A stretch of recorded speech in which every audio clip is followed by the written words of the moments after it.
जब 21 साल में आप पे इल्ज़ाम लगा था फूलन देवी की हत्या का, उससे पहले शेर सिंह राणा कौन थे?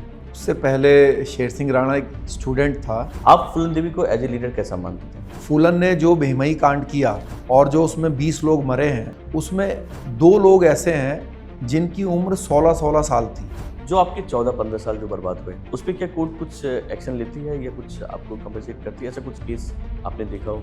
जजमेंट में ये नहीं लिखा जाता कि भाई आपको बाइज्जत बरी कर दिया हमने। जो प्रोफेशनल किलर हैं वो अंदर भी दबाव बनाते हैं, तो जब आपकी इंटरव्यू तो आप पे किसी तरह का दबाव आया था? भारतीय सम्राट हैं पृथ्वीराज चौहान जी, उनकी जो समाधि है वो अफगानिस्तान में है और जूते चप्पल मार के उनका पिछले 800 सालों से अपमान किया जाता है। एक थोड़ा सा अगर वो बता दें कि जेल वाला जो प्रोसेस है आपके एस्केप का, वो मतलब बनाया कैसे प्लान आपने?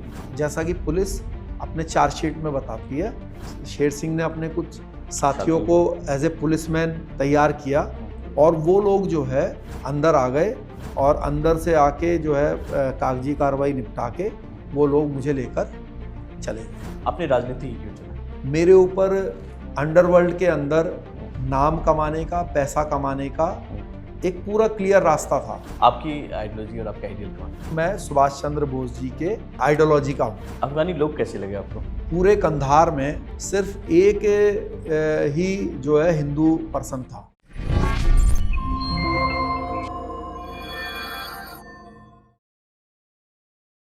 नमस्कार दोस्तों, मेरा नाम है प्रकाश भारद्वाज। आज के इस एपिसोड में जो हमारे साथ हैं, उनकी चर्चाएं पूरे देश में आज से नहीं पिछले 25-30 सालों से हो रही है। जब उनकी उम्र 21 साल थी, उन पे इल्ज़ाम लगा था फूलन देवी की हत्या का। जब उनकी उम्र 24 साल हुई, उन पे इल्ज़ाम आया जेल से भागना, अफ़गानिस्तान जाना, पृथ्वीराज चौहान की अस्थियों को फिर वापस लेके आने का। जब उनकी उम्र 26 साल हुई, फिर उन पे इल्ज़ाम आया म्यांमार जाने का, बहादुर शाह जफर की कब्र पे पहुंचने का। फिर आरोप सेम थे, जेल से भागना, जाना, आना। जी हाँ, हम बात कर रहे हैं शेर सिंह राणा की। आज वो हमारे साथ हैं। आज उनसे चर्चा करेंगे कि ये पूरी प्रक्रिया, पूरा प्रकरण क्या था, उनका इन्वॉल्वमेंट क्या था और आजकल उनका जीवन कैसा चल रहा है। हमारे साथ हैं शेर सिंह राणा जी। स्वागत है शेर सिंह जी। बहुत बहुत प्रणाम आपको। नमस्कार। नमस्कार। देखिए, पूरी चर्चा तो पूरा भारत जानता ही है आपके बारे में। मेरी जो पर्सनल इच्छा थी, मैं वो जानूं कि जब 21 साल में आप पे इल्ज़ाम लगा था फूलन देवी की हत्या का, उससे पहले शेर सिंह राणा कौन थे? उससे पहले शेर सिंह राणा एक स्टूडेंट था जी। और मैं ग्रेजुएशन की पढ़ाई कर रहा था इंग्लिश ऑनर्स में, सोशियोलॉजी और पॉलिटिकल साइंस। कहाँ से आप belong ये करते हैं? देहरादून में कॉलेज है, डीएवी कॉलेज। और आप रहने वाले भी देहरादून के ही हैं? नहीं, मैं रहने वाला रुड़की का हूँ। अच्छा। तो अभी रुड़की जो है वो डिस्ट्रिक्ट हरिद्वार में आता है और उत्तराखंड हमारा स्टेट है। और सन 2000 में ये नया स्टेट बना उत्तराखंड, तो उससे पहले उत्तर प्रदेश का हिस्सा था। जी। तो उस समय मैं 3rd ईयर में था जब ये आरोप मुझ पे लगा। और उससे पहले मतलब मेरी एक ऐसी इच्छा होती है जानने की कि चूँकि आप यूथ होते हैं, युवा होते हैं, पढ़ाई कर रहे हैं और आपके अपने कैरियर का गोल होता है कि भाई मैं पढ़ के ये करूँगा, माँ बाप की एक इच्छा होती है। और जब आप पे ये आरोप लगा, दोनों में आपको कुछ झटका लगा होगा कि मतलब आपने कुछ सपने तो होंगे कि मैं पढ़ाई करूँ, क्योंकि पढ़ने के लिए आप देहरादून आए, वहाँ से पढ़ के क्या आपकी प्लानिंग क्या थी, कैरियर की प्लानिंग क्या थी, और माता पिता जो आपके थे उनकी क्या इच्छा थी कि आप क्या बने? देखिए, जैसे मैंने बताया, रुड़की में मेरा जन्म हुआ जी।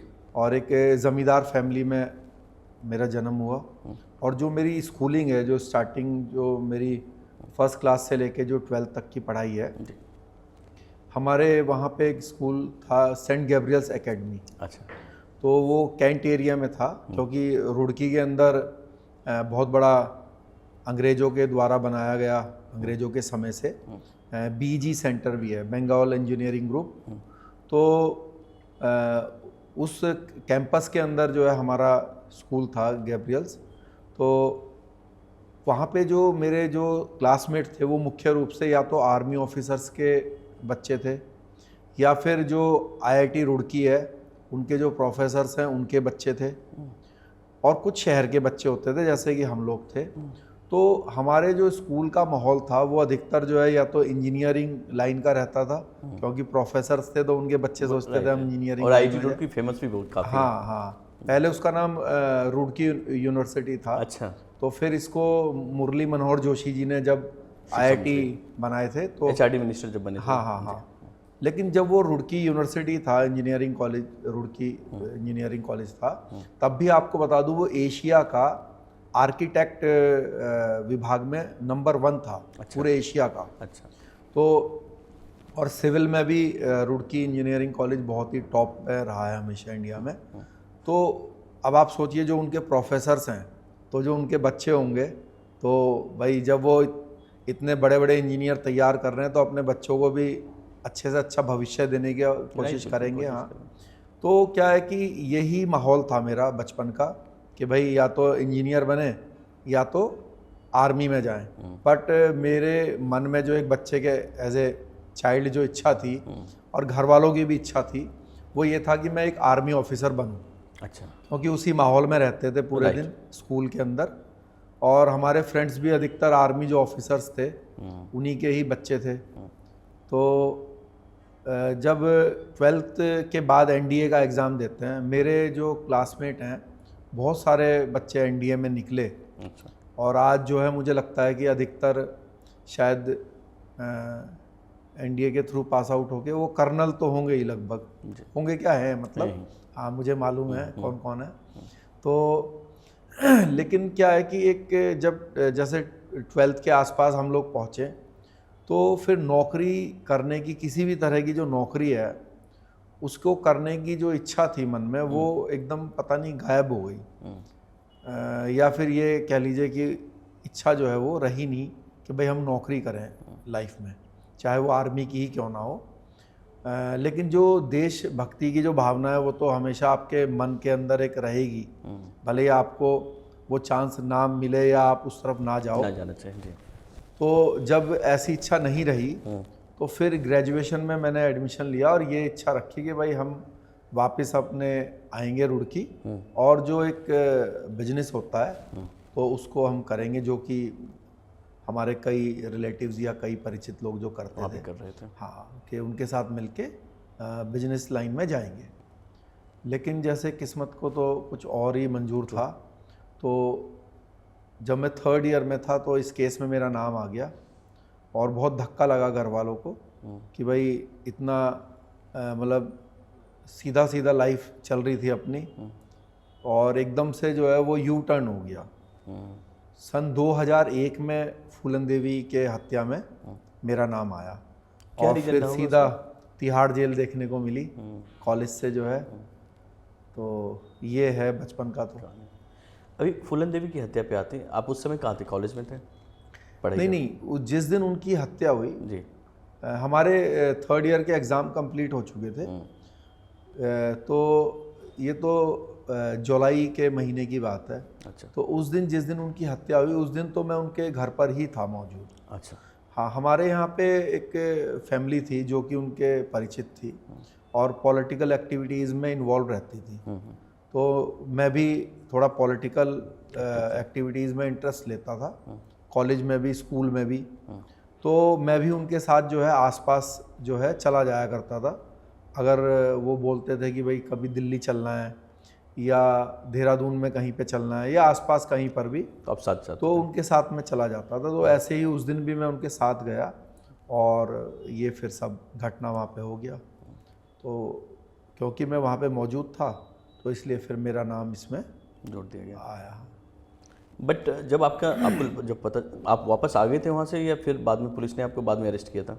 नहीं, पुलिस ने मुझे 2 दिन के बाद अरेस्ट किया। उस दिन किसी ने कुछ एक्टिविटी नहीं हुई? हाँ, उस दिन नहीं अरेस्ट किया। ठीक है। तो जब आप 2 दिन के बाद जब आपको पुलिस ने अरेस्ट किया तो आपको ऐसा लगा कि भाई मुझे क्यों अरेस्ट किया जा रहा है, और या आपको डर था कि आपका नाम आ सकता है इसमें? नहीं, जैसे कि वहाँ पे उस दिन जो भी लोग मौजूद थे जी, तो एक एक करके वो लोग सभी को पूछताछ करने के लिए बुला ही रहे थे। जी, तो उसमें उन्होंने मुझे भी बुलाया, पूछताछ के लिए बुलाया। बट उन्होंने मुझे अरेस्ट क्यों किया ये तो खैर वही जानते होंगे।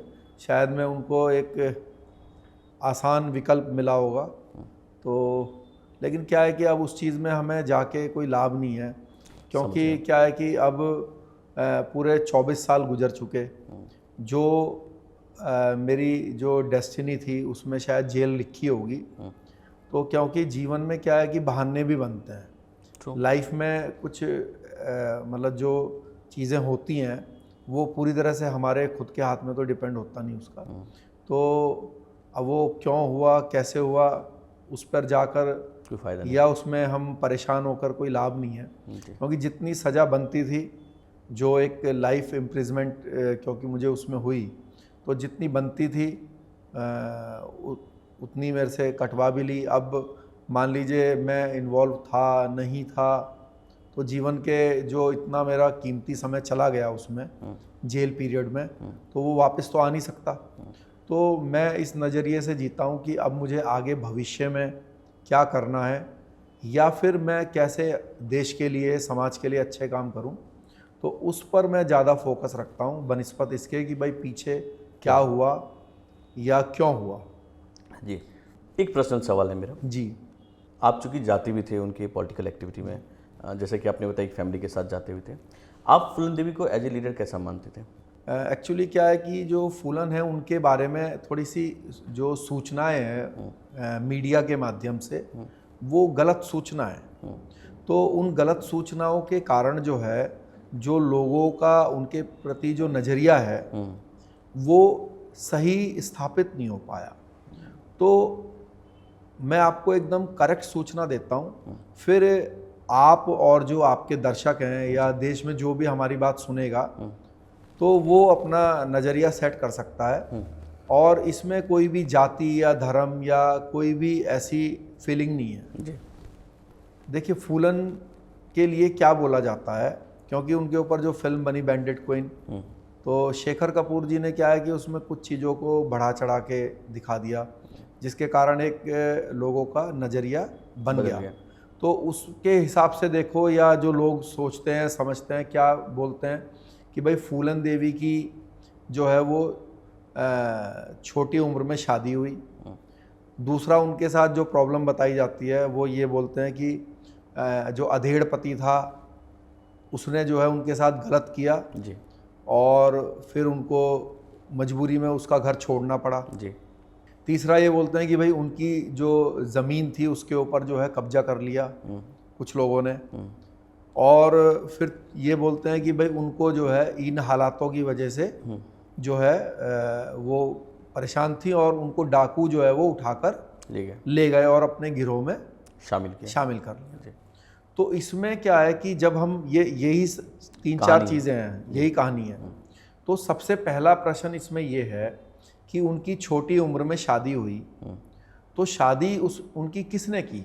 वो शादी की उनकी जो है उनके माता पिता ने जी।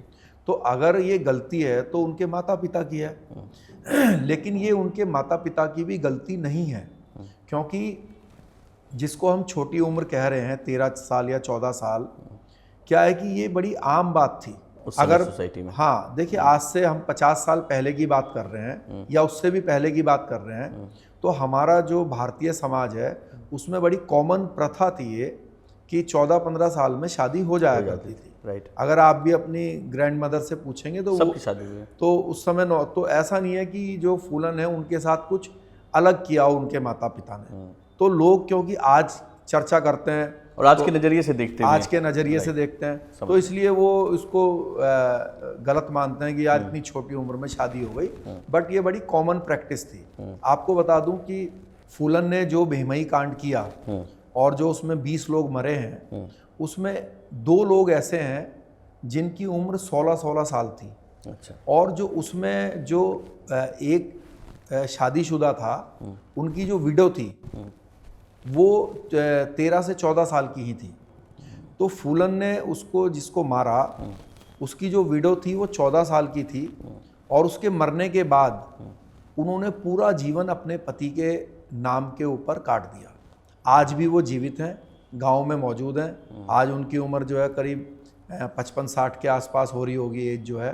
तो आप सोचिए कि उनकी 60 साल की एज हो रही है, उन्होंने पूरी 45 साल लाइफ के उस पति के नाम पर काट दिए, जिसके साथ शायद वो 2 दिन भी नहीं रही होंगी। तो ये बड़ी आम बात थी उस समय।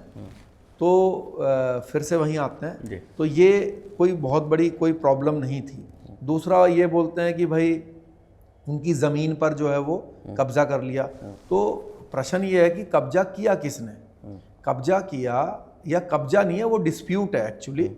भाई उनका जो सगा जो चाचा जी है, उनका लड़का था मैयादीन या क्या मैयादीन है, तो उनके साथ उनका डिस्प्यूट था। भाई चाचा का लड़का बोलता था कि ये ज़मीन हमारी है, और जो फूलन एंड उसकी फैमिली है वो बोलती थी वो ज़मीन उनकी है। तो उनका पारिवारिक डिस्प्यूट था। बट ये घटना हुई थी। हाँ, उनके ये तो आप बताइए गांव में किसका डिस्प्यूट नहीं चल रहा है पारिवारिक? भाई परिवार में सभी के लैंड डिस्प्यूट है, डॉल के पीछे सभी की लड़ाई है गांव के अंदर। तो ये कोई अजूबी बात नहीं थी, ये तो उनका पारिवारिक लड़ाई थी जमीन के पीछे। तो इस जमीन के पीछे ही क्या हुआ कि फूलन के ऊपर एक मुकदमा लगवाया। क्या हुआ कि ये जो मैयादीन है इसके घर पे डकैती पड़ी। अच्छा। तो जब डकैती पड़ी तो इसको शक हुआ कि भाई फूलन ने ये काम करवाया है, लीड दिया होगा उसने। हाँ, तो लीड दिया होगा, तो फूलन का नाम भी उसने उस उसमें केस में लिखवा दिया। तो मैयादीन जो कि उनके सगे चाचा का लड़का है, उसकी FIR पर फूलन देवी जो है फर्स्ट टाइम जेल गई और करीब 1 महीना जेल रही, और फिर 1 महीने के बाद जो है वो बेल पर छूट कर आई। और जब बेल पर छूट कर आई तो जिस गिरोह के साथ मिलकर इनके ऊपर वो केस लगा था वो था विक्रम मल्ला ग्रुप। अच्छा। तो वो विक्रम मल्ला जो है वो डाकू थे और वो इन्हीं के ही समाज के थे, मल्ला समाज के ही थे। तो और वो इनके रिश्तेदार भी थे। अच्छा। जो विक्रम मल्ला हैं वो इनके रिश्तेदार भी थे। अच्छा। और जो फूलन की जो माताजी हैं उन्होंने अपने इंटरव्यू में साफ साफ कहा है कि विक्रम मल्ला हमारे घर पर आया और उसने कहा कि फूलन मेरी है और मैं फूलन से शादी करूंगा, ये इसको मैं अपने साथ लेकर जा रहा हूँ। शादी हो गई थी इनकी फूलन जी की? फूलन की शादी तो पहले जो बचपन में उससे हुई थी, फिर ये दूसरी मैरिज जो है वो ये लेकर गए अपने साथ विक्रम मल्ला, और इन्होंने फिर जाकर अपने साथ डाकू गिरोह में इनको शामिल कर लिया। तो ये जो बोला जाता है ना कि डाकू उठाकर ले गए, वो एक्चुअली उठाकर नहीं ले गए, उनसे उनका पहले से ही वो उनका सगा रिलेटिव था जो विक्रम मल्ला है, तो उनका उनसे रिलेशन था। और फिर बाकायदा उनको वो लेकर गए और फिर गैंग में शामिल किया और फिर शादी करी। और फिर जब वो गैंग में शामिल हो गई तो उसके बाद जो उनका जीवन है वो एक डाकू वाला जीवन स्टार्ट हो गया। तो एक नॉर्मल लाइफ तो रही नहीं। अब जो घटनाक्रम उनके जीवन में घटित हुए हैं इसके बाद, वो एज ए डेकॉइट हुए हैं, एज ए डाकू हुए हैं। अब इसमें क्या होता है, फिर ये बोला जाता है कि जो उनके साथ सबसे बड़ा जो एक सेटबैक बताते हैं उनके लाइफ में, वो ये बताते हैं कि भाई उनका जो है 14 दिन तक बलात्कार हुआ और उनको नंगा करके फिल्म में भी दिखाया गया, हाँ, नेकेड करके जो है घुमाया गया और बड़ा अत्याचार हुआ। ये चीज़ उनके साथ ऐड होती है। तो मैं इसके बारे में भी आपको जानकारी दे दूं। हुआ ये कि जब विक्रम मल्ला उनको लेकर अपने गैंग में शामिल हो गया, तो जो उस समय जो उस गैंग का लीडर था वो था बाबू गुजर। अच्छा। तो बाबू गुजर फूलन के साथ रिलेशन बनाना चाहता था। तो जब वो बात उसकी नहीं बनी और ऐसा करते हुए बार बार उसने विक्रम मल्ला ने उसको मना किया, तो विक्रम मल्ला ने जब वो नहीं माना तो उसको गोली मार दी, उसकी हत्या कर दी। किसकी? बाबू गुजर की? बाबू गुजर की। अच्छा। जो कि गैंग का लीडर था। समझ गया। तो जब उसकी हत्या कर दी तो गैंग जो है वो 2 फाड़ हो गया। जब 2 फाड़ हो गया तो इसी गैंग के जो है श्रीराम और लालाराम जो कि ठाकुर थे, वो एक्चुअली ओरिजिनल लीडर थे इस गैंग के। तो वो लोग जो है उस दौरान जो है पुलिस कस्टडी में थे। तो जब वो लोग छूट के आए, तो जब छूट के आए तो उनको लगा कि भाई एक महिला के लिए एक गैंग लीडर की हत्या कर दी गैंग के एक सदस्य ने, तो ये तो बड़ा इसका गलत वो जाएगा मैसेज पूरे डाकुओं की बिरादरी में। तो उन्होंने जो है बदले की भावना से विक्रम मल्ला को गोली मार दी। अच्छा। विक्रम मल्ला को गोली मार दी और जो फूलन थी उसको उन्होंने पकड़ लिया। तो इनके गैंग में एक और महिला थी कुसमा नाइन, तो कुस्मा 9 ने उनके जो फूलन है उसके साथ बदतमीजी वगैरह वगैरह करी, कपड़े वगैरह फाड़ दिए उसके, क्योंकि पहले जो गैंग थे, डाकुओं के गैंग थे, वो लोग कुछ महिलाओं को अपने साथ रखते थे। ऐसा नहीं है कि फूलन जो है अकेले उनके गैंग में थी। कुस्मा 9 जो मैंने आपसे बताया वो भी थी।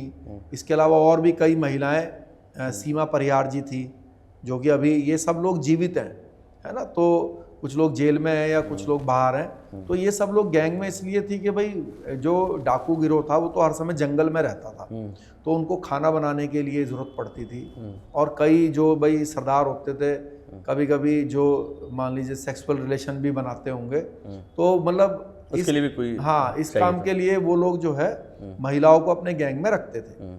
तो फूलन भी उसका एक हिस्सा थी। अब जब उसको विक्रम मल्लाह को मार दिया और इनके साथ बदतमीजी कर दी, तो ये गैंग ने की और जंगल के अंदर की, है ना। जो भी फूलन के साथ मान लीजिए गलत हुआ है, तो इसमें लेकिन फूलन ने क्या किया, बेहमई में लोगों को मारा। भाई ये जो गलत घटना हुई है, ये हुई है जंगल के अंदर डाकुओं के द्वारा, आपस में रंजिश के द्वारा। तो अगर फूलन कुस्मा 9 को मारती, अगर फूलन श्री राम लाला राम को मारती, तो मैं इसको जस्टिफाई मानता और लोगों को भी उनको जो है एक एडमायर करना चाहिए था फूलन को, कि हाँ भाई इन्होंने अपने ऊपर हुए अत्याचार का बदला लिया जी। लेकिन फूलन ने क्या किया कि फूलन को एक दिन सूचना मिली कि ये जो श्री राम लाला राम है, ये लोग भेमई एक गांव है वहाँ पे जालौन डिस्ट्रिक्ट में, तो वहाँ पे मौजूद हैं, किसी शादी वगैरह फंक्शन में आए हुए हैं। तो इन्होंने क्या किया कि अपने पूरे करीब इनके गैंग में करीब 40 लोग थे, तो 40 लोगों को लेकर। तब तक फूलन देवी लीड कर चुके थे गैंग को? नहीं, लीड तो उस समय एक जो इनका मेन जो राइट हैंड था या लीडर था, अच्छा, वो तो आप कह लीजिए कि एक तो मान सिंह यादव इनके साथ थे। अच्छा। और एक जो है, जो एक और था जो बड़ा गिरोह था डाकुओं का, वो इनको क्या है कि उसकी भी दुश्मनी थी श्री राम लाला राम से, मुस्तकीम। समझ गया। तो मुस्तकीम ने अपने बंदे भी इनको हेल्प के लिए दिए हुए थे दूसरे गैंग को ख़त्म करने के लिए। तो ये 40 लोगों के आसपास का गैंग लेकर जो है पहुंच गई, भेमई आई और इन्होंने कहा कि भाई श्री राम लाला राम यहाँ आए थे तो मौजूद हैं या नहीं है। तो गांव के लोग इकट्ठा हो गए, लोगों ने बताया कि भाई यहाँ पर तो नहीं है। तो इन्होंने कहा ठीक है भाई, खोजबीन कर लेते हैं। तो इन्होंने घर घर में जैसे थोड़ा ढूंढ ढांड सी करी। अच्छा, वहाँ के लोगों को ये बड़ी आम बात थी, क्योंकि गाँव के अंदर डाकू आते रहते। हाँ, जो भी वहाँ पे करीब आप मान लीजिए उस एरिया में 200-300 गाँव हैं, तो हर गाँव में हर दूसरे चौथे दिन कोई ना कोई गिरोह जो है वो रोटी के लिए, पानी के लिए या ऐसे घूमते घूमते आ ही जाता था। तो उन लोगों को जो है एक आम आदत पड़ी हुई थी कि भाई गिरोह आ गया तो कोई ये नहीं है कि भाई वो डर जाएंगे या कहीं पे वो हो जाएंगे। तो ऐसे ही नॉर्मली फूलन आई तो वो उससे बातचीत करने लगे गिरोह से कि भाई क्या बात है। तो उन्होंने श्री राम लाला राम के लिए बता दिया कि भाई ठीक है, यहाँ पर मौजूद नहीं है। तो फूलन ने अपना गैंग का नाम करने के लिए और कि भाई अगर हम ज़्यादा लोगों की हत्या कर देंगे तो हमारे गैंग का नाम हो जाएगा, और एक डर या खौफ कायम करने के लिए अपने गैंग का 20 लोगों की हत्या करी। और 20 के 20 लोग जो है वो बेगुनाह लोग थे, गांव के साधारण लोग थे, किसान लोग थे, मजदूर लोग थे। और जो ये बोला जाता है कि भाई भेमई में 20 ठाकुरों को मार दिया, ये भी गलत मैसेज है। अच्छा। क्योंकि मरने वालों में दलित भी हैं, पिछड़े भी हैं, मुस्लिम भी हैं, ठाकुर भी हैं। जो दलित हैं उसका मैं बाकायदा आपको नाम भी बता देता हूँ। उनका नाम है राम अवतार कठेरिया। तो वो दलित समाज से 20 में मरे थे। हाँ, उन 20 में जो मरे हैं, जो फूलन ने मारे हैं अपने गैंग के साथ, उसमें जो है राम अवतार कठेरिया जो कि दलित समाज से हैं, धानक समाज से। एक जो है आपके तुलसी राम मौर्य हैं जो कि सैनी समाज जिसको बोलते हैं, कुशवाहा जो होते हैं। तो ये जो है तुलसीराम मौर्य जो है उससे थे। और आपका ये नज़ीर खान वो मुस्लिम थे। तो ये लोग मजदूर थे, वहाँ पे मजदूरी कर रहे थे, तो इनको भी पकड़ के मार दिया। तो आप खुद, मैं आपके दर्शकों से पूछना चाहता हूँ कि आप खुद ही ये एक इमेजिनेशन कर लीजिए समझ कि एक तरफ 40 लोग हैं, मान लीजिए फूलन के गैंग में 40 लोग हैं, तो जो सामने मरने वाले 20 लोग हैं, अगर वो भी डाकू होते तो आप बताइए क्या ये संभव है कि 20 लोग मर जाएंगे और वो जो 40 जो मारने वाले हैं उनके खरोच भी नहीं आएगी? ये तभी संभव है जब सामने साधारण लोग होंगे, वरना अगर 20 लोग भी गोलियां चलाएंगे, आप बताइए वो जो 20 अगर डाकू होते मरने वाले तो उनकी बंदूक कहाँ है, उनकी राइफल कहाँ है? अगर वो गैंग के लोग हैं तो, है ना, वो क्या डपली बजा रहे थे गांव में बैठ के? और क्या ये संभव है कि एक ही गांव के लोग पूरा गिरोह में हो? भाई गिरोह तो अलग अलग इलाके से अलग अलग गांव के लोग होंगे ना, ऐसा थोड़ी ना कि एक गैंग है और एक ही गांव के 20 लोग हैं। बिल्कुल। तो वो तो गांव के साधारण लोग थे, उनका फूलन के जीवन से कोई लेना देना नहीं था, लेकिन फूलन ने बेगुनाह लोगों को मारा सिर्फ अपना नाम करने के लिए, अपने गैंग का नाम करने के लिए।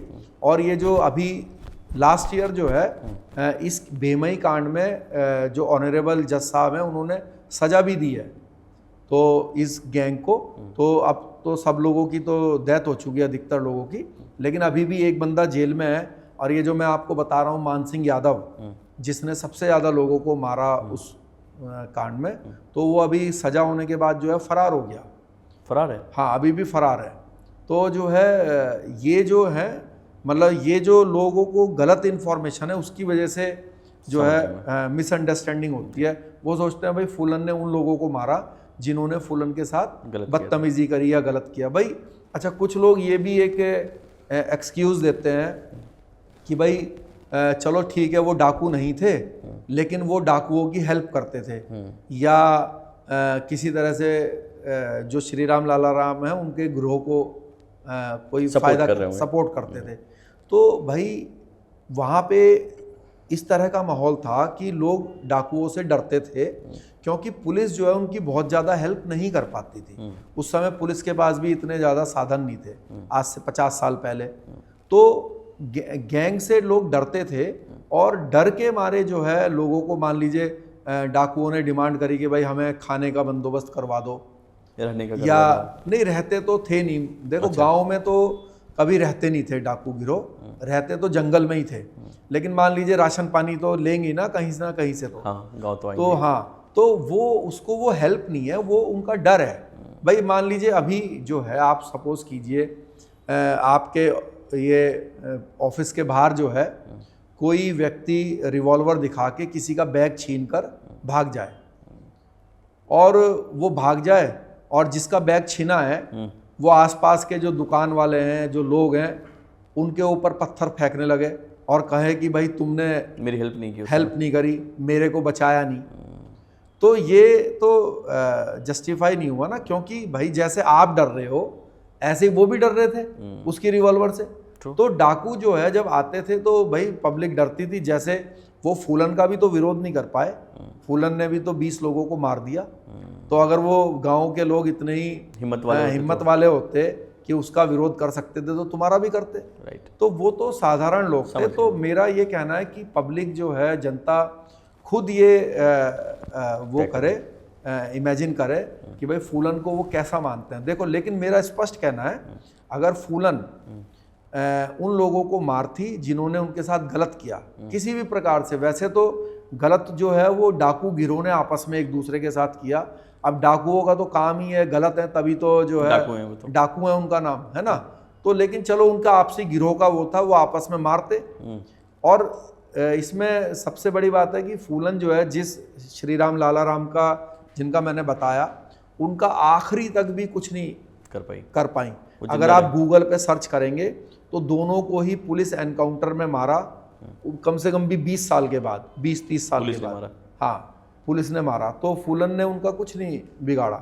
तो और इसमें एक बेमई कांड में ही आपको बताऊं, एक छोटी बच्ची थी, वो अपनी माँ की गोद में थी, और जब उसकी माँ जो है वो अपने पति को बचाने के लिए फूलन के राइफल पकड़ के हाथ जोड़ने लगी कि भाई मेरा पति बेगुनाह है, किसान है, मजदूर है, इसको मत कहो कुछ।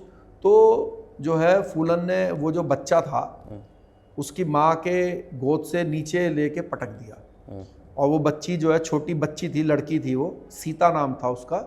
तो वो जब नीचे गिर गई तो वो फिर अपाहिज हो गई थी। अपाहिज हो गई तो अब फिर कुछ समय के बाद उसकी डेथ हुई। तो इसमें बहुत क्रुएलिटी जो है इस कांड में हुई है। और दुर्भाग्य ये है हमारे देश का कि चाहे इंटरनेशनल मीडिया हो, यहाँ पे हर मुद्दे को दलित वर्सेस अपर कास्ट करना है हर चीज़ में। यहाँ तक कि आप फिल्म बनाओगे तो आपने ज़बरदस्ती फिल्म के अंदर ये घुसाना है कि भाई जो लड़की है वो ऊपर जमींदार की लड़की है और एक गरीब एससी कास्ट का लड़का उससे प्यार करने लगा और फिर लड़की के माँ बाप ने जो है बड़ा जुल्म उठाया। हर 90% फिल्म की यही स्टोरी है। क्योंकि ये इसलिए ऐसा क्यों दिखाते हैं, जिससे कि क्योंकि भाई देश में 80% लोग गरीब हैं, तो वो उनमें एक फीलिंग आए कि भाई देखो अपनापन लगे। हाँ, अपनापन लगे, फील आए, मतलब वो फीलिंग आए। तो ये लेकिन गलत है। जो सच है वो दिखाना चाहिए। और अगर फूलन ने उनको सबक सिखाया होता तो हम भी उनको एडमायर करते। मेरा सवाल जब शुरू हुआ था तो मैंने सिर्फ ये जानना चाहा था आपसे कि चूंकि आप पर्सनल मिले उनसे, पर्सनली आपकी मुलाकात हुई होगी क्योंकि जब आप उस दिन थे भी, तो पर्सनली आपका कभी इंटरेक्ट हुआ हो आपको एज ए पर्सन? देखिए, एक तो ये कैरेक्टर, जैसे मैं जानता हूँ कि शेर सिंह राणा है आप, बट जब आप मिलते हैं एक दूसरे से तो एक अलग व्यक्तित्व नजर आता है। जी जी। तो आप पर्सनली कभी मिले तो क्या लगा फूलन देवी से मिलके कि ये वही फूलन देवी है या कुछ अलग नजर आ रहा था? देखो, राजनीति में आने के बाद बहुत कुछ बदल जाता है। नहीं, देखिए, मैं एक तो बहुत ज़्यादा उनसे मेरा इंटरेक्शन नहीं हुआ। हाँ, बट जो मैंने जैसे एक बार ही थोड़ा सा वॉच किया, हाँ, तो मुझे लगा कि भाई वो अनएजुकेटेड तो थी ही और व्यवहार में भी बहुत ज़्यादा परिवर्तन नहीं आया था। अच्छा, सेम है ना? हाँ। और देखिए, सबको पता है कि वो एक साधारण परिवार की थी। तो मेरा जनता से भी क्वेश्चन है, जब उनकी डेथ हुई तो करीब उनके पास जो है आप मानिए 20 करोड़ की संपत्ति थी। अच्छा। तो मेरा आपसे आप ही से प्रश्न है कि भाई ऐसा क्या हुआ 20 करोड़ है कि 5-6 साल के अंदर ही जो है सांसद बनने के बाद 20 करोड़ रुपए के संपत्ति आ गई आपके पास? वो तो डाकू भी रही होंगी तो वो भी पैसे नहीं, तो वो तो इतने साल जेल में रही तो वो तो सब हाँ, वो तो ख़त्म ही हो गए होंगे जो डाकुओं के रूप में कमाए होंगे। तो क्या है कि हम किसी के लिए, क्योंकि अब वो हमारे बीच में मौजूद नहीं है, तो इसलिए मैं ज़्यादा डिटेल में डिस्कस नहीं करना चाहता। बट ये जो मैं आपसे बता रहा हूँ ये क्योंकि इस संपत्ति पे उनका पारिवारिक डिस्प्यूट हुआ। अच्छा, है ना? ये 20 करोड़ पे, हाँ, मतलब ये अलग अलग संपत्ति थी। तो पुलिस ने बाकायदा चार्जशीट में उनकी संपत्ति लिखी हुई है, जो ज़मीनें थी या और भी प्लॉट्स थे, कई चीज़ें उन्होंने बनाई थी इस दौरान। तो उसके पीछे लड़ाई झगड़ा भी हुआ, लेकिन क्वेश्चन फिर भी वहीं खड़ा है कि भाई ये आए कहाँ से? अगर वो मतलब ईमानदार थी, लोगों के प्रति वो थी, तो फिर ये हाँ, है ना? और फिल्म वालों ने उनको पैसे नहीं दिए। कई लोग ये सोचते हैं कि भाई फिल्म और ये किताब से आए, हाँ, फिल्म से पैसे नहीं आए। अच्छा। हाँ, वो तो उन्होंने बाकायदा मुकदमा किया कि भाई मेरे को भी कुछ दो। अभी जब वो घटना घटी जिस दिन आपको पुलिस ने उठाया, और क्या पुलिस ने उसी दिन अरेस्ट कर लिया था आपको? नहीं, 2 दिन के बाद। नहीं, जब आपको पुलिस ने, अच्छा, पूछताछ के लिए कब बुलाया था?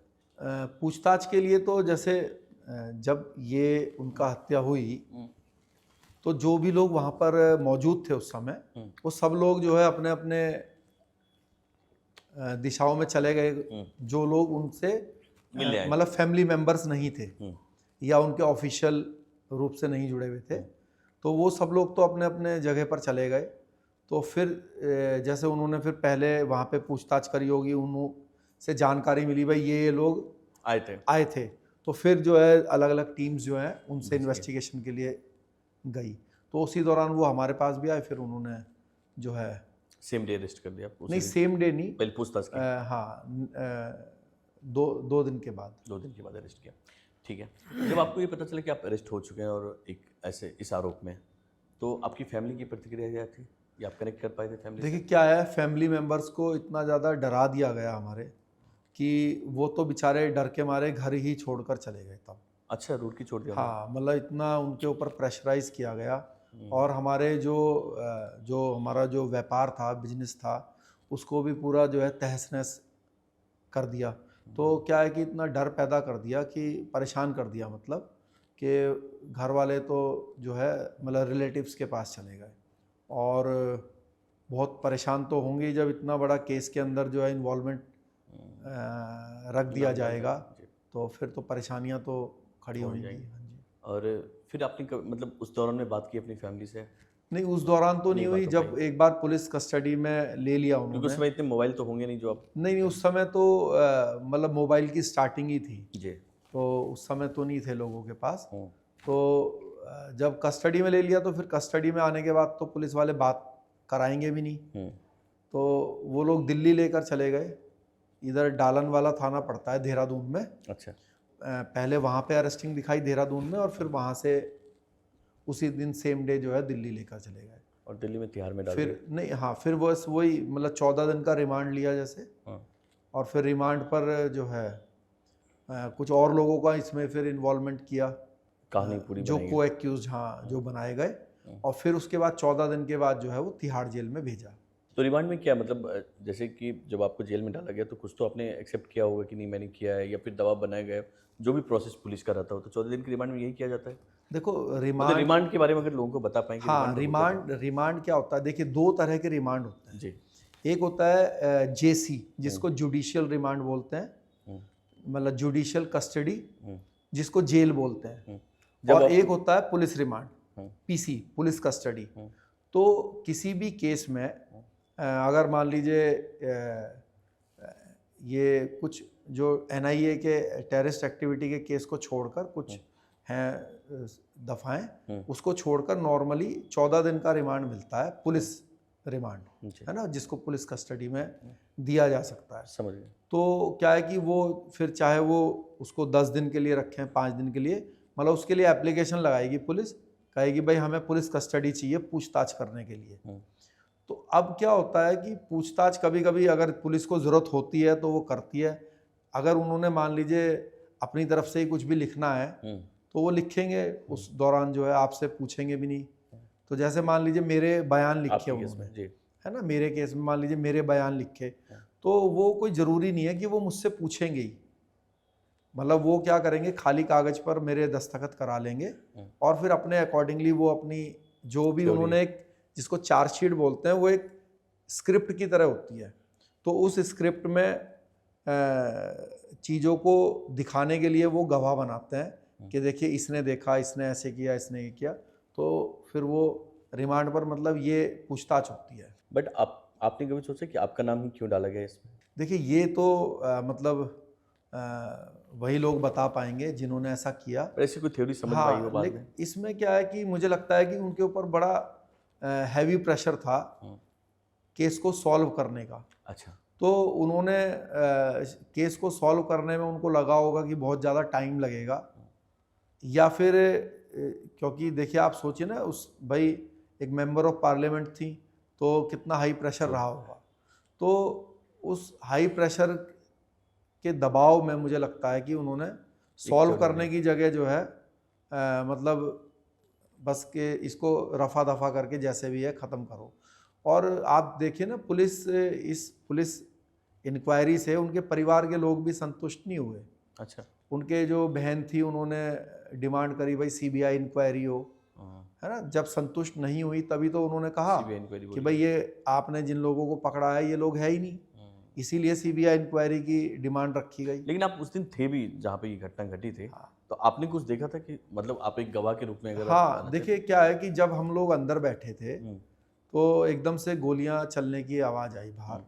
तो जो इसमें आई विटनेस जिनको बनाया गया, तो वो उनकी जो रियल सिस्टर है मुन्नी देवी जी, एक तो उनको इसमें आई विटनेस बनाया गया, वो थी वहाँ पे, और एक जो है उनके जो पीए थे कालीचरण, उनको जो है आई विटनेस बनाया गया था, वो भी वहीं थे।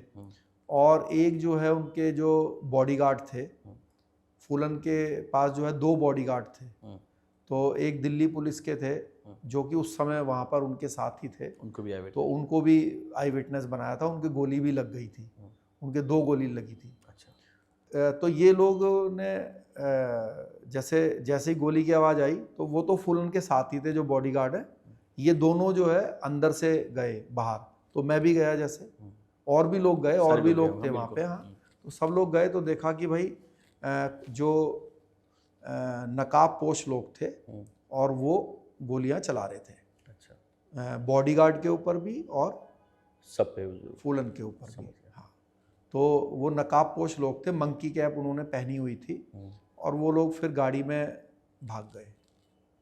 कुछ सेकंडों के अंदर ही मतलब ये हुआ सब। ठीक है जी। तो एक थ्योरी ये भी बोलती है कि कुछ पॉलिटिकल मैटर भी हो सकता है। अब ये तो देखिए जो थ्योरी है, अब ये पुलिस ने तो दूसरी थ्योरी लगाई। अब इसमें क्या बोल सकते हैं जब कोई चीज़ हमें मतलब पता ही नहीं चला हाँ, कि तो भाई फिर उस हुआ पे क्या बात कर एक्चुअली। सकते हाँ, हैं। राइट। क्योंकि देखिए एक ग्राउंड ये भी था कि, और ये आरोप भी लगाया गया था, जो फूलन के चौथे नंबर का जो पति था, फूलन की क्या है ना कि 4 बार शादी हुई। जैसे कि एक बार तो शुरू में हुई, बचपन में हो गई, है ना, फिर उसके बाद ये जो मानसिंह यादव है उनके साथ जो है ना, इससे पहले विक्रम मल्ला के साथ विक्रम हुई, मल्ला हो गई, फिर मानसिंह के साथ हुई, और फिर चौथी जो है ये हुई उमेद सिंह के साथ। तो ये जो है उमेद सिंह जो हैं, अब ऐसा बोलते हैं कि भाई ये प्रॉपर्टी के लालच में अच्छा, शादी करके उनके साथ रहते थे, क्योंकि सारी प्रॉपर्टी इन्हीं को मिली, उमेद सिंह को, उमेद सिंह को। तो दूसरे लोगों को, इनके माता जी को या बहन को या भाई को, उनको नहीं मिली, जबकि उनको मिलनी चाहिए थी। तो ऐसा भी बोलते हैं कि इन्होंने प्रॉपर्टी का अभी वो रहा है एंगल। तो पुलिस ने जब आपको अरेस्ट कर लिया और फिर उसके बाद आपको तिहाड़ में डाल दिया, मतलब पीसी के बाद जो आपने बोला कि पुलिस कस्टडी, उसके बाद जुडिशियल ने बोला होगा कि भाई अब हो गए, इनकी चार्जशीट दायर हो गई है, अब इनको भेजो अंदर। हाँ हाँ, यही है वो आदमी। हाँ, मतलब पुलिस क्या है कि जैसे 14 दिन के बाद पुलिस कस्टडी खत्म होएगी तो फिर वो जेसी शुरू हो जाएगी, जुडिशियल कस्टडी। तो वो शुरुआत में हर 14 दिन के बाद बढ़ाई जाती है। तो 3 महीने के अंदर, 90 दिन के अंदर इसमें जो मर्डर केसेस होते हैं उसमें चार्जशीट पुलिस को देनी होती है। तो वो चार्जशीट दे देंगे, फिर चार्जशीट जब आ जाएगी तो फिर ये जो जिस कोर्ट में चार्जशीट जमा होएगी, क्योंकि ये बड़ी कोर्ट में केस चलता है, ये चार्जशीट जमा होती है जुडिशियल मजिस्ट्रेट के पास, जिसको हम जेएम बोलते हैं, और तो ये जुडिशियल मजिस्ट्रेट के पास होएगी। फिर वो जुडिशियल मजिस्ट्रेट वो पूरी फाइल भेज देते हैं सेशन जज के पास, तो फिर सेशन जज के पास ट्रायल चलता है, और फिर वो जो भी उसमें फैसला देते हैं। तो ये जो ट्रायल है ये करीब 2001 से 2014 तक चला। 14 साल तक चला है ट्रायल जो है। हाँ जी, 14 साल तक ट्रायल। और पुलिस ने किसी और थ्योरी पे काम नहीं किया, सिर्फ एक ही थ्योरी जो आपको पकड़ा, प्रूफ कर दिया, कोई मतलब जैसे सीबीआई की मांग हुई या फिर नहीं। देखिए पुलिस तो जो एक बार स्टैंड लेगी उसी पे रहना पड़ेगा ना, फिर वो चाहे गलत हो चाहे सही हो, बार बार थ्योरी तो बदली जा ही नहीं सकती, वो तो पॉसिबल ही नहीं। जब सीबीआई की एंट्री हुई इस केस में नहीं हुई, वो उसकी जरूरत पड़ी नहीं। इन्होंने तो डिमांड करी, बट इन्होंने मना कर दिया कि भाई ज़रूरत नहीं है, चार्जशीट ऑलरेडी फ्रेम मतलब हो चुकी चार्जशीट इसमें केस में। अभी क्या मतलब स्थिति है केस की, आप अभी उसमें? अभी जो है इसमें टोटल 12 एक्यूज थे। 12 में से जो है 11 लोगों को एक्यूटल किया, अच्छा, मतलब बरी कर दिया जज साहब ने, और मुझे अकेले को उन्होंने सज़ा दी। तो अभी हाई कोर्ट में हमने अपील की हुई है, और मुझे विश्वास है कि मुझे भी जो हमारे ऑनरेबल जज साहब हैं न्याय करते हुए मुझे भी बरी करेंगे। तो ऐसा मुझे विश्वास है, क्योंकि एक तो मैंने बेगुनाह होते हुए भी 14 साल काट लिए, जेल में कटवा दिए मेरे को, और दूसरे लोग बरी हुए ऑलरेडी। ठीक है, अभी मैं अपनी तिहाड़ वाले पार्ट में आने से पहले सिर्फ एक सवाल आपसे करना चाहूँगा कि मान लो कि कल आपका जजमेंट आता है और आप बरी होते हैं, जो आपके 14-15 साल जो बर्बाद हुए, उस पर क्या कोर्ट कुछ एक्शन लेती है या कुछ आपको कंपनसेट करती है? ऐसा कुछ केस आपने देखा हो? नहीं, देखिए किसी को भी नहीं करती है, ऐसा नहीं है, हमें किसी को भी कंपनसेट नहीं करती है। क्योंकि एक्चुअली क्या है कि जो जजमेंट होते हैं, जजमेंट में हमेशा ये लिखा जाता है कि जो गवाह हैं वो अपनी गवाही से मुकर गए, और या फिर जो है मतलब जिसको कहेंगे ना कि जजमेंट में ये नहीं लिखा जाता कि भाई आपको बाइज्जत बरी कर दिया हमने, उसमें यही लिखा जाएगा भाई गवाहों के मतलब बिना गवाहों के उसके टेस्टिमनी जो है वो मैच नहीं कर रही, इसलिए हम पर्याप्त सबूत नहीं होने के कारण, पर्याप्त यही शब्द है कि पर्याप्त सबूत ना होने के कारण इनको हम छोड़ रहे हैं ना, समझ गए। हाँ, केस को डिसमिस कर रहे हैं, केस खत्म हो जाता है, एक्यूटल कर रहे हैं केस को, तो ये लिखा जाता है। इसलिए जो है किसी को भी कुछ नहीं मिलता। कायदे में होना ये चाहिए कि ऐसे में जो आईओ रहे हैं उनको थोड़ा सा पनिश होना चाहिए, क्योंकि फिर आदमी कभी किसी को भी फंसा दे। नहीं तो होता ही है। अभी आप अगर जेलों में जाएंगे पूरे इंडिया की, तो आपको बता दूं जेल के अंदर एटलीस्ट 20 to 30% लोग तो ऐसे होते हैं जिनका दूर दूर तक, जिन केसों में वो जेल में होते हैं उनसे कोई लेना देना ही नहीं होता है ना, कोई उनका रोल ही नहीं होता उसमें।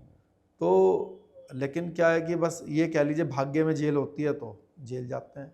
अब आते हैं, जब आपको जेल में डाला गया तिहाड़ में, तब तक आपने माइंड मेकअप बना लिया था कि भाई अब जो होना है मेरे साथ डिस्ट्रिक्ट, क्योंकि बुरा तो लगता ही होगा अंदर से कि मैं कहाँ क्या प्लान कर रखा था, रुड़की में बिजनेस करूँगा और कहाँ मैं फंस गया। एक आम आदमी तो इतना सोचता है, रोता होगा, परेशान होता होगा, और फिर एक टाइम ऐसा आता है आदमी सरेंडर कर देता है कि अब जो होगा हम देखते हैं। वो वक्त कब आ गया आपकी लाइफ में कि अब जो होगा मैं अब इसी के साथ फ्लो करूँगा?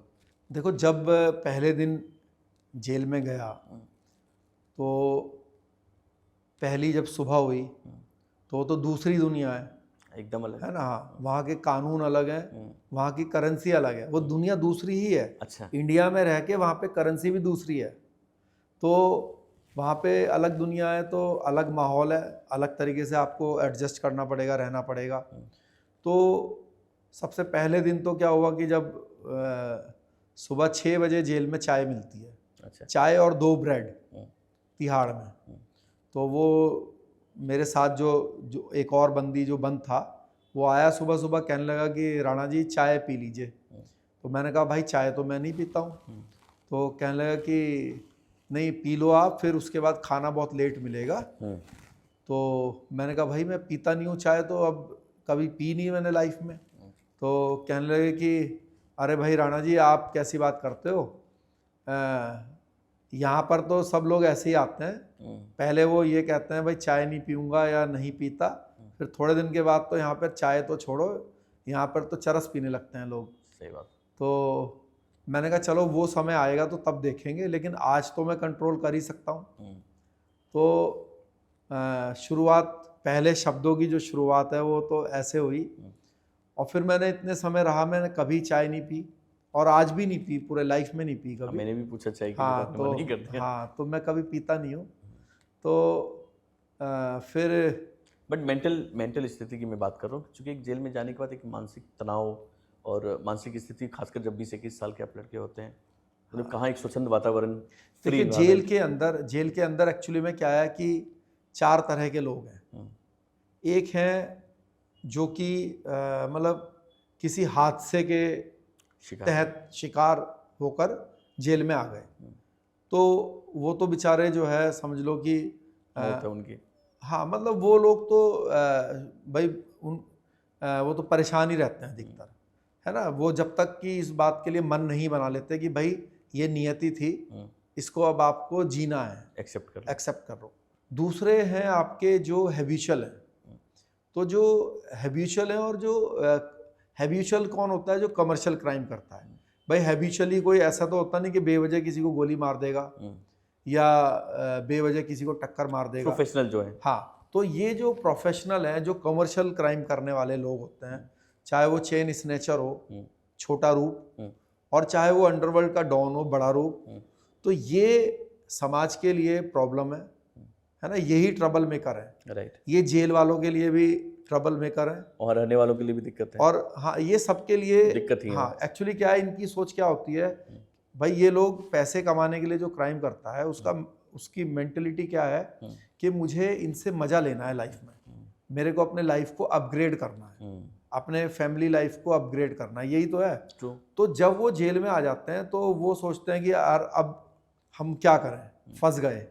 तो वो वहाँ जो भी है मेरा फिर खौफ हो थोड़ा सा हाँ, फिर जेल में भी खुराफात शुरू करना करेंगे। करते हैं। फिर जेल से ये भी कोशिश करेंगे कि यहाँ से भी कुछ अर्निंग्स हो। तो जो बड़े गैंग हैं, मान लीजिए कोई लीडर है, तो वो जो है बाहर टेलीफोन करेगा, एक्सटॉर्शन कॉल करेगा, या फिर अंदर से ही क्राइम करवाएगा बाहर, या अंदर वालों को भी टॉर्चर करेगा। हाँ, या फिर अंदर से ही जो बेचारे शरीफ फंस कोई गए। वैसे लोग आ गए हैं तो उनसे भी एक्सटॉर्शन करने की कोशिश करेगा, या फिर जेल के अंदर स्मगलिंग होती है, स्मगलिंग करने की कोशिश करेगा, अच्छा। है ना। तो हर तरह का व्यक्ति है। और आपके तीसरे लोग हैं जो कि मतलब मूवमेंट वाले लोग हैं। मान लीजिए कोई नक्सली मूवमेंट का है, कोई कश्मीरी मूवमेंट का है, या फिर नॉर्थ ईस्ट के जो ग्रुप्स हैं वो उससे रिलेटेड है, या इंडियन मुजाहिदीन का है, सिमी है, समझ गए, है ना। तो ये जो मूवमेंट हैं, इनसे जो रिलेटेड लोग हैं, जो टेररिस्ट हैं, तो ये तो एक विचारधारा से जुड़े हुए लोग होते हैं।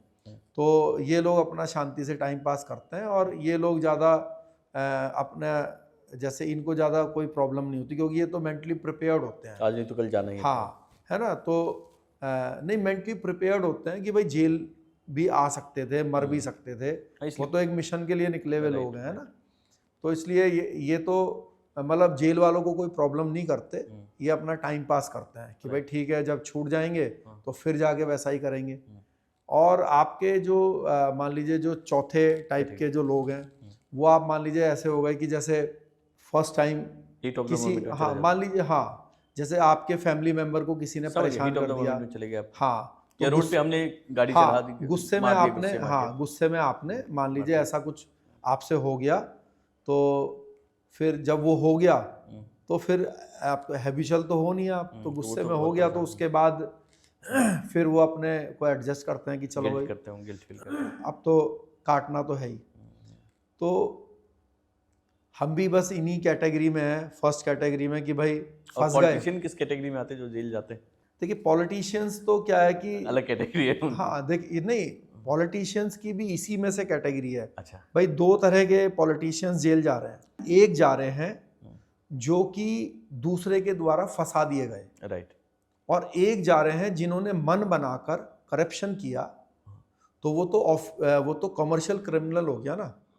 वो क्या, उन्होंने मन बनाकर, उनको पता था कि उन्होंने जब भाई एक आदमी ने गोली मार के किसी का बैग छीना, एक आदमी ने साइन मार के 1 करोड़ रुपए ले लिए। जब साइन मार रहा था तो उसको पता था फंसूंगा कि नहीं, मैंने गलत काम किया, लेकिन उसके मन में क्या था कि इस 1 करोड़ से मेरे लाइफ में अपग्रेड होगा, राइट, मेरी आर्थिक संपन्नता बढ़ेगी। तो आर्थिक क्राइम तो उसने भी किया, बस उसने गोली नहीं चलाई। तो जब ऐसा कोई भी जब व्यक्ति जेल में जाएगा तो वो क्या, उसको बड़ी बेचैनी रहेगी। तो आप देखते होंगे पॉलिटिशियंस भी जब जेल में जाते हैं करप्शन वाले कांड में, तो वो लोग बड़े बेचैन रहते हैं जेल में, और फिर वो सुख सुविधाएं लेने की कोशिश करते हैं, क्योंकि मैंने आपसे बताया ना, उनकी वो मेंटेलिटी होती है कि यार हमने तो पैसा कमाया है गलत तरीके से अपने जीवन में मजा लेने के लिए, चाहिए मुझे, हाँ, मजा लेने के लिए। तो फिर जब वो जेल में जाएंगे तो वो क्या करेंगे, पैसे देंगे या अपनी पावर का इस्तेमाल करेंगे कि उनको एक मालिश वाला दो, पैर दबाने के लिए दो, हाथ दबाने के लिए दो, आए भी हैं हाँ, कई सारे, है ना। हाँ, तो फिर वो, और जो गोली मारने वाला कमर्शियल क्रिमिनल है, वो उनका जेल काटने का तरीका एक ही है। मतलब वो जेल वालों के ऊपर दबाव बनाते हैं, चाहे वो पैसों का हो, चाहे वो राजनीतिक हो, अपने जेल में सुविधाएं लेने के लिए। जी। तो अभी आपने बोला कि एक जेल का अपना नियम है और जेल की अपनी करेंसी है, कौन तय करता है नियम और करेंसी कौन फिक्स करता है? नहीं, देखिए करेंसी तो क्या है, वो तो सरकार का वो है। हाँ। क्या कूपन सिस्टम चलते थे वहाँ पे ना, अच्छा, पहले। हाँ। अभी जो है जैसे एटीएम कार्ड होता है, अभी कार्ड सिस्टम है। तो जो फैमिली मेंबर्स हैं आपके, जो आपसे मुलाकात करने आएंगे, तो अभी जैसे जेल में एक नियम बनाया हुआ है, भाई इतने पहले तो कितने भी ले सकते थे, है ना, लेकिन अभी नियम है कि भाई 6,000 रुपये थे तब, कि 6,000 रुपये एक व्यक्ति जो है अपने फैमिली मेंबर से ले सकता है पर मंथ। अच्छा। तो वो क्या होगा कि उधर आपके घर वाले जब पैसे जमा करेंगे तो वो एक पर्ची दे देगा काट के, तो उस पर्ची को आप जो है एक जो जेल में एक ऑफिस है वहाँ पे जब आप जमा कराओगे तो वो आपका जो कार्ड है उसको उतने रुपए से Value रिचार्ज होगा। कर देगा। हाँ, समझ गया। मतलब चार्ज कर देगा ना, जैसे 3,000 रुपये आपके घर वालों ने दिए तो वो 3,000 रुपये उसमें चार्ज कर देगा।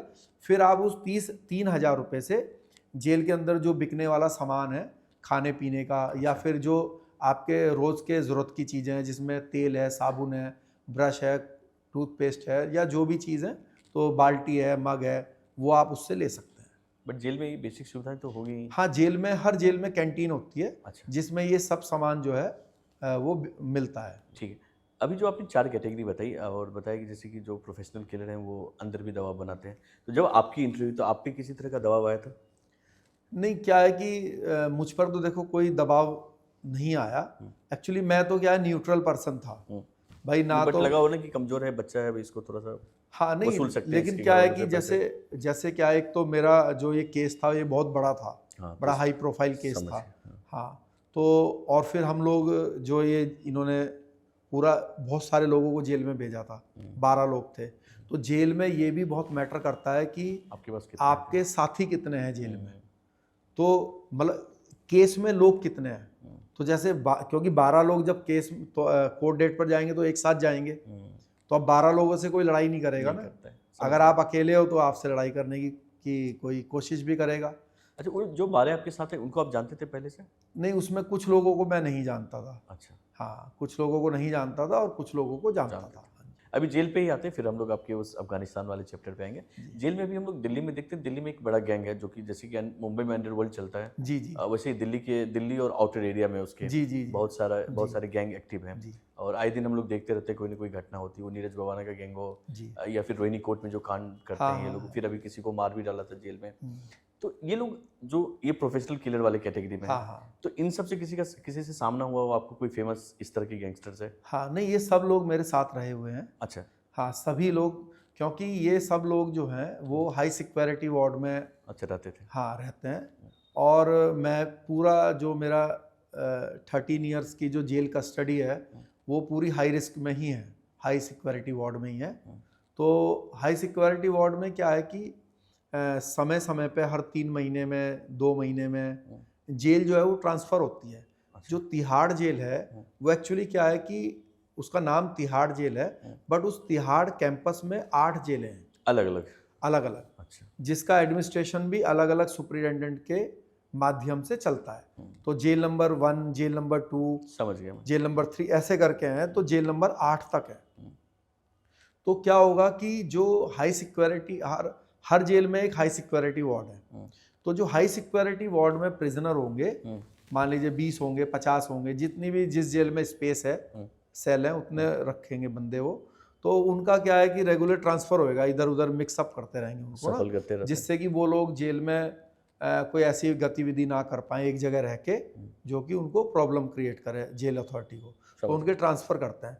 तो जितने भी जो टेररिस्ट हैं या फिर जितने भी हाई प्रोफाइल मान लीजिए क्रिमिनल्स कह लीजिए या फिर अंडर डॉन कह लीजिए, हाँ, या अंडर ट्रायल कह लीजिए, मतलब वो बड़े केसेस में अगर कोई अंडर ट्रायल है तो जितने भी इस तरह के जो लोग हैं वो उस 2001 से और 2016 तक वो लोग मेरे साथ रहे हैं। अभी और जो आप बता रहे हैं वो तो मेरे सामने ही नीरज भवाना वाला शुरुआत में, तब तो वो इतना मतलब शुरुआत थी उनकी, तो तब वो शुरू में बिल्कुल एकदम यंग हो गए, सुंदर सा, एकदम यंग एज, बिल्कुल एकदम बच्चे थे। इसी नाम से जाना जाता था, नीरज भवाना नाम से ही। हाँ हाँ, भवाना तो एक एरिया है। अच्छा, नाम तो नीरज ही है। था उनका। अभी जैसे कि एक बहुत बड़े ठग हैं अंदर, सुकेश चंद्रशेखर। हाँ, नहीं, वो तो मेरे के बाद में बाद में वहाँ आए। पे जेल में आए। हाँ ऐसे बहुत सारे ठग होंगे आपके टाइम पे भी? हाँ, जेल में तो देखो भाई हर हर तरह के समय हर समय कोई नहीं कोई। हर प्रकार के लोग आते हैं। मेरे सामने जो बड़े हाई प्रोफाइल केस में थे, ये थे पूरे जो 2G स्कैम था। तो 2G स्कैम के जो लोग थे वो वाले सारे के सारे थे इसमें। आपके बल्कि मुंबई के तो वो तो बहुत बड़ी पर्सनैलिटी भी हैं, उनका नाम तो याद नहीं आ रहा, वो बड़े फिल्म में भी उनका इन्वॉल्वमेंट शाहिद था वालवा, शायद, हाँ यही नाम, सही हाँ वही थे। तो वो भी थे 2G स्कैम में, शाहिद वालवा ही, हाँ वो थे मुंबई से जो थे। ठीक है, हाँ। ठीक है। अब ये आते हैं जो अब आप जेल में हो, आप खुद फाइट कर रहे हैं, अपनी को जस्टिस देने की फाइट कर रहे हैं, और फिर आपने एक नई मुसीबत मोल ले ली। इसके पीछे कहाँ से दिमाग में आया कि अब मैं एक और मुसीबत मोल ले लेता हूँ?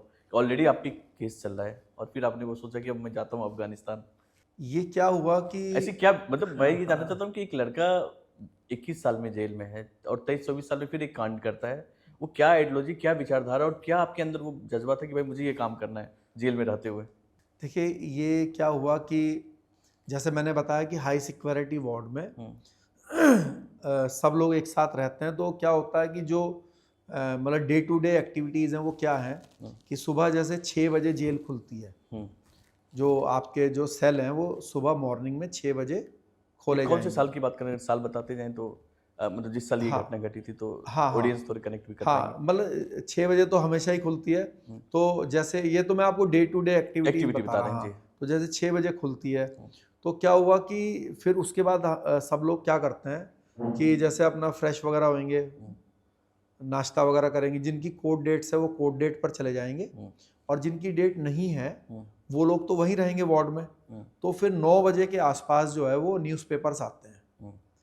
तो जिन न्यूज़पेपर आपको अपना लगाना पड़ता है। अच्छा, है ना? खुद पे कीजिए आप। हाँ, खुद पे कीजिए, अपना जो वो कार्ड है उससे आप पे 6,000 कीजिए। रुपये जो हाँ आपको मिलते हैं। हाँ, तो जैसे मैंने जो है 6 अखबार लगाता था मैं हमेशा, 3 इंग्लिश के, 3 हिंदी के। तो फिर सब लोग हम बैठ जाते हैं वहाँ पे और सब लोग पढ़ते थे। तो क्या हुआ कि एक दिन मैंने न्यूज़पेपर में पढ़ा कि कुछ सामाजिक संगठन है, शायद आरएसएस थे, आरएसएस के लोग थे, तो उन्होंने जो है बाहर डिमॉन्स्ट्रेशन किया कि भाई जो हमारे आखिरी भारतीय सम्राट हैं पृथ्वीराज चौहान जी, उनकी जो समाधि है वो अफगानिस्तान में है, और जूते चप्पल मार के उनका पिछले 800 सालों से अपमान किया जाता है। अच्छा।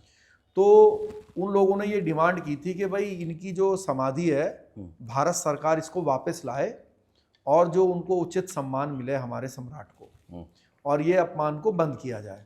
तो ऐसा जो है उन्होंने डिमांड की थी अटल बिहारी वाजपेयी जी से। अच्छा। तो वो अखबार में छपी हुई थी। तो मैंने जब पढ़ा तो मैंने मेरे साथ उस समय कुछ तालिबानी टेररिस्ट भी थे उनका, हाँ मुझे नाम भी याद है, एक का नाम तो था गयूर खान।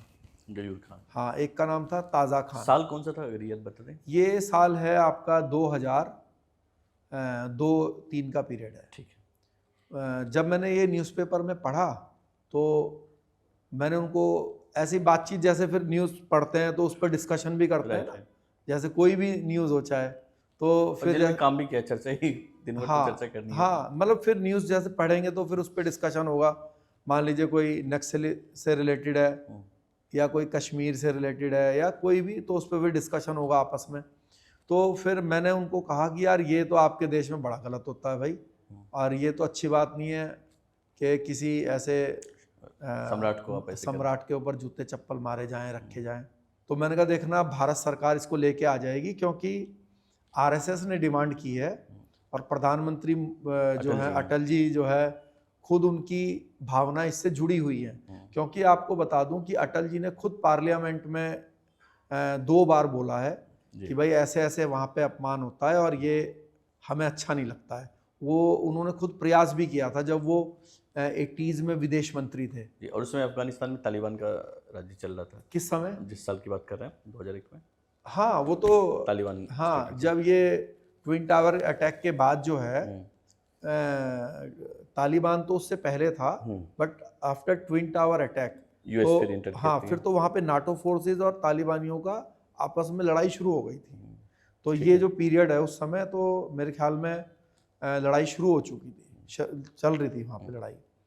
तो वो हंसने लगे, कहने लगे कि राणा जी 800 साल से कोई ला नहीं पाया, तो अभी भी आपके सरकार के बस की ये काम नहीं है, और आप तो आलू खाने वाले लोग हो, ये तो हम पठान हैं जो वहाँ से आके कुछ भी कर सकते हैं। अच्छा। और आप लोगों के बस का ये काम नहीं है, आपके सरकार के बस की ये काम नहीं है।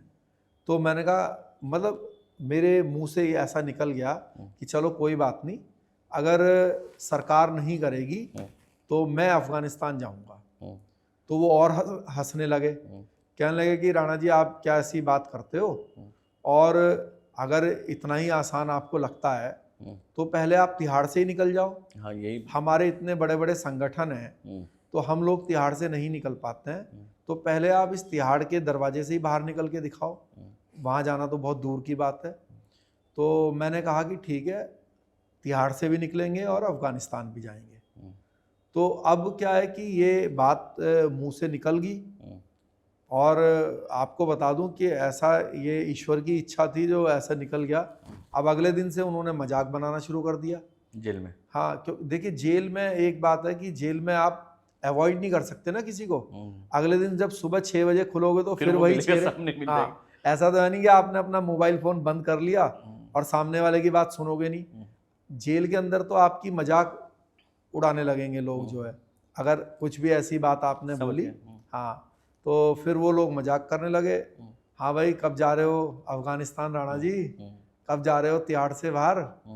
तो ऐसे करके जो है एक माइंड मेकअप होता चला गया कि भाई जाना भी है और अपने जो अंतिम हिंदू सम्राट हैं उनकी मिट्टी समाधि भी वापस लेके आनी है।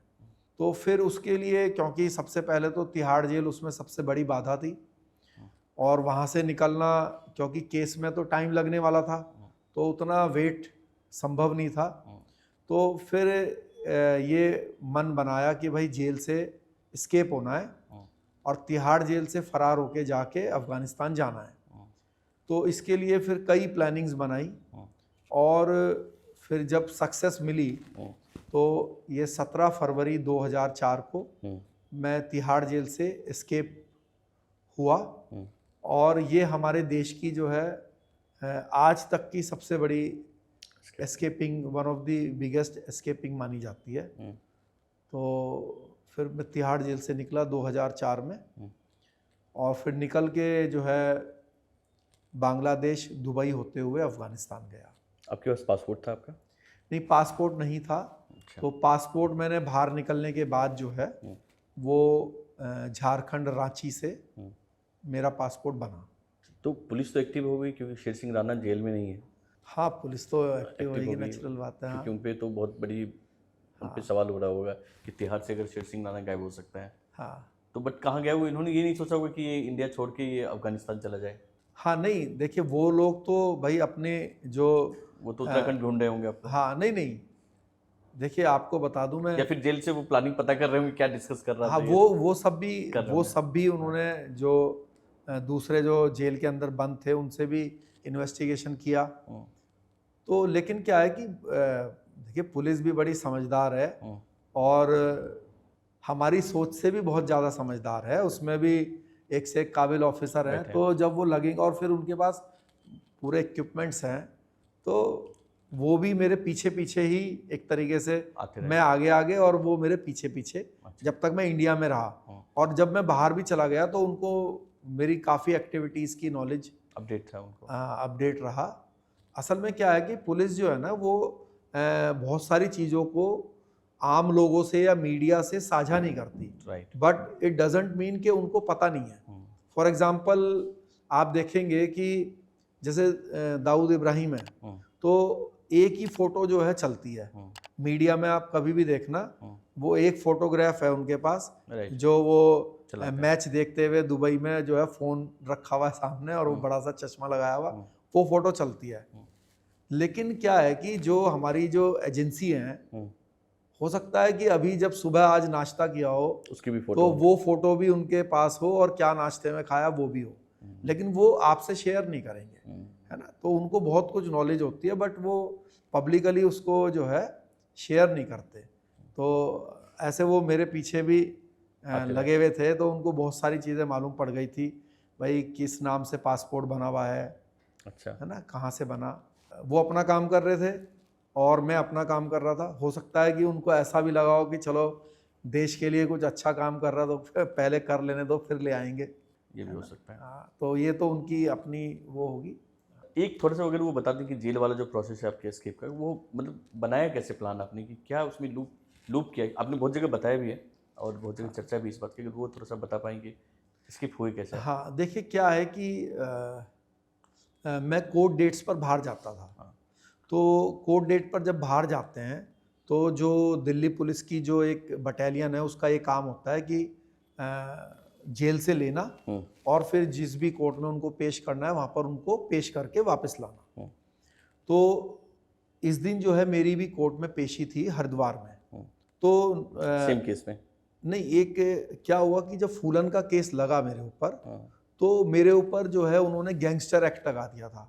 अच्छा। हाँ, देखो केस अलग होता है, एक्ट अलग होता है। एक्ट जो है वो पुलिस किसी के ऊपर भी लगा सकती है, जैसे मकोका होता है ना, ये गैंगस्टर एक्ट होता है, गुंडा एक्ट होता है, वो पुलिस की अपनी कार्रवाई होती है।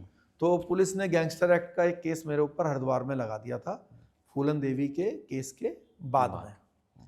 तो उस केस में मैं जाता था तो जब मैं जैसे जो नॉर्मली जो जाने का टाइम था वो ये था कि भाई अप्रॉक्सीमेटली 6:45 बजे पुलिस आती थी और 14 पुलिस के पर्सनल जो है वो मेरे साथ जाते थे। हाँ, तो वो लोग आते थे और 6:45 के आसपास लेके चले जाते थे।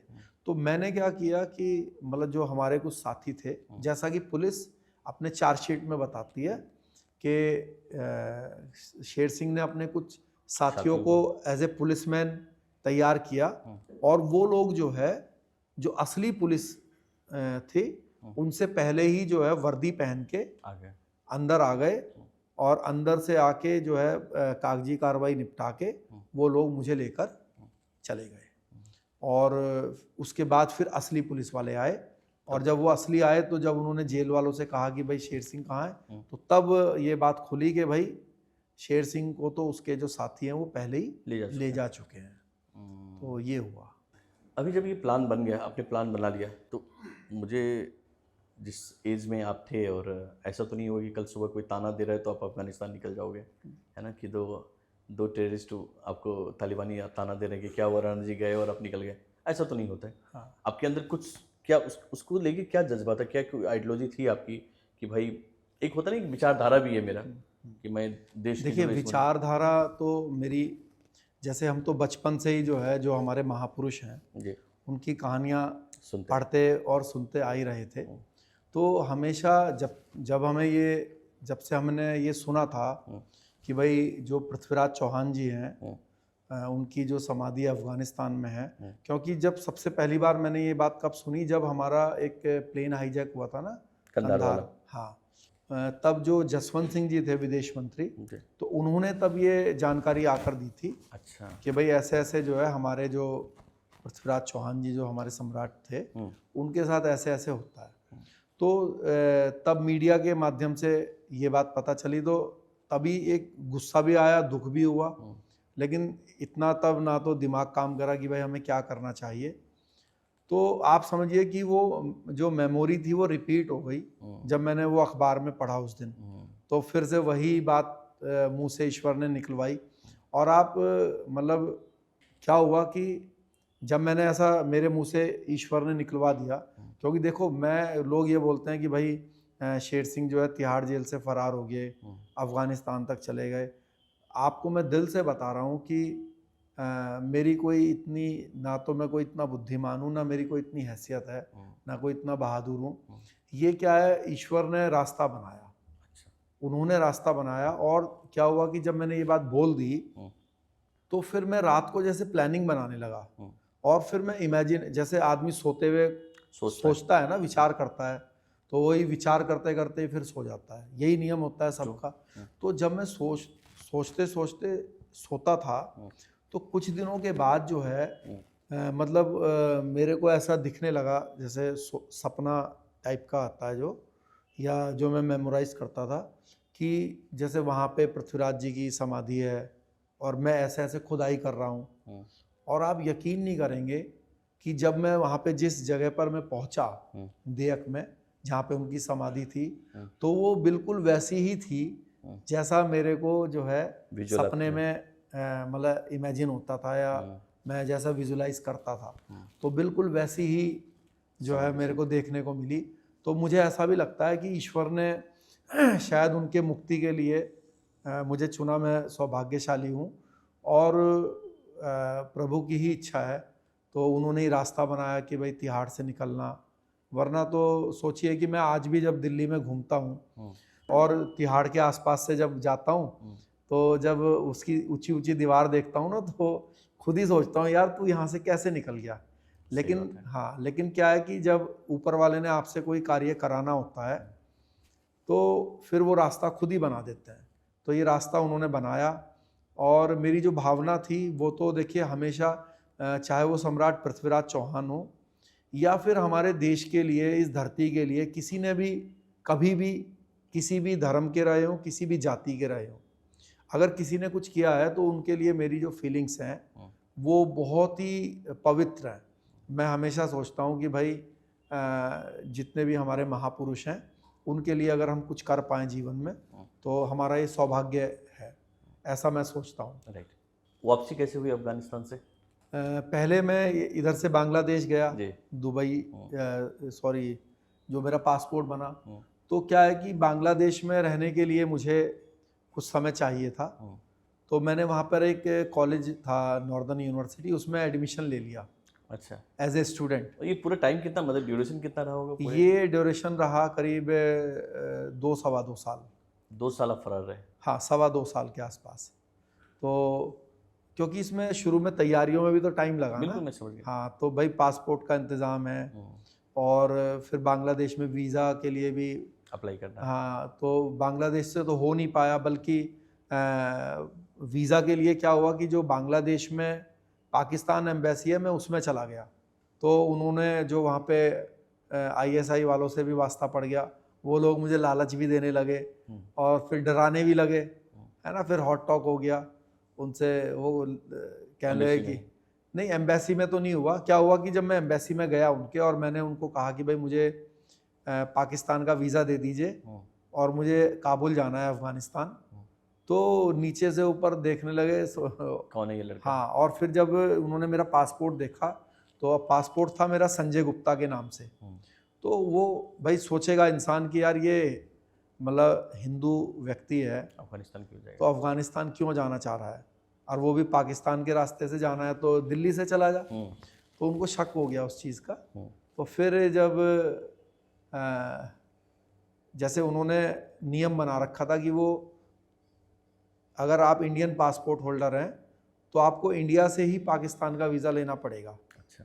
बांग्लादेश से या किसी दूसरे देश से नहीं मिलेगा।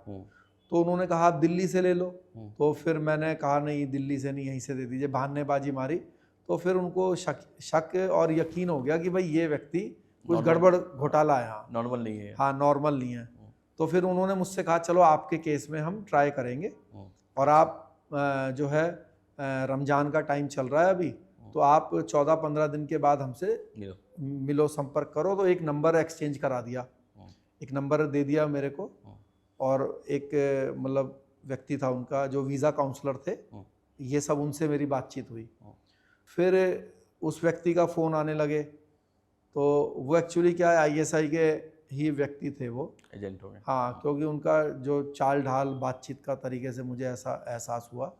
तो फिर वो कहने लगे कि ये जो काउंसलर साहब थे ये बात करने लगे, कहने लगे कि अरे भाई यहाँ पे रहो, हम आपको बिजनेस कराएंगे, पाकिस्तान में रहना है ना यहाँ। तो मैंने कहा जी आप लोग तो बम फुड़ाते हो, है ना। अच्छा, जब मैंने बार बार उनका फ़ोन नहीं उठाया, तो फिर जब उन्होंने फिर, क्योंकि तब तक उनको पता चल गया था कि ये कौन है व्यक्ति ना, न्यूज़ में समझ में गया आगे। नहीं, उन्होंने क्या है मेरा पासपोर्ट जो है वो स्कैन कर लिया था। अच्छा। तो फिर उनको पता चल गया होगा, करा लिया होगा, भाई एजेंसी है तो पता चल ही जाएगा कि भाई इंडिया से ये एस्केप है, तिहाड़ से भागा हुआ है, फला व्यक्ति है। तो मेरे से उस दिन जब फ़ोन किया तो कहने लगे हाँ भाई, जब मैं उनको कोई घास नहीं डाल रहा था तो कहने लगे कि संजय गुप्ता कहें या शेर सिंह राणा कहें। अच्छा। हाँ, मैंने कहा जो मर्जी बोलो आप। मैंने कहा कि आप तो बम फुड़ाते हो। कहने लगे कि सबसे नहीं फुड़वाते, आओ आप, हम आपका ध्यान रखेंगे और मेहमान वो आप हमारे मेहमान बना के रखेंगे। मैंने कहा भाई माफ़ करो, मतलब फिर थोड़ा हॉट टॉक हो गई। तो फिर मैंने अपना वो फ़ोन जो है वो हमेशा के लिए तोड़ ही दिया, वो सिम कार्ड भी तोड़ दिया। तो फिर मैंने यहाँ पे मुंबई से ही जो है, यहाँ पे अफ़गानिस्तान काउंसलेट थी, फिर यहाँ पर मैंने ट्राई किया। यहाँ से मैंने फिर वीज़ा लिया। शुरुआत में 14 दिन का वीज़ा मिला। वीज़ा आप खुद आए थे लेने के लिए? हाँ, खुद ही आया मैं। खुद आए। हाँ, और फिर अफ़गानिस्तान में मैंने उसको 2 बार एक्सटेंड कराया। अच्छा। 14 दिन के क्योंकि मुझे वहाँ पर लगे 3 महीने, तो पहले मैंने 1 महीने के लिए एक्सटेंड कराया वहाँ पहुँचने के बाद काबुल से, फिर 3 महीने का फिर एक्सटेंड कराया कंधार से। तो बस फिर उसी जो मुंबई से काउंसलेट से जो वीज़ा मिला, इस लेकर मैं पहले ढाका गया, फिर ढाका से मैंने फ़्लाइट ली दुबई के लिए। अच्छा। क्योंकि दुबई से मैं इसलिए गया क्योंकि दिल्ली से मैं जा नहीं सकता था। इस्लामाबाद वालों ने जो है पहले से अपनी लिस्ट में आ गए थे उनके। हाँ, तो फिर दुबई एक रास्ता बचा था, क्योंकि पूरे ऑल ओवर वर्ल्ड से तब सिर्फ इन 3 देशों से ही फ्लाइट्स जाती थी। ढाका टू डायरेक्ट नहीं थी फ्लाइट? नहीं, पूरे वर्ल्ड से कहीं से नहीं थी। country, सिर्फ काबुल में जो मतलब प्लेन लैंड करता था वो सिर्फ इन 3 देशों से ही करता था। अगर आप अमेरिकन सिटीजन भी हो तो पहले आपको दुबई या दिल्ली या इस्लामाबाद जाना पड़ेगा, फिर आप अफ़गानिस्तान में एंटर करोगे। फिर यही एक माध्यम था। तो हमारे एक बहुत ही आदरणीय भाई हैं अपने किशोर भाई, तो उन्होंने फिर मेरा ये जो है काम एयरलाइंस का टिकट का बंदोबस्त कराया, उन्होंने हेल्प करी इसमें, किशोर भाई ने। तो क्योंकि मेरा तो कोई वहाँ पे नेटवर्क नहीं था, अब वो उन्होंने कहा कि भाई ढाका से आपको तभी दुबई जाने देंगे जब आप कनेक्टिंग फ़्लाइट दिखा दोगे। तो फिर किशोर भाई ने वहाँ से टिकट जो है अरेंज कराया काम एयरलाइंस का। तो फिर वो टिकट दे के दिखा के मैं मुंबई से ढाका से दुबई गया और फिर काबुल आया। काबुल पहुंचने के बाद अच्छा मैंने सोचा जैसे नॉर्मल एयरपोर्ट होते हैं वैसे ही होगा, गाड़ी होगी। तो जब मैं वहाँ मतलब लैंड करके बाहर आया तो वहाँ तो वीकली 2 या 4 फ्लाइट जाती थी, खाली रहता था पूरा एयरपोर्ट।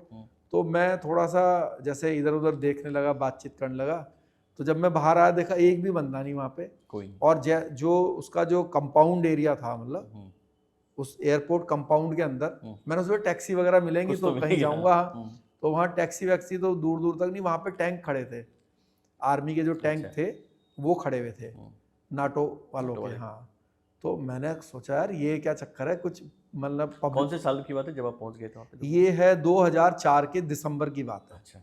हाँ, यही टाइम था, बिल्कुल दिसंबर का महीना था 2004 में।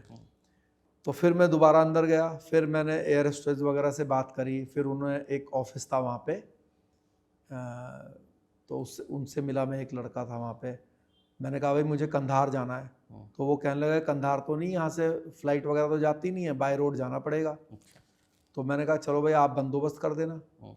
तो फिर मैं उस दिन जो है एक होटल में स्टे किया वहाँ पे, और फिर उस होटल में ही क्या हुआ, मुझे एक लाइन ईश्वर ने दे दी।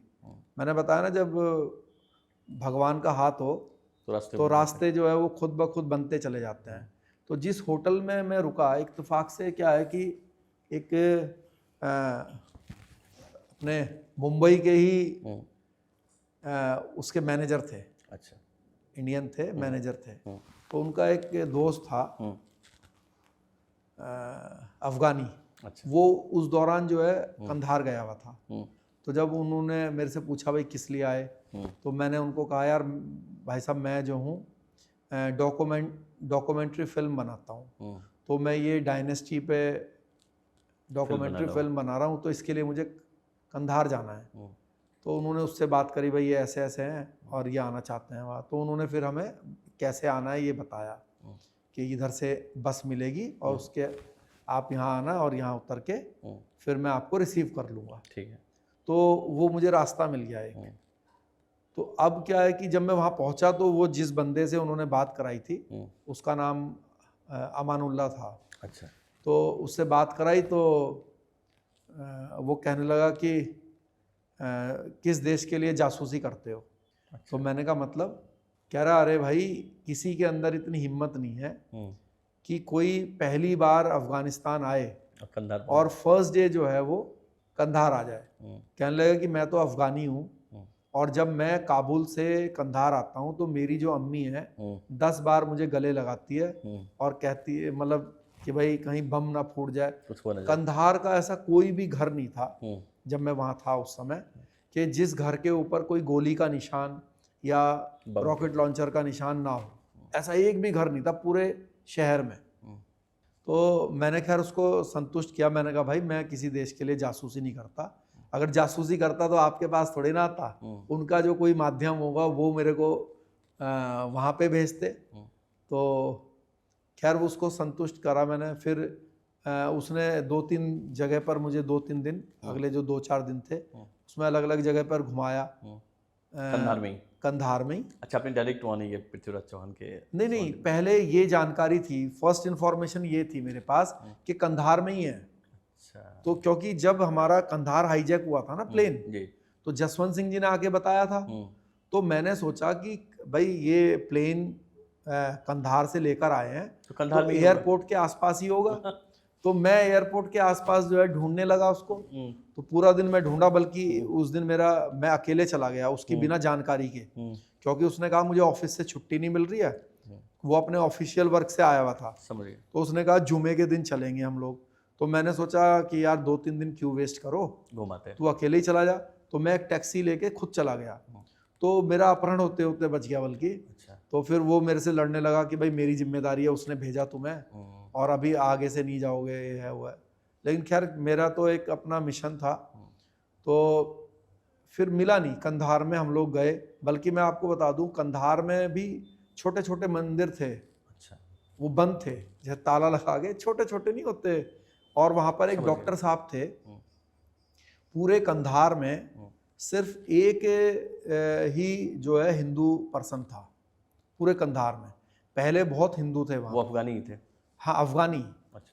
जो अफगानिस्तानी नागरिकता के, मतलब जो वहीं बॉर्न बर्थ हुए, पीढ़ियों दर पीढ़ी, मतलब अफगानी और हिंदू रह गए। हाँ, हिंदू ही थे। तो उन्होंने कहा कि जब यहाँ पे तालिबानियों का राज आया तो कंधार के सारे जो हिंदू थे वो लोग जो है वो जर्मनी और कुछ यूरोपियन कंट्रीज में चले गए, माइग्रेट कर गए। या कुछ कन्वर्ट हो गए होंगे? नहीं, कन्वर्ट तो कोई नहीं हुआ, सब लोग बाहर चले गए। हाँ, बाहर चले गए। तो सिर्फ एक ही व्यक्ति थे। तो मैं उनसे भी मिला था, वो डॉक्टर थे और अकेले, पूरे कंधार में अकेले डॉक्टर थे और हिंदू थे। और तो मैं उनके घर पर भी गया। तो उन्होंने मुझे बताया कि उनके बच्चे भी जर्मनी गए हुए थे, उनके साथ फोटोग्राफ्स वगैरह भी। पहले तो वो मुझसे बात करते हुए डरने लगे। तो उन्होंने सोचा भाई हो सकता है कोई ऐसे ही कोई जानकारी ले रहा हो, अफगानी कोई तालिबानी का व्यक्ति हो। हाँ, तो फिर मैंने उनको पासपोर्ट वगैरह दिखाया, उनको संतुष्ट किया। तो फिर मैंने उनसे बातचीत करी। काफ़ी ओल्ड एज थे, नाम तो मुझे अभी उनका ध्यान नहीं आ रहा। तो उनसे फिर मैंने 2-3 घंटा बात की। तो उन्होंने मुझे पूरा बताया कि भाई पहले यहाँ पर ऐसे ऐसे इतने मंदिर थे। और उन्होंने मुझे बताया कि ऐसा मैंने सुना है कि यहाँ पर जो पृथ्वीराज चौहान जी हैं उनकी समाधि है, लेकिन वो यहाँ पर नहीं है, वो गजनी के कहीं आसपास है। अच्छा। और उनके ऊपर जूते चप्पल उनकी समाधि के ऊपर रखे जाते हैं, बट वो कंधार में नहीं है। तो फिर मैंने पूरा कंधार तब तक मैं खंगाल चुका था। और फिर जब उन्होंने भी ये बात मुझे बता दी तो फिर मैं इस बात से तो मतलब सेटिस्फाई हो गया कि भाई कंधार में नहीं है, क्योंकि ये तो यहीं पर बॉर्न बर्थ हैं, इनको तो पूरा कंधार की नॉलेज है ही। अच्छा, वहाँ पे एक खास बात यह है कि कंधार के व्यक्ति को अपने जो 200 किलोमीटर दूरी पर शहर है ना, उसके बारे में कोई जानकारी नहीं है। क्योंकि कंधार में जो व्यक्ति पैदा हुआ ना, तो अधिकतर लोग ऐसे हैं कि वहीं पैदा हुए, वहीं पर ही पूरा जीवन काट दिया, बाहर निकले ही नहीं। क्योंकि वहाँ पे कबीला सिस्टम था ना, तो आप दूसरे कबीले के एरिया में जा ही नहीं सकते थे, है ना? समझ गए। हाँ, तो इसलिए अधिकतर लोगों को दूसरे कंट्री में जाना हो गया। हाँ, दूसरे कंट्री में जाना हो गया। तो इसलिए नॉलेज नहीं है दूसरे जगहों की लोगों को, बस जहाँ पैदा हुए वहीं की नॉलेज है। ठीक है। तो इसीलिए ढूंढने में भी बहुत ही प्रॉब्लम आई। तो अब जब कंधार में नहीं मिले, फिर मैं वापस गया।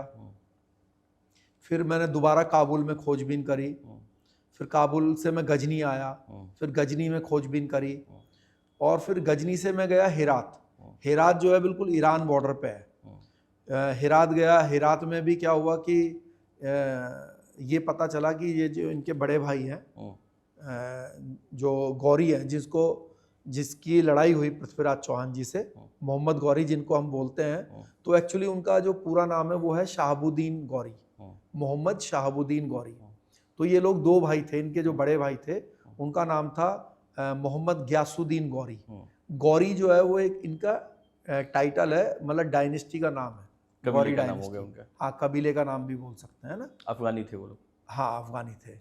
तो ये लोग जो है मतलब गजनी जो सॉरी ये जो हेरात है, यहाँ से ये डायनेस्टी रूल करती थी। और जो रूलर था, मतलब जो सुल्तान था, वो गयासुद्दीन गौरी था, इनका बड़ा भाई। मोहम्मद गौरी शाहबुद्दीन का बड़ा भाई गयासुद्दीन। हाँ, तो ये जो है वो था सुल्तान, ये उनके कमांडर थे। और इनको ने अपना एक जो सेटअप है वो गजनी में बनाया हुआ था। जैसे कमांड हो रही है पूरी हेरात से, हेरात से जो गजनी है उसकी जो दूरी है वो करीब 1000 किलोमीटर है। अच्छा, 1000 किलोमीटर है। हाँ, तो और वहाँ से फिर दिल्ली भी आते थे ये लोग। हाँ, देखिए क्या है कि जैसे वो हेरात में बैठा हुआ है, वो तो ईरान बॉर्डर है बिल्कुल, बिल्कुल। वहाँ से 30-40 किलोमीटर दूरी पर ईरान स्टार्ट हो जाता है।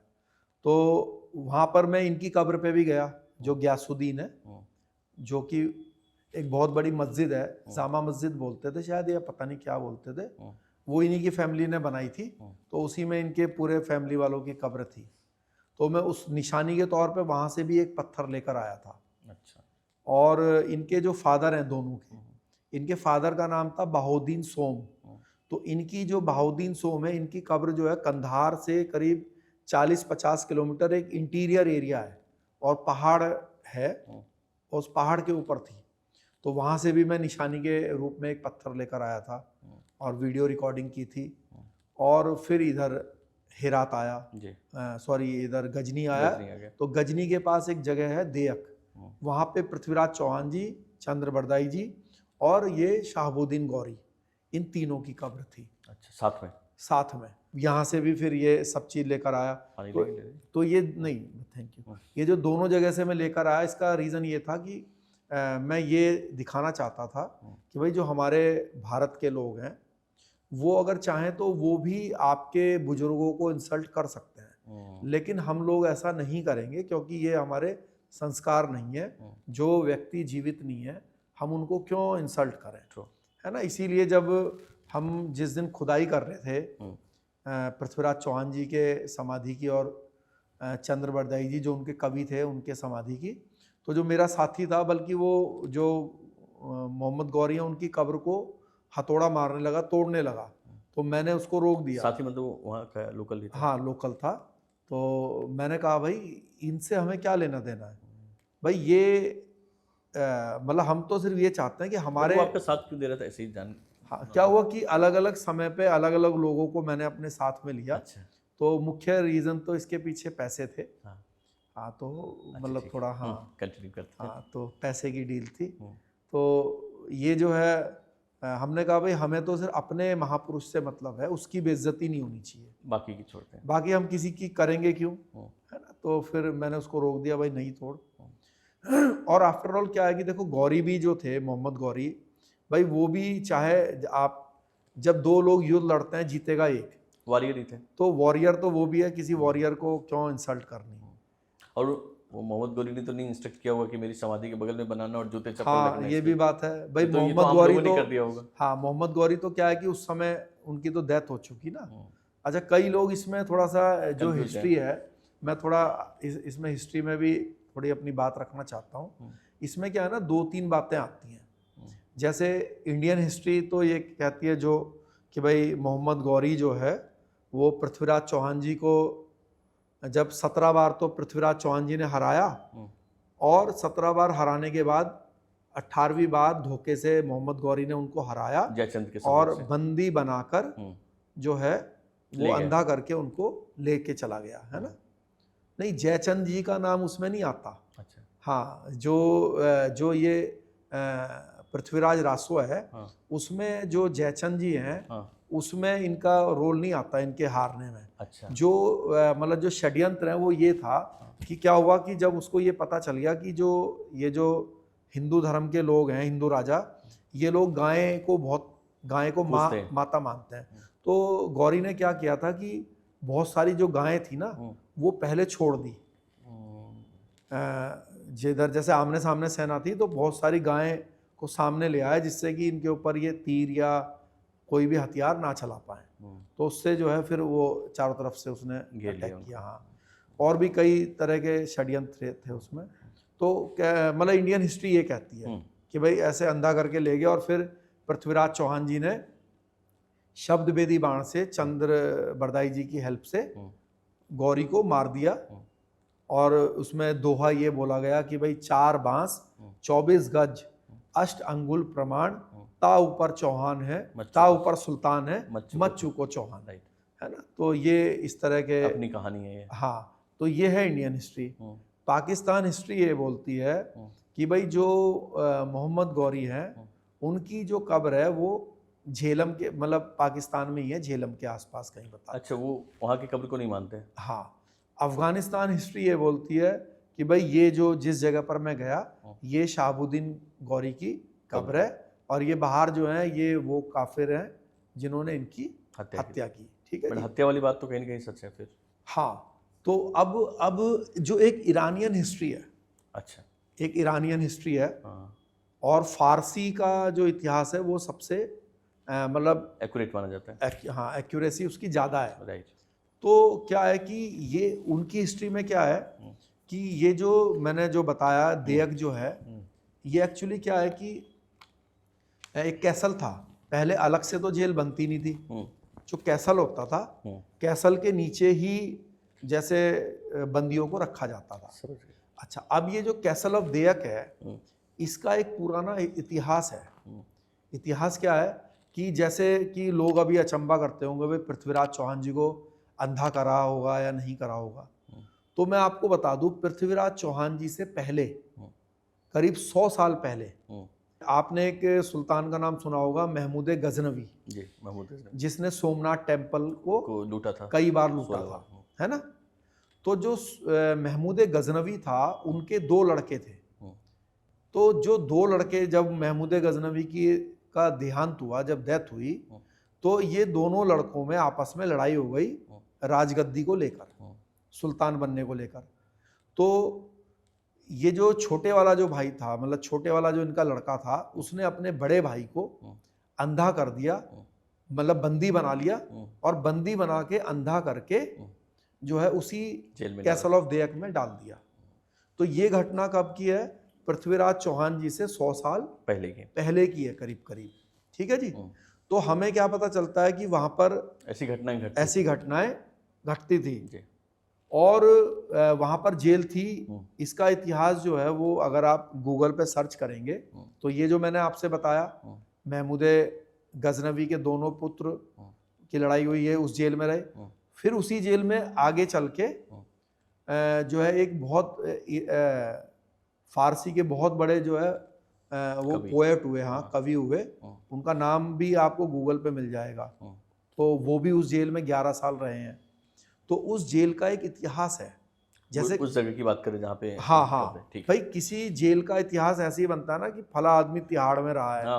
तो ऐसे ही जब बड़े बड़े लोग उस जगह पर रहे, तो जैसे कि उस जेल में कौन रहा, महमूद गजनवी का एक लड़का अंधा करके एक भाई ने रख दिया। फिर ये फारसी के पोएट रहे, फारसी के बड़ा पोएट जो है वो रहे, है ना। फिर ये जो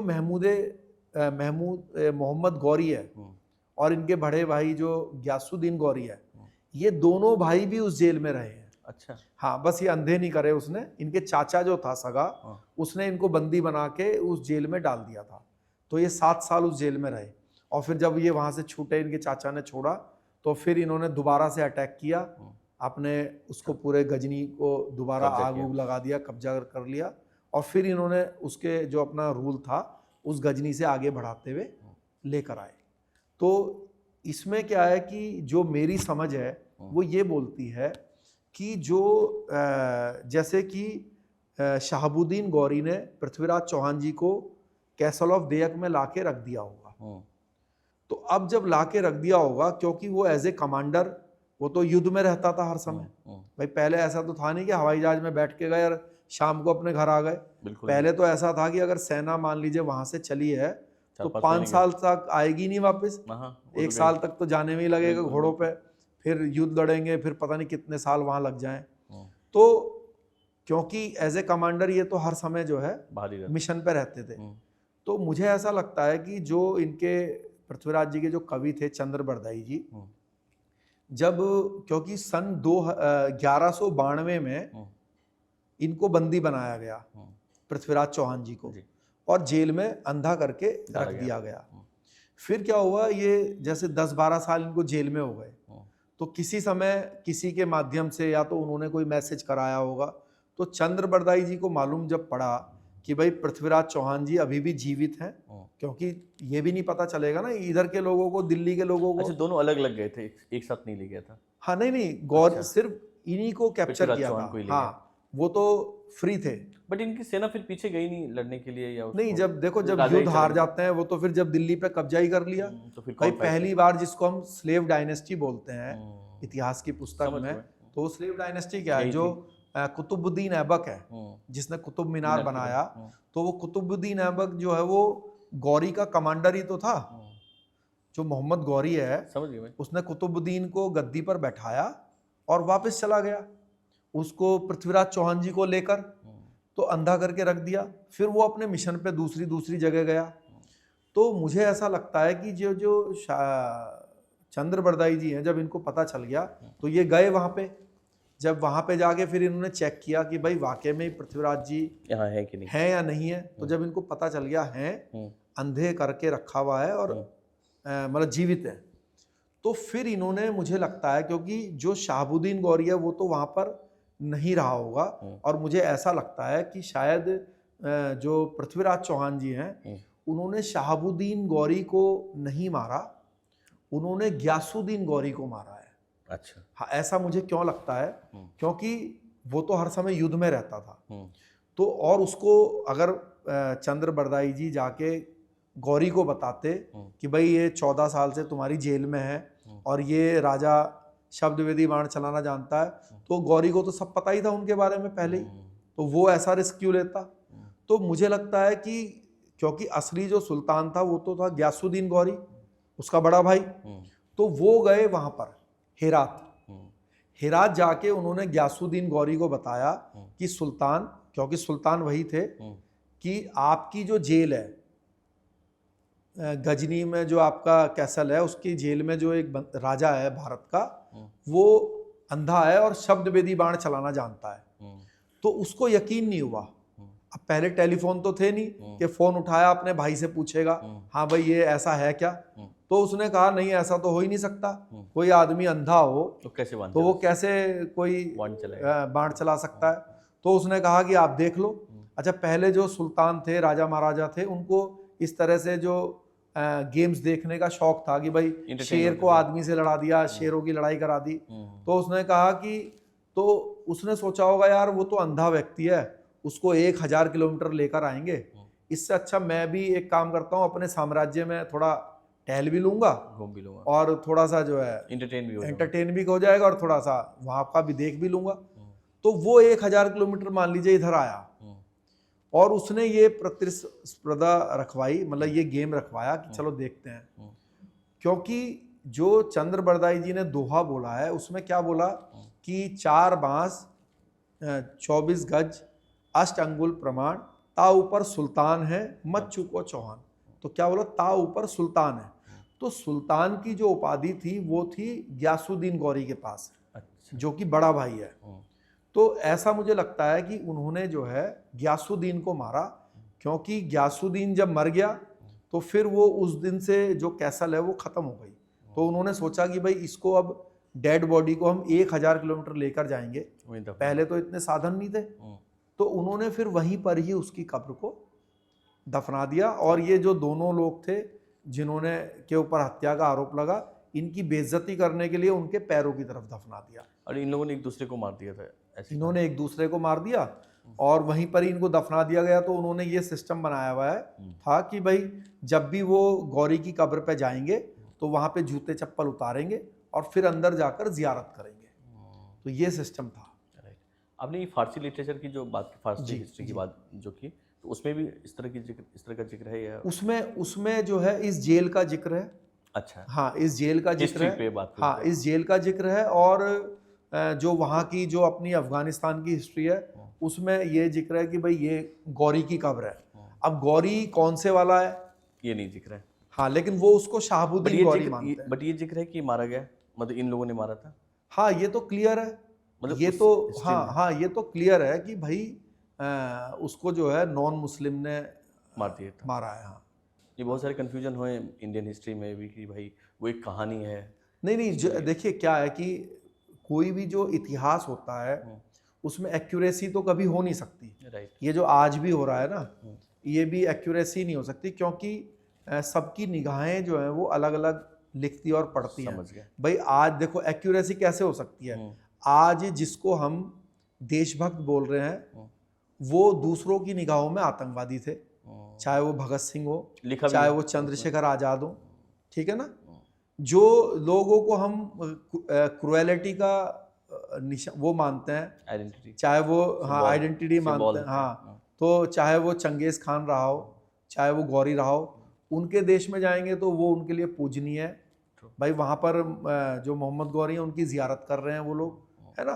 तो इसलिए क्या होता है कि जो हर आदमी है उसकी जो उसके बारे में जब लिखा जाएगा तो वो जिस व्यक्ति के द्वारा लिखा जाएगा उसके ऊपर डिपेंड करता है कि वो उसका अपना आइडल के रूप में लिख रहा है कि उसको अपने विरोधी के रूप में लिख रहा है। तो इसलिए एक्यूरेसी तो कभी नहीं पता चलती, लेकिन हम किसको एक्यूरेट मानेंगे? जो हमारे देश के हमारे लोग बोल रहे होंगे और मान रहे होंगे। हम पाकिस्तान की हिस्ट्री को क्यों मानेंगे? सही, हम जो है, और पाकिस्तान की हिस्ट्री भी कुछ साल पहले तक इंडियन हिस्ट्री ही थी। हाँ, उन्होंने कुछ नया बना दिया। हाँ, नया उन्होंने नया ही बनाया। उन्होंने एक जो उनको तो हमें फॉलो करना जो चाहिए। गौरी की जो कब्र है झेलम में जो बता हाँ, वो किसने बनाई आपको बताता हूँ। वो उसने बनाई जिसने परमाणु बम बनाया था ना पाकिस्तान का। अच्छा। तो उस बंदे ने उसने कहा, हाँ, एक जमीन का टुकड़ा उसने बताया कि यहाँ पे मरा था और यही वो जगह है, तो कब्र बना दो यहाँ पे। हाँ, उसने वहां पे बना दिया, बनाई हुई है बहुत बड़ी। और अफगानिस्तान ने वहां पे बनाई हुई है ना। मानेंगे नहीं दोनों। हाँ, अब कोई किसकी बात ठीक है ये तो, लेकिन हम तो अपने भारत की जो इतिहास लिखने वाले हैं या लोक कथाएं हैं, क्योंकि लोक कथाएं भी हवा में नहीं बनती। कुछ तो उसके पीछे रीजन। हाँ, तो हम तो उसको मानेंगे। और दूसरी बात ये भी है, देखिए मेरे दिल की एक भावना थी। कई लोग ये बोलते हैं भाई राणा जी वहां तो कुछ मिला नहीं आपको, या क्या गए थी या नहीं थी, है ना। आप मुझे, या मिट्टी थी जो आपने शब्द बोले, आप मुझे ये बताइए, अभी मैं आपके फादर साहब की एक फोटो लेता हूँ और उसको यहाँ पे अभी नीचे गिर देता हूँ और उसके ऊपर पैर रख देता हूँ, तो ये आपके फादर साहब की, आप इसकी इंसल्ट मानोगे कि नहीं मानोगे? बिल्कुल मानेंगे। तो क्यों मान रहे हो? तो कागज ही तो है भाई, मैंने आपके फादर के ऊपर तो नहीं पैर रखा, वो तो यहाँ पर है भी नहीं, लेकिन फिर भी आपकी इंसल्ट है ना। तो अगर एक जगह पर हमारे इतने महान पूर्वज की वो उसको मान रहे हैं कि भाई ये समाधि है चंद्रबरदाई जी की, पृथ्वीराज चौहान जी की, और उसके ऊपर जूते चप्पल रख रहे हैं, तो वो हमारी इंसल्ट ही है ना। और हमने अपना कर्म किया, हम वहां तक गए, देखिए, और वहां से उनकी मिट्टी लेकर आए। आज के समय में कई लोग मजाक बनाते हैं इसको, अरे भाई राणा जी आप वहाँ गए, हम भी, कई लोग तो अभी कुछ ब्लॉगर तो चले भी गए वहाँ पे, पहुँच गए, वो बोलते हैं हम चले गए। अभी कई लोग आप देखते होंगे सेल्यूलर जेल में लोग जाते हैं और सेल्यूलर जेल में जाके अपनी फोटो खींचते हैं।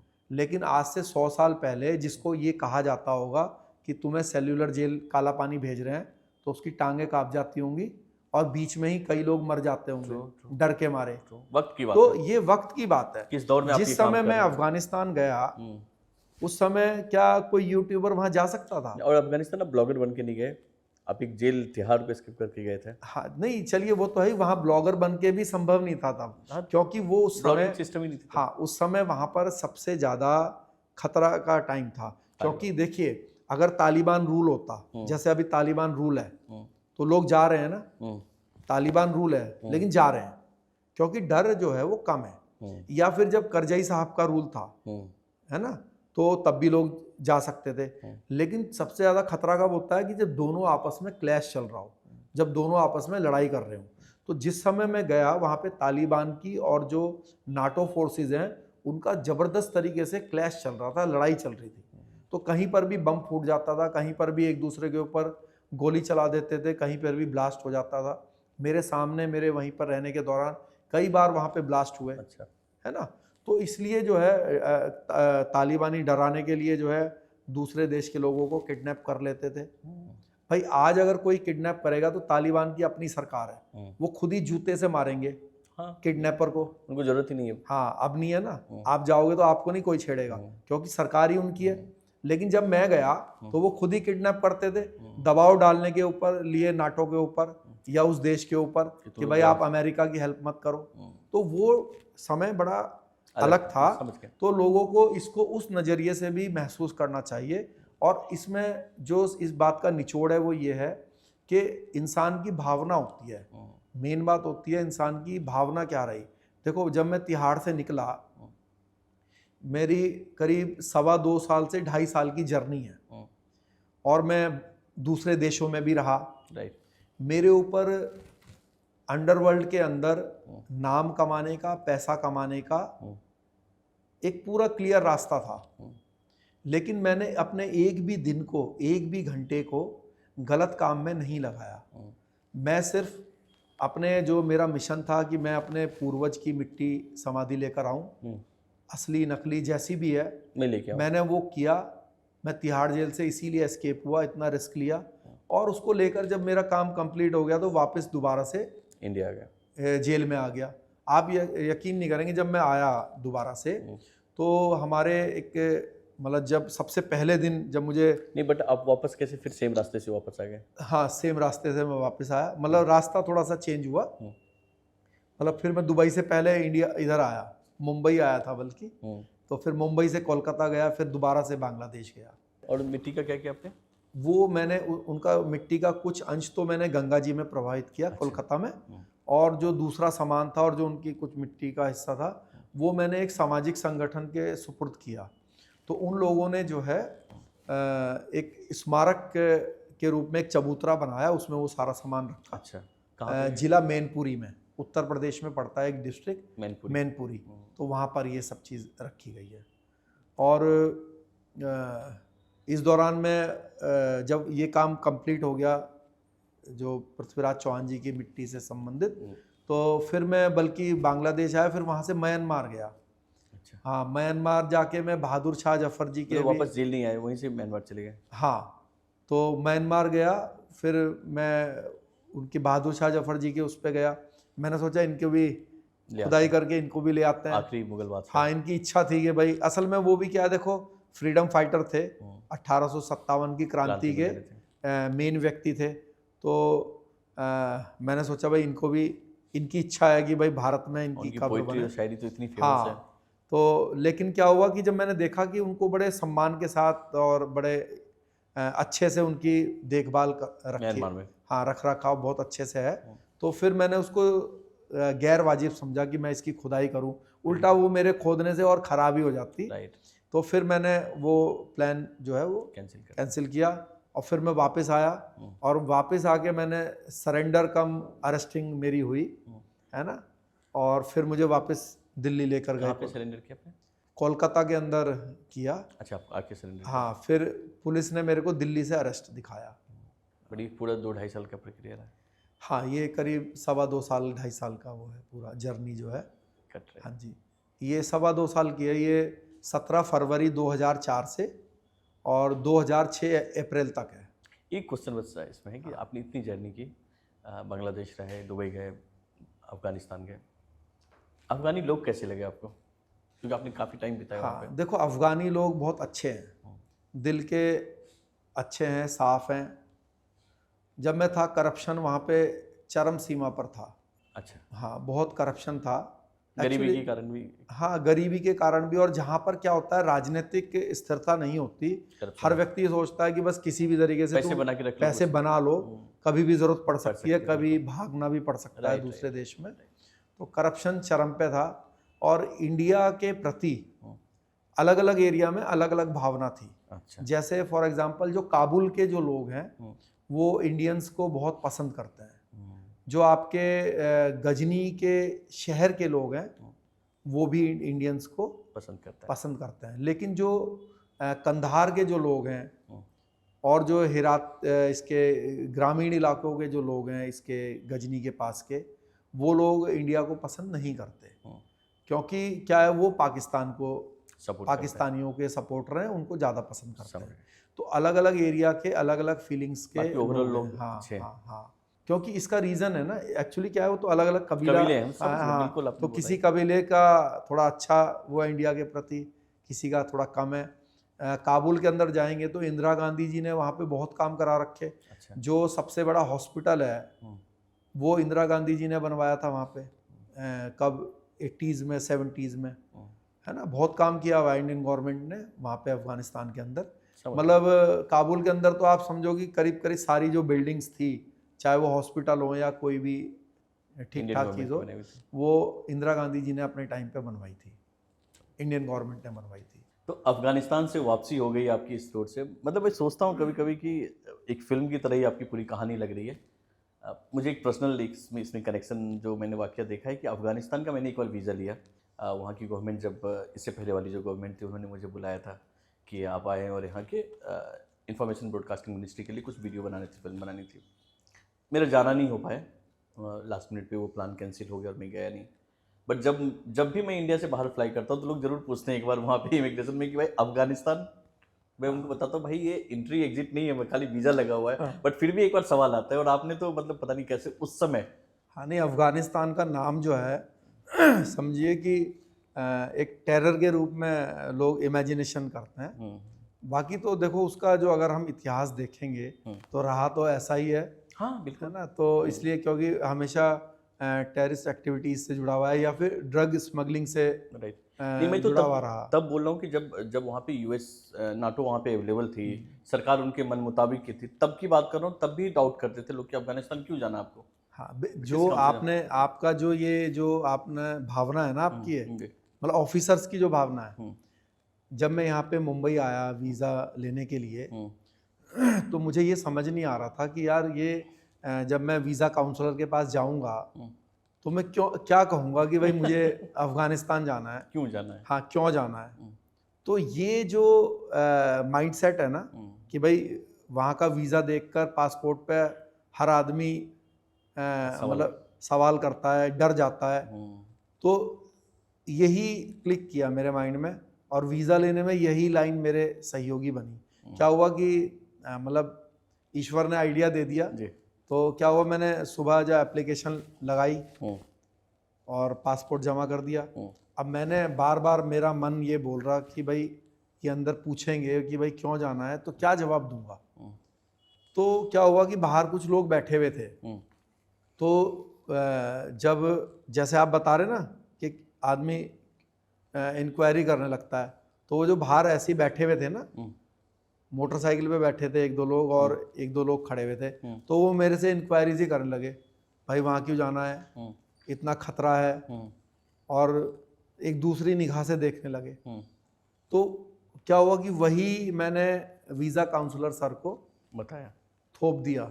Same dialogue. हाँ, मैंने क्या किया, जैसे मैंने पहले वीज़ा के लिए एप्लीकेशन लगाई, फिर जब मैं अंदर गया तो मैंने सोचा कि भाई ये मेरे से क्वेश्चन करे कि भाई क्यों जाना चाहते हो। तो मैंने जाके उल्टा उनसे जो है क्वेश्चनिंग स्टार्ट कर दी।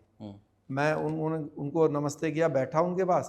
तो मैंने बैठते ही कहा, मैंने कहा सर मेरा पासपोर्ट वापस दे दीजिए, मैं नहीं जाना चाहता। तो फिर उन्होंने कोई क्वेश्चन करने की जगह उल्टा वो मुझसे कहने लगे क्यों नहीं जाना चाहते। मैंने कहा सर बाहर कुछ लोग बैठे थे, कह रहे थे ये पागल आदमी बताओ अफगानिस्तान जाएगा, बम फोड़ देगा, कोई मर जाएगा, कोई जाता नहीं वहाँ पे और ये कह रहा है कि वहाँ जाऊँगा। हाँ, तो उसने कहा कि कौन कह रहा था। तो मैंने कहा सर बाहर थे कुछ लोग। तो उन्होंने फिर एक मैडम को बुलाया ऑफिस से ही। उन्होंने कहा बाहर कौन लोग थे जो ऐसा ऐसा ये कह रहे हैं कि बम फूटते हैं वहाँ। तो कहने लगे कि सर मैं पता करूँगी। तो फिर वो कहने लगा कि नहीं, मेरा देश बहुत अच्छा है और आपको वहाँ जाना चाहिए, विजिट करो और आप विजिट करो, आप देखोगे कि मेरा देश कितना अच्छा है, कितना खुशहाली है, कितना अच्छा मौसम है, कितने अच्छे अच्छे खाना पीने के वो हैं, सामान मिलते हैं। तो हाँ, तो क्या है कि एक तरफ जहाँ पहले मैं ये सोच रहा था कि इनको क्या जवाब दूंगा, उल्टा वही मेरे ऊपर मतलब मेहरबान हो गए। हाँ, मेहरबान हो गए कि भाई अब उनको बताना तक नहीं, हम लोग अच्छे हैं कि तुम्हें जाना ही है। तो मैंने कहा ठीक है सर, अगर आप इतना वो कर रहे हैं जिद कर रहे हैं तो मैं वीज़ा ले, फिर वो मुझसे कहने लगे चलो वीज़ा तो लो, मतलब मेरा खुद ही हौसला बढ़ाने लगे। तो मैंने बिल्कुल मायूसी सा चेहरा बना के मैंने कहा जी नहीं जाऊंगा नहीं जाऊंगा। उन्होंने कहा चलो वीज़ा लो, जाने का वीज़ा मन हो लेने गया। के बाद मूड मन हो करेगा, जाएगा। हाँ मन करेगा तो चले जाना। अब मन ही मन तो मैं सोच रहा था जल्दी से दो तो मैं फटाफट निकलूं जाऊं। मैं। हाँ, तो खैर फिर उन्होंने कहा कि हम जो है आपको विद इन 15 डेज बताएंगे वीज़े का। वो शायद अफगानिस्तान से ही लग के आता था, काबुल से ही आता था। तो उन्होंने कहा आप 15 दिन के बाद आना। तो फिर 15 दिन के बाद मैसेज आया मेरे पास कि आपका वीज़ा आ गया है, आ जाइए। आ जाइए। तो बस फिर आ गया। उस दिन भी फिर जब वीज़ा दिया तो उस दिन भी उन्होंने मेरे को कहा डरना नहीं है, जाना जरूर है। मेरे देश को देखना है। अच्छा, अफगानिस्तान वाकई में खूबसूरत जगह है अच्छा। और लोग भी बहुत अच्छे हैं। और ये तो कुछ लोगों की हरकत होती है, आपको बताऊं, ये जो इस तरह की जो एक्टिविटी होती है। हाँ एक्टिविटीज़ होती हैं, लेकिन उससे हम पूरे देश को या लोगों को ख़राब माने, नहीं कर ऐसी बेवकूफ़पंती नहीं सोचनी चाहिए। ठीक। अब कट्टू करते हैं कि आपने जेल में फिर वापस आए, वो लोग मिले जो आपको डेली ताना देते थे? हाँ बिल्कुल, जब मैं वापस आया तो वो लोग वहीं थे उस राणा समय। साहब आ गए। हाँ हाँ हाँ, तो मैंने कहा देखो भाई, अफगानिस्तान भी गया, हाँ। तिहाड़ से भी गया, और अब सुरक्षित जैसा गया था वैसे ही आपके सामने दोबारा आप आ ही गया गए। हूँ। और आप कहते थे कि भाई आलू खाने वाले लोग हैं, तो आलू खाने वाले जब अपनी कुछ करने पे आते हैं तो काम भी कर सकते हैं। ऐसा नहीं है कि भाई खाने पीने या उससे ही कोई बहादुरी आती है। तो फिर वो बड़े आश्चर्यचकित रहते थे। और कभी कभी जैसे वो लोग तो नहीं, क्योंकि वो तो जैसे वहीं के थे, तो उन्होंने मेरे से पूछा कहाँ गए थे, कैसे गए थे, क्या था, तो सब बता दिया मैंने उनको। लेकिन कुछ लोग आश्चर्यचकित रहते थे कि भाई यार कोई कैसे ऐसे माहौल में अफगानिस्तान जा सकता है। ट्रू। अभी आपने काफ़ी पॉडकास्ट में देखा भी, आपने बताया भी कि जो उस समय जेल में आपके साथ बंद थे, उसमें कुछ टेररिस्ट भी थे, कुछ एजेंट भी थे, डबल एजेंट भी थे उसमें। हाँ। कुछ जिसमें अफजल गुरु की बात होती थी। हाँ। एक लकी बिस्ट की भी बहुत चर्चा हुई है आपकी बातों से। जिसमें मैंने एक बार लकी बिस्ट का भी वीडियो देखा कि उन्होंने बोला कि मुझे नहीं याद है कि वो मेरे साथ थे कि नहीं थे, जिस दौर की बात है। तो ऐसे कुछ नाम बताएं जो कि जिनसे आपकी बॉन्डिंग अच्छी थी, या आप उनसे बातें करते तो आपको लगा होगा कि देखिए आदमी ऐसा तो है नहीं, पता नहीं इस पे कैसे इतने बड़े इल्ज़ाम कैसे कांड कर गया ये। खैर ये चीज़ तो लोग आपके बारे में भी सोचते ही होंगे। देखो जेल के अंदर कोई भी अपने जो केस होते हैं ना, उसके बारे में बहुत ज़्यादा डिस्कशन करते नहीं हैं। अच्छा। खासकर जो बड़े केसेस में हैं तो वो लोग बात करते हैं, उससे अलग हटके और सभी टॉपिक्स पे लोग बात करते हैं। समझ गए। हाँ, लेकिन वो जो अलग टॉपिक्स पे बात करते हैं उससे आप ये मतलब उस व्यक्ति के बारे में, उसका व्यक्तित्व जान सकते हैं कि भाई ये कैसा इंसान है। हाँ, उसके दिल में क्या है, उसके बुद्धि में क्या है, देश के लिए, धर्म के लिए, समाज के लिए, व्यक्ति के लिए वो क्या सोचता है। अफजल गुरु से मिलके कैसा लगा आपको? देखो अफजल गुरु जो है वो मतलब अपने में ही रहने वाले व्यक्ति था। अच्छा। हाँ, मतलब ज़्यादा वो किसी से बातचीत नहीं करते थे। और जिस दिन बल्कि फांसी हुई तब भी मैं उसी 3 नंबर जेल में ही था। अच्छा। 3 नंबर जेल की हाई सिक्योरिटी में ही जो है फांसी कोटी है, तो मैं वहीं था उस दौरान। तो मेरे सामने ही उनको फांसी देने के लिए लेकर गए। तो मतलब अगर चाहे अफजल की बात करें या किसी की भी बात करें, तो क्योंकि जेल में देखिए एक साथ रहते हैं लोग 10-10, 12-12, 15-15, 20-20 साल से एक साथ हैं। तो एक भाई शिष्टाचार जो होता है वो तो सबका रहता ही है, बिल्कुल। बट जो जिसकी आइडियोलॉजी है वो तो आपकी चेंज कोई ना कर सकता है, ना वो मेरी कर पाएंगे ना मैं उनकी कर पाऊंगा। जैसे फॉर एग्जांपल हम लोग क्या करते थे ना, जैसे एक जगह बैठ गए, जैसे अखबार पढ़ रहे हैं, तो बहसबाजियाँ, मतलब आपस में बहुत ज़्यादा आपस में क्या कहते हैं डिस्कशंस होते थे, बातचीत होती है। हाँ, है ना। और जो जिस मेंटालिटी का है वो उसके साथ घूमता है, उसके साथ डिस्कशन करता है ना। तो अब जैसे मान लीजिए जो कश्मीरी टेररिस्ट हैं या जो इंडियन मुजाहिदीन से IM के से संबंधित लोग हैं, उसमें बल्कि आपके बिहार के लड़के बहुत सारे थे इंडियन मुजाहिदीन में, सिमी में भी थे। हाँ। सिमी के जो बशीर क्या नाम था, वो थे मेरे साथ, वो सिमी के हेड थे पहले, बहुत साल पहले।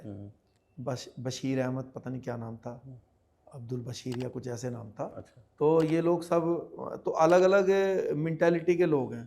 तो जैसे या खालिस्तान एक्टिविटी के लोग हैं, है ना। जगतार सिंह हवारा जी थे मेरे साथ, अच्छा। है ना। जैसे वो बड़े सुलझे हुए आदमी हैं। हाँ। और तो वो क्या चढ़ा देते थे, कश्मीरी को बोल दिया किसी को कि देखना ये राणा जी क्या कह रहे हैं कश्मीर के लिए, तो फिर जो है आपस में बस 2-3 घंटे में लग रहा है आपस में बहस होती रहेगी फिर। तो इस तरह से वहाँ पे लोग टाइम पास करते हैं आपस में।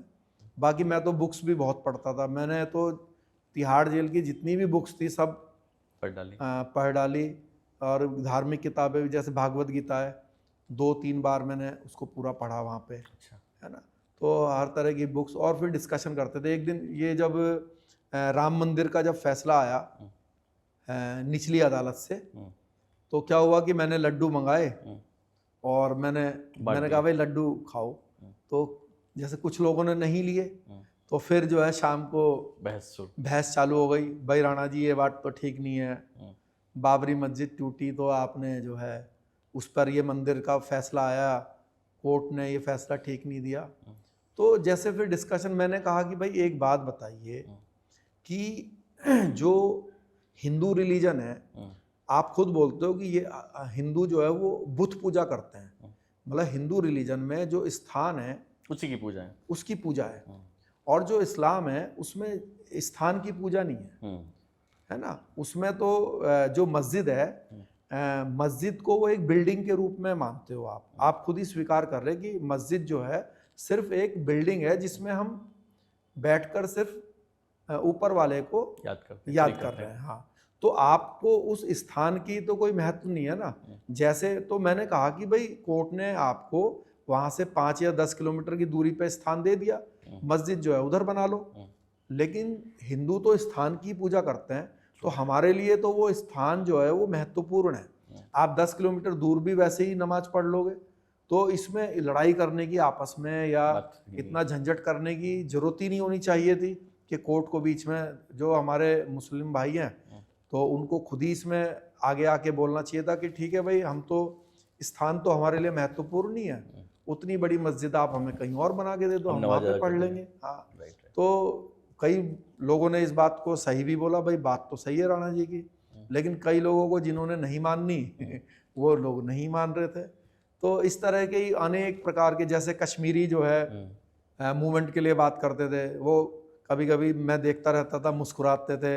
अखबार में जैसे देख लिया कि भाई 2 सोल्जर शहीद हो गए, अच्छा, या वो हो गए, तो वो आपस में कश्मीरी में बातचीत करते थे, है ना। तो मैंने कहा कि भाई आप जो इस बातों से खुश होते हो कि भाई इतने सोल्जर जो है शहीद हो गए, मैंने कहा देखो ये भारत तो उन लोगों का देश है कि जब यहाँ पे सेना में भर्ती निकलती है ना, तो 1000 भर्ती निकलती है तो 10 लाख पहुँच जाते हैं, और वो 10 लाख में भगदड़ जब मचती है तो 10-20 लोग मर जाते हैं। तो मैंने कहा भर्ती होने के लिए जो भगदड़ में ही 10-15 लोग जहाँ मर जाते हो, तो अगर आप ये सोच रहे हो कि तुम साल में 10-15 फौजियों को शहीद करके तुम्हें यहाँ डर के मारे कोई कश्मीर दे देगा, तो ये सिर्फ कोरी इमेजिनेशन है। तो मैंने कहा भाई यहाँ पे कोई भी मरने से नहीं डर रहा भारत में, और आपकी ये गलत फहमी है कि भारत सरकार या भारतीय लोग जो है इस चीज़ों से डर जाएंगे। तो ऐसे ही सब डिस्कशन होते थे, वो बताते थे कि भाई ऐसे है वैसे है। और ये जो जैसे इंडियन मुजाहिदीन का वो था यासिन भटकल, वो था मेरे साथ। अच्छा, आपके साथ था? हाँ, यासिन मेरे साथ था। यासिन ने एक दिन एप्लीकेशन लगाई कि भाई शेर सिंह राणा ने मेरे साथ मार पिटाई करी, बदतमीज़ी करी, है ना। तो हमने भी एक एप्लीकेशन लगाई जी मेरे को इसके साथ ना रखा जाए। उसका और मेरे को एक अगल बगल में 2 सेल थे। अभी जिस जगह पर छोटा राजन को रखा हुआ है वो 2 सेल हैं अगल बगल में, जेल नंबर 2 में, हाई सिक्योरिटी वार्ड में, वहीं रख दिया। एक में उसको रख दिया, एक में मुझे रख दिया। लड़ाई हुई थी? लेकिन नहीं, लड़ाई, सेल तो बंद रखते थे, लेकिन उसके चक्कर में क्या है कि आधा टाइम उसको खोलते थे, आधा टाइम मुझे खोलते थे। तो मैंने कहा भाई ये तो बात ठीक नहीं है, इसके चक्कर में मेरे को भी बंद रखा जा रहा। तो फिर उसी से ही लड़ाई हो गई। तो लड़ाई भी हो जाती है, फिर बाद में जो है एक ही साथ रहना है, हाँ तो एक साथ ही रहना है। ऑप्शन तो कुछ है नहीं। हाँ, तो ऐसी और भी कई लोग, जैसे आपने उनका बोला लक्की भाई लकी का, लिस्ट, हाँ। हाँ, तो मेरा तो ऐसा ही, मुझे तो ऐसा ही ध्यान है कि वो 4 नंबर जेल में थे और वो जो है रहे थे। अब भाई क्योंकि मैंने भी उनका एक वो देखा था बाइट देखी पॉडकास्ट, थी मैंने भी, हाँ, हाँ। लेकिन उनकी, बल्कि उस पॉडकास्ट में वो ये बोल रहे थे कि भाई शेर सिंह राणा तो जानते ही अपराधी हैं, है ना। तो उन्होंने ऐसा क्यों बोला? क्योंकि मैं जेल में था, मर्डर केस लगा मुझ पर और मैं जेल में था। तो ऐसे तो फिर वो भी अपराधी हुए। वो कौन सा वहाँ पे फ्रीडम फाइटर के रूप में गए थे? भाई वो भी तो मर्डर केस में ही जेल में गए थे। तो ऐसे तो फिर वो भी अपराधी हुए। आपने जैसे अभी लकी भाई के बारे में बोला, तो काफ़ी इन्फॉर्मेशन तो उनके बारे में गूगल पे, विकिपीडिया पे अवेलेबल है। हाँ, तो ऐसा है नहीं कि बहुत कुछ वो कहानी नहीं, निकाले। देखिए क्या है, जो विकिपीडिया पे जो इन्फॉर्मेशन होती हैं वो तो क्या है कि मतलब कॉमन पर्सन ही अपलोड करते हैं। विकिपीडिया कोई ऑथेंटिक वो नहीं है, उसमें कई, अब मेरे लिए ही पता नहीं क्या क्या लिखा हुआ है ना। तो वो क्या है, वो तो इधर उधर से जो चीज़ ज़्यादा चलती रहेगी विकिपीडिया उसको उठा लेता है और फिर वो अपलोड आप खुद भी कर सकते हो। आप विकिपीडिया पे अपना खुद का भी पेज अपलोड कर सकते हो, अपने बारे में भी लिख सकते हो। विकिपीडिया इसको अलाउड भी करता है, लेकिन वो उसमें लिखता भी है कि फिर भाई आप अपने बारे में बढ़ा चढ़ा के लिखोगे। तो कई लोग ऐसा करते भी हैं, तो बाद में वो डिलीट भी कर देते हैं। हाँ, डिलीट भी कर देते हैं, बट काफ़ी दिन तक तो पड़ा रहेगा, लोग हाँ, उसको लोग पढ़ inform- लेंगे, फिर कहीं पे शेयर भी कर लेंगे। True. विकिपीडिया मतलब या ये सब ऑथेंटिक वो नहीं। ऑथेंटिक क्या है कि आपने देश के लिए एक हेडशूट करा, तो वो जो आपके सीनियर ऑफिसर्स हैं वो सबको मालूम होगा, और उस जब एक ऑपरेशन पूरा कंप्लीट होगा तो उसमें सरकार में आपको कोई ना कोई रिवॉर्ड मिलेगा, लाभ होगा। अगर वो देश विरोधी व्यक्ति होगा, उस लायक होगा जिसमें आपका रिवार्ड बनता होगा। अगर ऐसे ही लोग हैं आलतू फालतू तब तो नहीं, लेकिन अगर कोई बड़ा टेररिस्ट होगा, कोई बड़ा देश विरोधी होगा, कोई बड़ा देश विरोधी डॉन होगा, अगर कोई ऐसा हेडशूट हुआ है तो उसमें रिवार्ड भी मिलेगा, प्रमोशन भी मिलेगा। और लक्की भाई ने देश के लिए इतना काम किया है तो उनको भी सब चीज़ मिलनी चाहिए। ऐसा नहीं है कि भाई वो सिपाही से भर्ती हुए तो अपना जीवन जो है वो रिटायर, या जब उन्होंने नौकरी छोड़ी या उनको मान लीजिए जो भी हुआ उनके साथ, तो वो कुछ तो मिलना चाहिए था। ये है मेरा कहना। अच्छा, आप दोनों उत्तराखंड से हैं? हाँ, उत्तराखंड से। नहीं, वो अच्छे व्यक्ति हैं, देखो शरीफ व्यक्ति हैं, बल्कि मैं तो उनके जो फॉलोअर्स हैं, है ना, उनसे ये रिक्वेस्ट करूँगा कि उनके पक्ष में जो है वो अभियान चलाना चाहिए। देखो क्या है कि एक व्यक्ति, भाई वो उन्होंने जो उन्होंने खुद पॉडकास्ट में कई बार बोला है कि वो 10th पास हैं और 10वीं पास करके वो जो है फौज में शामिल हुए, तो एज ए सिपाही भर्ती हुए होंगे नो डाउट, क्योंकि 10th के बाद तो एज ए सोल्जर ही भर्ती होएगा इंसान। तो उसके बाद वो डेपोटेशन पे जो है वो इसमें NSG में गए। तो अब मैं आपके दर्शकों से, उनके अपने भाइयों से ये बोलना चाहता हूँ कि हमारे देश के अंदर करीब 14 लाख सेना है और कम से कम भी कई लाख जो है पैरामिलिट्री फोर्सेस हैं, राइट, लाखों की संख्या में। तो आप देखते होंगे हर साल जो है 26 जनवरी पे, 15 अगस्त पे लोगों को जो है गैलेंट्री अवार्ड्स मिलते हैं, राइट, किसी तरह के और भी अवार्ड्स मिलते हैं और आउट ऑफ प्रमोशंस मिलते हैं।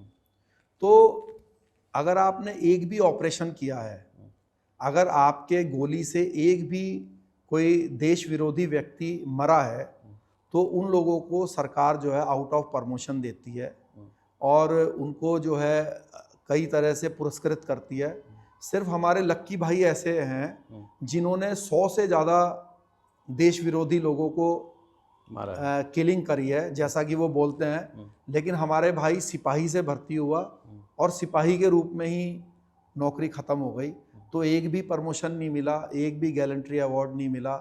तो ये हमारा तो ये कहना है, और क्योंकि वो ये देखो कभी ऑपरेशन तो नहीं बताया, है ना, क्योंकि वो कहते हैं भाई ये सीक्रेट है, लेकिन सरकार से तो कुछ सीक्रेट नहीं है भाई। आपने कोई भी जो ऑपरेशन होता है नॉर्थ ईस्ट में, मान लीजिए कोई टेररिस्ट मरा, जब तक वो नहीं मरेगा तब तक वो सीक्रेसी है, लेकिन जब मरेगा तो जो मारने वाले लोग हैं उनके ऑफिसर्स को तो पता है ना कि किस किस का क्या योगदान है, तो उनके प्रमोशन के लिए, उनके गैलेंट्री अवार्ड्स के लिए उनका नाम चलाते हैं ना।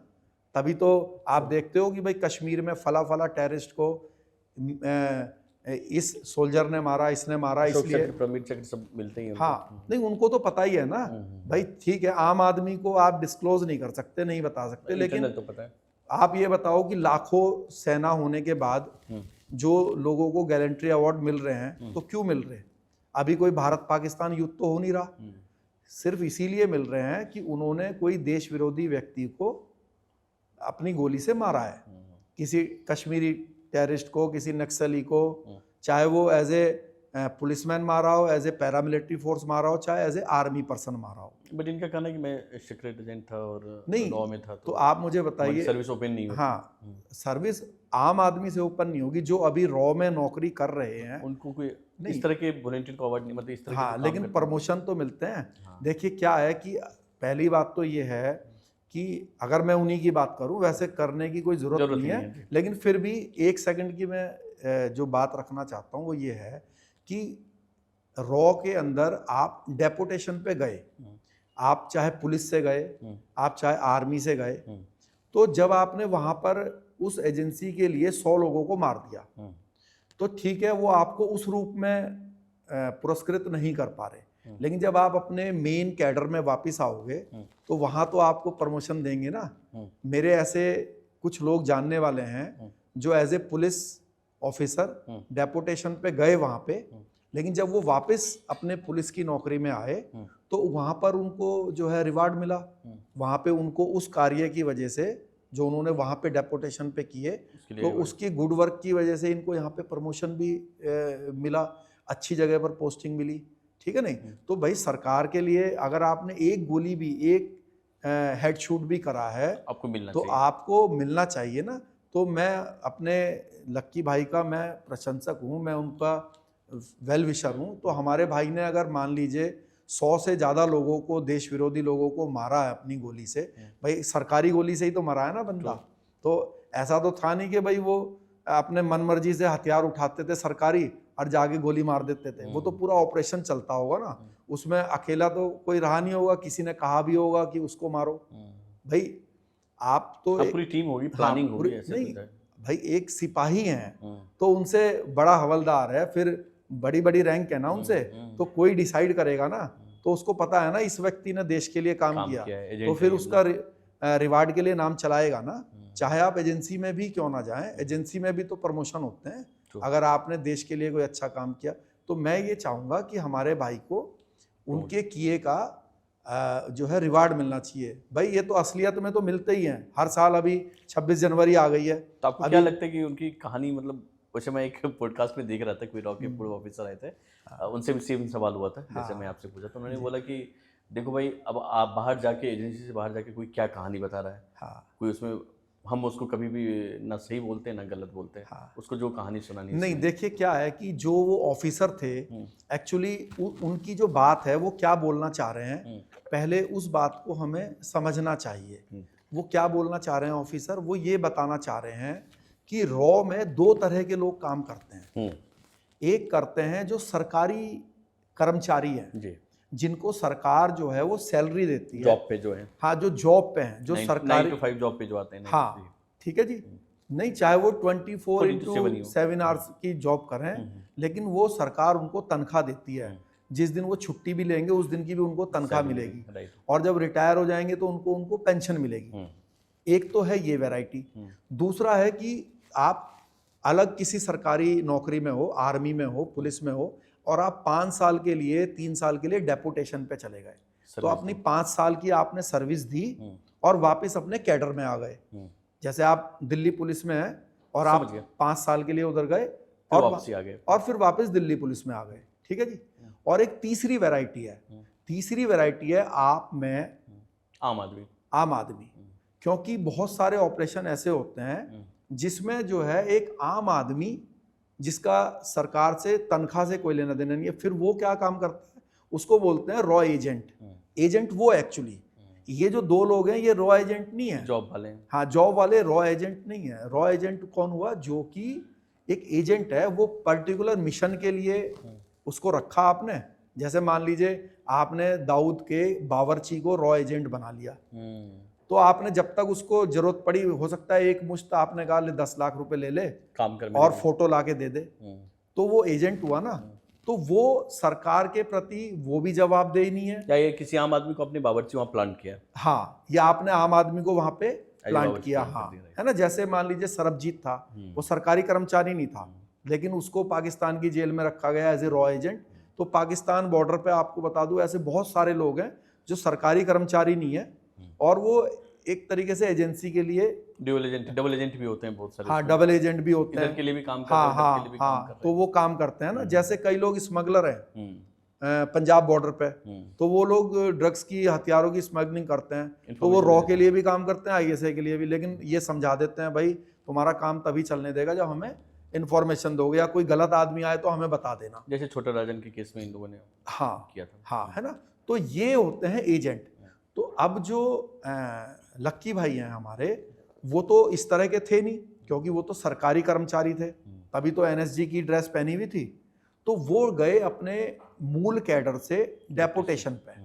तो जब आप वहाँ डेपुटेशन पे जाएंगे, तो हो सकता है जब आपने वहाँ पर मान लीजिए 100 से ज़्यादा काम कर दिए, तो जब आप अपने मूल कैडर में आएंगे तो वहाँ तो आपको रिवार्ड मिलेगा ना भाई। आप कोई मेरी तरह आम आदमी नहीं थे ना, आप सरकारी कर्मचारी हो। सरकारी कर्मचारी अगर गुड वर्क करेगा, तो चाहे आपने गुप्त ऑपरेशन ही क्यों ना कराओ, तो सरकार किसी ना किसी रूप में आपको रिवार्ड देगी ना। तो मैं ये चाहता हूं कि लक्की भाई ने देश के लिए जब 100 से ज्यादा लोगों को, देश विरोधी लोगों को मारा है, तो हमें उनके लिए आवाज उठानी चाहिए कि उनको रिवार्ड मिले, उनको गैलेंट्री अवार्ड मिले, उनको आउट ऑफ प्रमोशन मिलना चाहिए था। क्यों नहीं मिला कि हमारा भाई सिपाही से भर्ती हो गए, सिपाही ही वापस आ गया।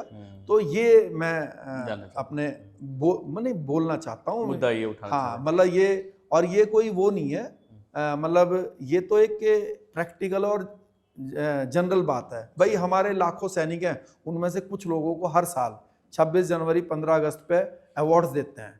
आपने किसी नक्सलाइट को मार दिया, आपने किसी नॉर्थ ईस्ट में कोई ऐसे ऑपरेशन में किसी, और जब आप 100 से ज़्यादा लोगों को मारेंगे ना, तो जब बंदा मरेगा, देश विरोधी बंदा, तो न्यूज़पेपर में, टीवी में, अखबार में आएगा भाई फला आतंकवादी मर गया, है ना।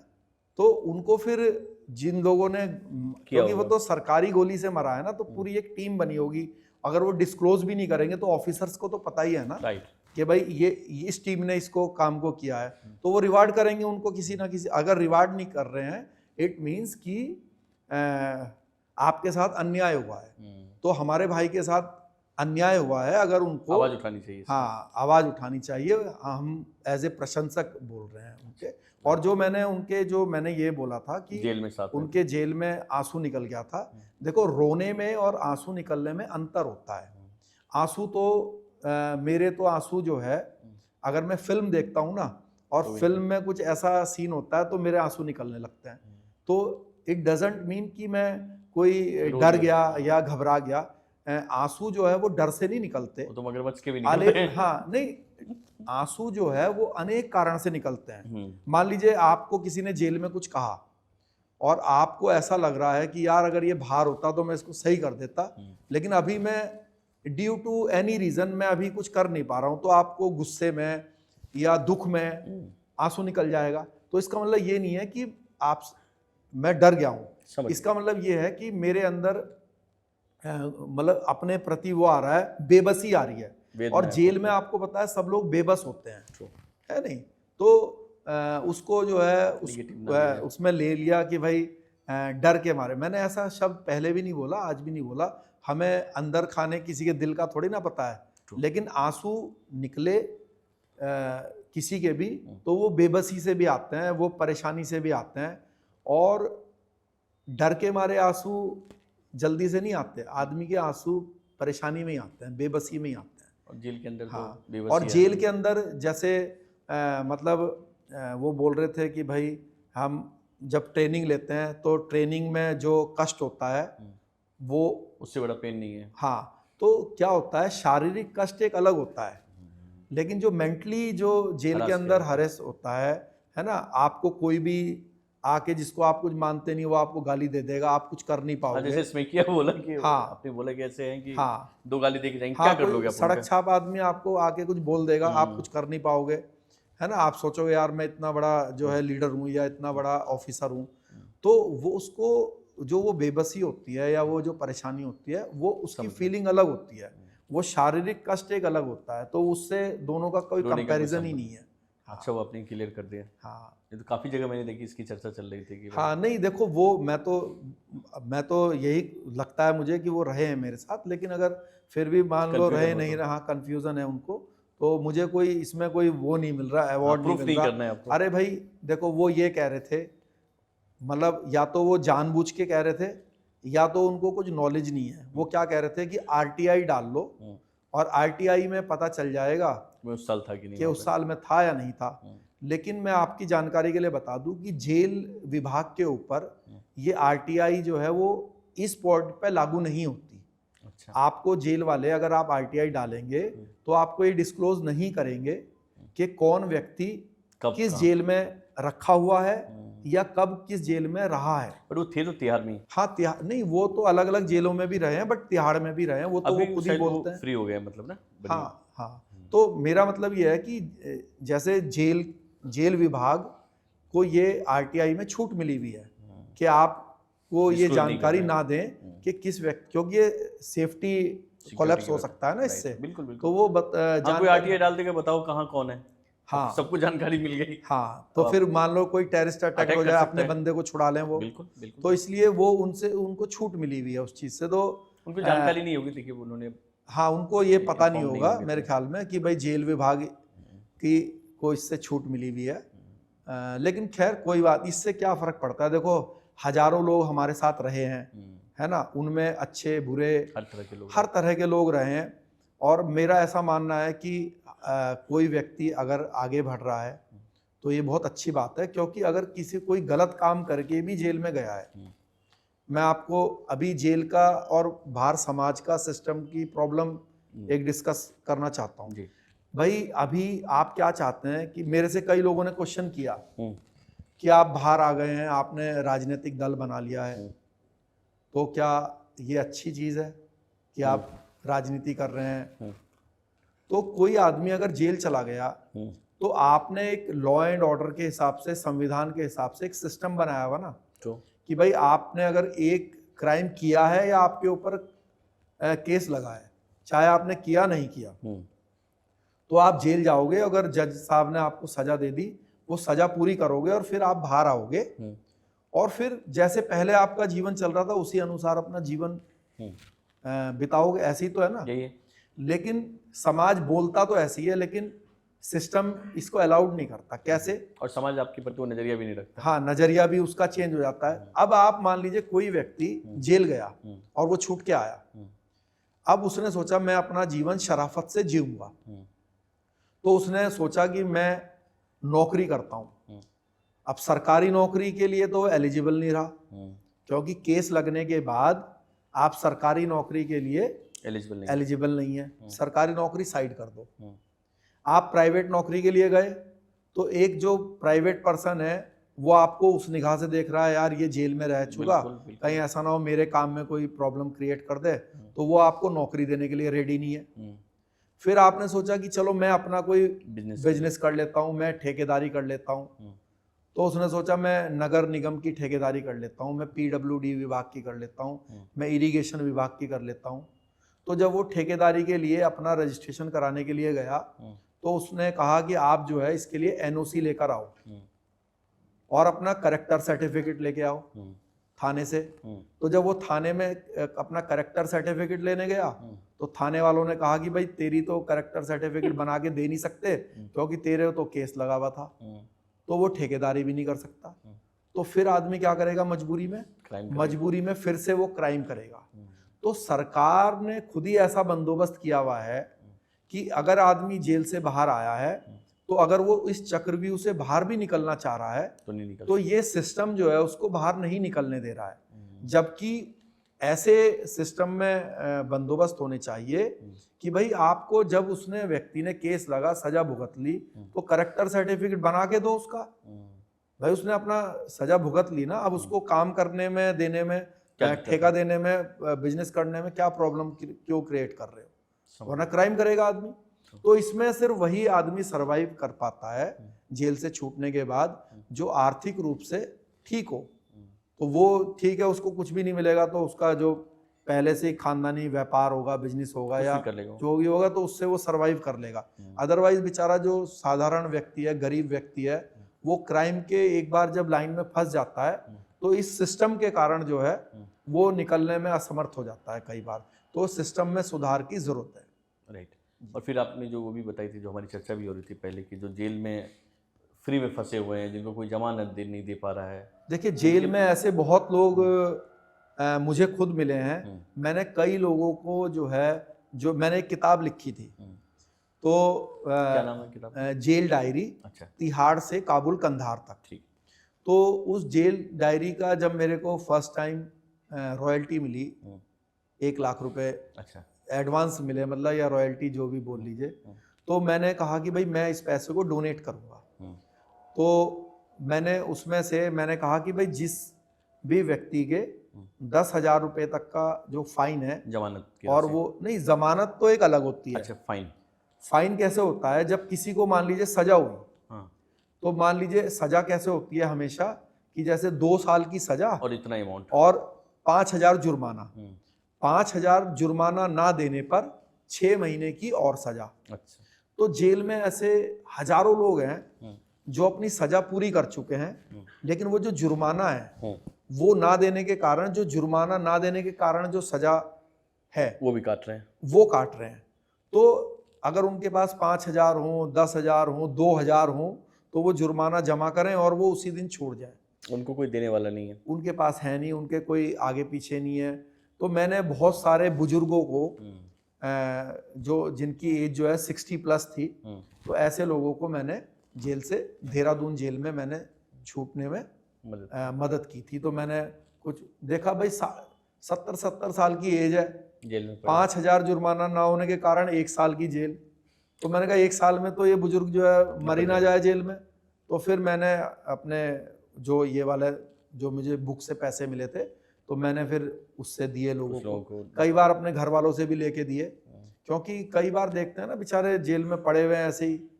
तो इसमें सिस्टम में थोड़े सुधार की जरूरत है। जी। अभी आप जमानत पे बाहर हैं, अभी तो जजमेंट नहीं आया, ठीक। और आपने जैसा बोला कि समाज जब बाहर निकलते हैं आप तो उस नज़रिए से लेता नहीं। आपने राजनीति ही क्यों चुना? देखिए सामाजिक रूप से, उसी कारण से कि मतलब बिजनेस कर नहीं सकते, जॉब मिलेगी नहीं? नहीं, ये रीज़न नहीं है। रीज़न ये है कि मैं बचपन से ही देखो अपने देश के लिए, समाज के लिए कुछ करना चाहता हूँ। तो अब वो वैसे तो हर व्यक्ति अलग अलग प्रकार से देश के लिए काम करता ही है। भाई जो व्यापारी है वो भी टैक्स दे के देश के लिए काम कर ही रहा है ना। जो आर्मी पर्सन है, जो किसान है ना, तो हर व्यक्ति देश के लिए कुछ ना कुछ कर रहा है। और जो पॉलिटिशियंस है वो भी कर रहे हैं। तो अब क्योंकि सरकारी नौकरी लगने की तो मेरी उम्र नहीं है ना, और व्यापार भी मैं नहीं ठीक से कर पा रहा हूँ, तो इसलिए मैंने, अच्छा फिर देश को सबसे बड़े लेवल पे अगर आपको देश के लिए काम करना है तो उसके 2 ही स्ट्रक्चर हैं। या तो आप सामाजिक नेता के रूप में संगठन बना के काम करेंगे, हाँ NGO बनाएंगे या सामाजिक संगठन बनाएंगे, और या फिर जो है पॉलिटिकल ऑर्गेनाइजेशन से बनाएंगे। तो जो सामाजिक संगठन है या NGOs हैं, उनकी भी एक लिमिट है। वो क्या है, किसी मुद्दे को उठा तो सकते हैं लेकिन उसको सॉल्व तो सरकार ही करती है। बिल्कुल। भाई एज ए NGO मान लीजिए आपने कहा कि भाई यहाँ पर प्रदूषण बहुत है और यहाँ पर 10 लाख पेड़ लगने चाहिए, तो आपकी तो लिमिट है ना, लेकिन सरकार की तो कोई लिमिट नहीं है, सरकार तो उसको कर सकती है। तो फिर आप क्या करोगे, उस अपने NGO से एक एप्लीकेशन दोगे सरकार को, मुद्दा ही बना सकते हो, हाँ, उठा सकते हो, आंदोलन आंदोलन कर सकते हो। और क्या करोगे? तो इसलिए मैंने सोचा कि भाई हम आंदोलन करके अपने जीवन को स्वाहा कर दें, इससे अच्छा सरकार का हिस्सा बने और देश के लिए, समाज के लिए अच्छे काम करें। तो उसके लिए मेरे पास ये भी ऑप्शन था कि मैं जो रनिंग पार्टीज़ हैं, पॉलिटिकल पार्टीज़, उसमें से कोई ज्वाइन कर लूँ। और लेकिन क्या है कि जो मेरे जो विचार हैं या विचारधारा है, उससे मुझे ऐसा लगा कि पूरी तरह से वो मैच नहीं कर रहा है, या मैं पब्लिक से वो जस्टिफाई नहीं कर पाऊंगा। तो इसलिए मैंने अपने एक ऑर्गेनाइजेशन बनाई, राष्ट्रवादी जनलोक पार्टी। और हम लोग बिहार में, उत्तर प्रदेश में, उत्तराखंड में, हरियाणा में, दिल्ली में और कुछ अन्य राज्यों में हम लोग काम करते हैं और चुनाव लड़ते हैं। अभी तक हमारी पार्टी का कोई विधायक तो नहीं बना या सांसद नहीं बना, लेकिन जो नीचे के जो चुनाव होते हैं जिला पंचायत में या वार्ड मेंबर, ये सब हमारी पार्टी से कई लोग जीते हुए हैं। तो अभी समय आएगा, विधानसभा में भी जाएंगे पार्टी के लोग, लोकसभा में भी जाएंगे, और देश की, धर्म की जो हमारी पार्टी का एक मैनिफेस्टो है, विचारधारा है, उसको वहाँ पे जाके रखेंगे। तो अब हर पार्टी अपनी एक मैनिफेस्टो लेके ही चलती है, तो आपकी मैनिफेस्टो में क्या की पॉइंट्स क्या हैं जिसको आप लेके चल रहे हैं कि अगर आप कल सत्ता में आते हैं, चाहे स्टेट में आ जाएं या सेंटर में आ जाएं या आपके एमएलए कुछ आ जाएं, तो हम किन बातों पे जोर देंगे सरकार के साथ में? देखो, हम तो अगर मान लीजिए एक, मतलब हर राज्य का वैसे तो अलग अलग मैनिफेस्टो बनता है चुनाव के दौरान, और अलग अलग मुद्दे हैं। Common manifesto. हाँ, लेकिन अगर मैं बड़े स्तर की बात करूं, है ना, तो जैसे हम ये भी इच्छा रखते हैं कि भाई अखंड भारत का निर्माण हो पहले की तरह, है ना। तो ये हम इस थीम पे या इस विचार पर भी अपना वर्क करते हैं। और अगर आरजेपी कभी सत्ता में आती है देश की, तो अखंड भारत के निर्माण के तरफ भी विचार करेगी, आगे बढ़ेगी। ठीक है। और डेवलपमेंट और कुछ ऐसे डेवलपमेंट के लिए तो देखो क्या होता है कि अलग अलग समय पे अलग अलग जो रिक्वायर्ड चीज़ें होती हैं, है ना। जैसे कि आज के समय में टेक्नोलॉजी को लेकर ज़्यादा प्रायोरिटी है बनिस्पत इसके कि भाई हम मान लीजिए डिफेंस में थोड़ा इन्वेस्ट करें। मतलब ये क्या होता है, ज़रूरत के हिसाब से, कंट्री के ज़रूरत के हिसाब से जो देश का पैसा है वो इस्तेमाल कहाँ करना है, वो उसी समय ही बताया जा सकता है। भाई आज की ज़रूरत कुछ और है, 10 साल के बाद ज़रूरत कुछ और होगी। तो जब हम सत्ता में आएंगे तो जो उस समय जनता के लिए, हमारे देश के लिए जो मुख्य ज़रूरत होंगी, उस पर हम लोग फोकस करके काम करेंगे। ठीक है। अब कुछ सवाल एज ए पॉलिटिशियन मैं करना चाहूँगा आपने कि एक तो अभी देख रहे हैं देश में कई मुद्दे हैं, जैसे आपने बताया कि हम राम मंदिर बना था और आपने लड्डू बंटवाया। अब जब वो तो एक शेर सिंह राणा एक आम इंसान था जिसकी अपनी भावनाएं थी, लेकिन जब आप पॉलिटिकल पार्टी रिप्रेजेंट करते हैं, पूरे देश को रिप्रेजेंट करेंगे, और तब क्या आपको लगता है ये हर जगह मंदिर खोदना और मंदिर बनवाना, कितना खोद लोगे और कितना कहाँ तक जायज़ होगा, और क्या ये आपके एजेंडे में है? देखिए क्या है कि अभी इस पर बहुत चर्चा भी चल रही है जी।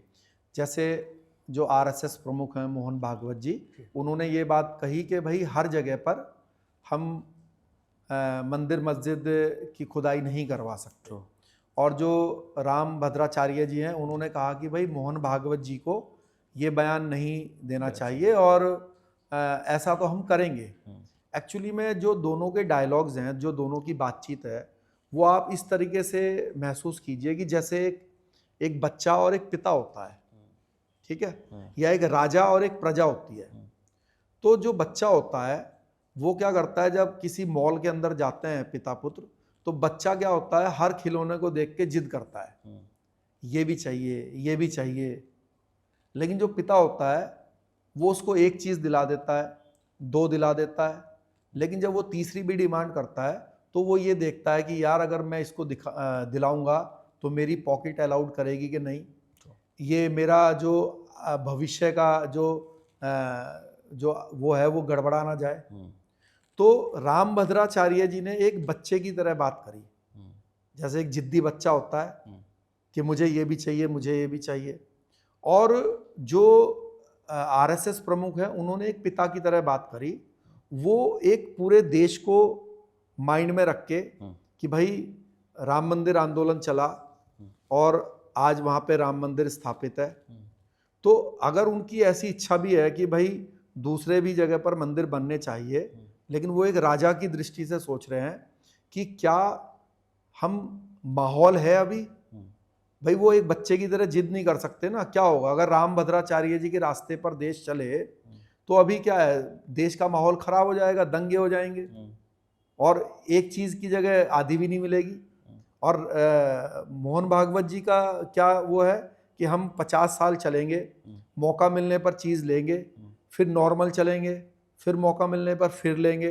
तो भागवत जी में और रामभद्राचार्य या उनके विचारधारा के जो लोग हैं उनका ये डिफरेंस है। तो अगर मैं एज ए पॉलिटिकल लीडर हूँ, मैं प्रधानमंत्री हूँ, तो मैं आरएसएस प्रमुख के रास्ते पर चलूँगा कि माहौल देखकर देश में चीज़ तय की जाती हैं। ऐसे बच्चों की तरह जिद नहीं कर सकते ना। अगर आप बताइए मोदी जी अभी सब जगह खुदाई करवाने लग जाएंगे तो आपको राम मंदिर जो बाबरी मस्जिद कांड है उसके कारण देश का माहौल 10-20 साल तक खराब रहा। तो आप क्या चाहते हैं कि 10-20 साल 50 साल माहौल देश में लगातार खराब रहे? तो प्रधानमंत्री की कुर्सी पे बैठ के तो आप ऐसा नहीं करोगे ना। आप क्या करोगे, माहौल भी कंट्रोल में रहे और लोगों की जो भावना है उसको भी दिया जाए। जैसे पिता जो है बच्चे को खिलौना दिलाएगा लेकिन अपने पॉकेट को, अपने माहौल को जितना अलाउड कर रहा होगा उतना दिलाएगा। ये है। अभी एक और सवाल जो भी लगातार चल रहे हैं करंट इशू में, जैसे बांग्लादेश में जो हिंदुओं की स्थिति है जी जी, और दूसरा मुद्दा ये भी कि बांग्लादेशी जितने इंडिया में हैं उन पे आपकी पॉलिटिकल पार्टी क्या स्टैंड लेंगी? देखिए, जैसे बांग्लादेश में मैं रहा भी हूँ, अगर आप जब बांग्लादेश बना सन 71 में तो आप महसूस करेंगे कि वहाँ पे जो लोगों की जो आम जनता है और पॉलिटिशियंस भी, तो वहाँ पे क्या फीलिंग थी कि जो 80% लोग थे उनकी भारत के प्रति बड़ी अच्छी फीलिंग थी और 20% जो है वो भारत के विरोधी थे, मन से, बुद्धि से और कर्म से। वो पाकिस्तानी सपोर्टर थे। उनका मानना था कि भाई जो पाकिस्तान से बांग्लादेश को अलग भारत ने मदद करके जो बनवा दिया ये गलत हो गया। जब 71 में ये कॉम्बिनेशन था 80-20, लेकिन ये पिछले 50 साल में ये जो रेशो है ये बिल्कुल यू टर्न हो गया। आज 20% लोग भारत के लिए अच्छी फीलिंग रखते हैं, आम जनता, और 80% लोग खराब फीलिंग रखते हैं। आज आप बांग्लादेश में जाएंगे, मैं तो कितना 2004-5 में 6 में रहा हूँ, तो वहाँ पर कोई भी प्रॉब्लम हो जाए, हर प्रॉब्लम का जो इल्ज़ाम है वो भारत के ऊपर वो लगाते हैं। वो कहेंगे ये तो जो है इंडियन एजेंसी ने करवाया। तो ये जो है बहुत ही खराब लक्षण है, ये खराब बात है। तो अब भारत को सबसे पहले तो इस चीज़ से अपने आप को बाहर निकालना पड़ेगा कि लोग जो है अपनी गलतियों की भी जो वो है वो हमारे ऊपर ना थोपें, है ना। दूसरी बात ये है कि देखिए जो एजेंसी हैं ये ऐसे ही है, देसी भाषा में आप इसको ऐसे समझें कि मान लीजिए आपकी नई नई शादी हुई, अब आपकी वाइफ ने आपको कुछ कहा, अब आपको किसी दिन ऐसा लग गया कि भाई जो मेरी धर्मपत्नी है इसको जो है इसकी जो माँ है वो फ़ोन पे बात करके और उसने इसको बताया ऐसे बोलने के लिए, तो फिर चाहे अगली बार से वो अपने मन से कुछ ना बताए, हाँ वो अपने मन से ही बोले, लेकिन आपको हमेशा ये लगता रहेगा कि इसकी माँ ने सिखाया इसको। तो आपके घर वालों के दिमाग में हमेशा के लिए माँ के प्रति गलत भावना आ जाएगी। यही चीज़ बांग्लादेश के लोगों में हुई कि उनको हर चीज़ के लिए ऐसा लगने लगा कि भाई ये जो यहाँ प्रॉब्लम क्रिएट हुई है इसके पीछे तो इंडियन एजेंसी है। तो इसमें आईएसआई ने बड़ा रोल निभाया। हाँ, ये इसमें देखो आईएसआई का तो रोल है ही, इसमें थोड़ा सा अपने इंडिया की जो पॉलिसी है उसका भी फेलियर है। क्या होता है, कभी भी दखलंदाजी दिखनी नहीं चाहिए। दखलंदाज, मान लीजिए सास अगर अपनी मतलब माँ अगर अपनी लड़की में के घर में दखलंदाजी कर रही है तो वो दिखनी नहीं चाहिए। अगर वो दिखेगी तो परिवार खिंड-बिंड हो जाएगा। तो अगर हमारे देश की कोई मान लीजिए भूमिका है तो वो दिखनी नहीं चाहिए, कहीं पर भी नहीं दिखनी चाहिए। और यही एजेंसी का काम भी होता है, तभी सीक्रेट एजेंसी बोलते हैं कि भाई वो काम पर्दे के पीछे से करती है। अगर वो काम दिखने लग जाए तो समझो कि आपका वो फेलियर है।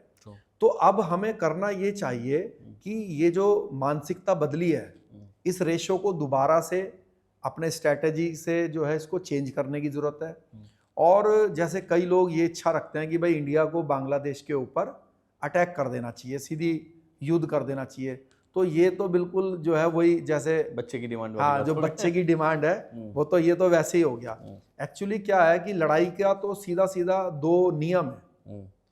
क्या होता है, जो आपसे कमजोर है, चाहे वो व्यक्ति हो चाहे वो देश हो, कमजोर से सीधी लड़ाई मूर्ख आदमी लड़ता है या मूर्ख देश लड़ता है। अगर कमजोर से आपने लड़ाई करनी है, या तो आप उसको बिल्कुल क्रश कर दो, क्योंकि अब मान लीजिए ये प्रैक्टिकली आप सोचिए, अगर बांग्लादेश के ऊपर इंडिया युद्ध कर दे, उसके 10,000 सैनिकों को मार दे, और वो पड़ोसी देश है, अगले 100 साल तक जो वो 10,000 लोग मरेंगे, उनके जो फैमिली मेंबर्स होंगे यहाँ पे बम लगा लगा के आते रहेंगे।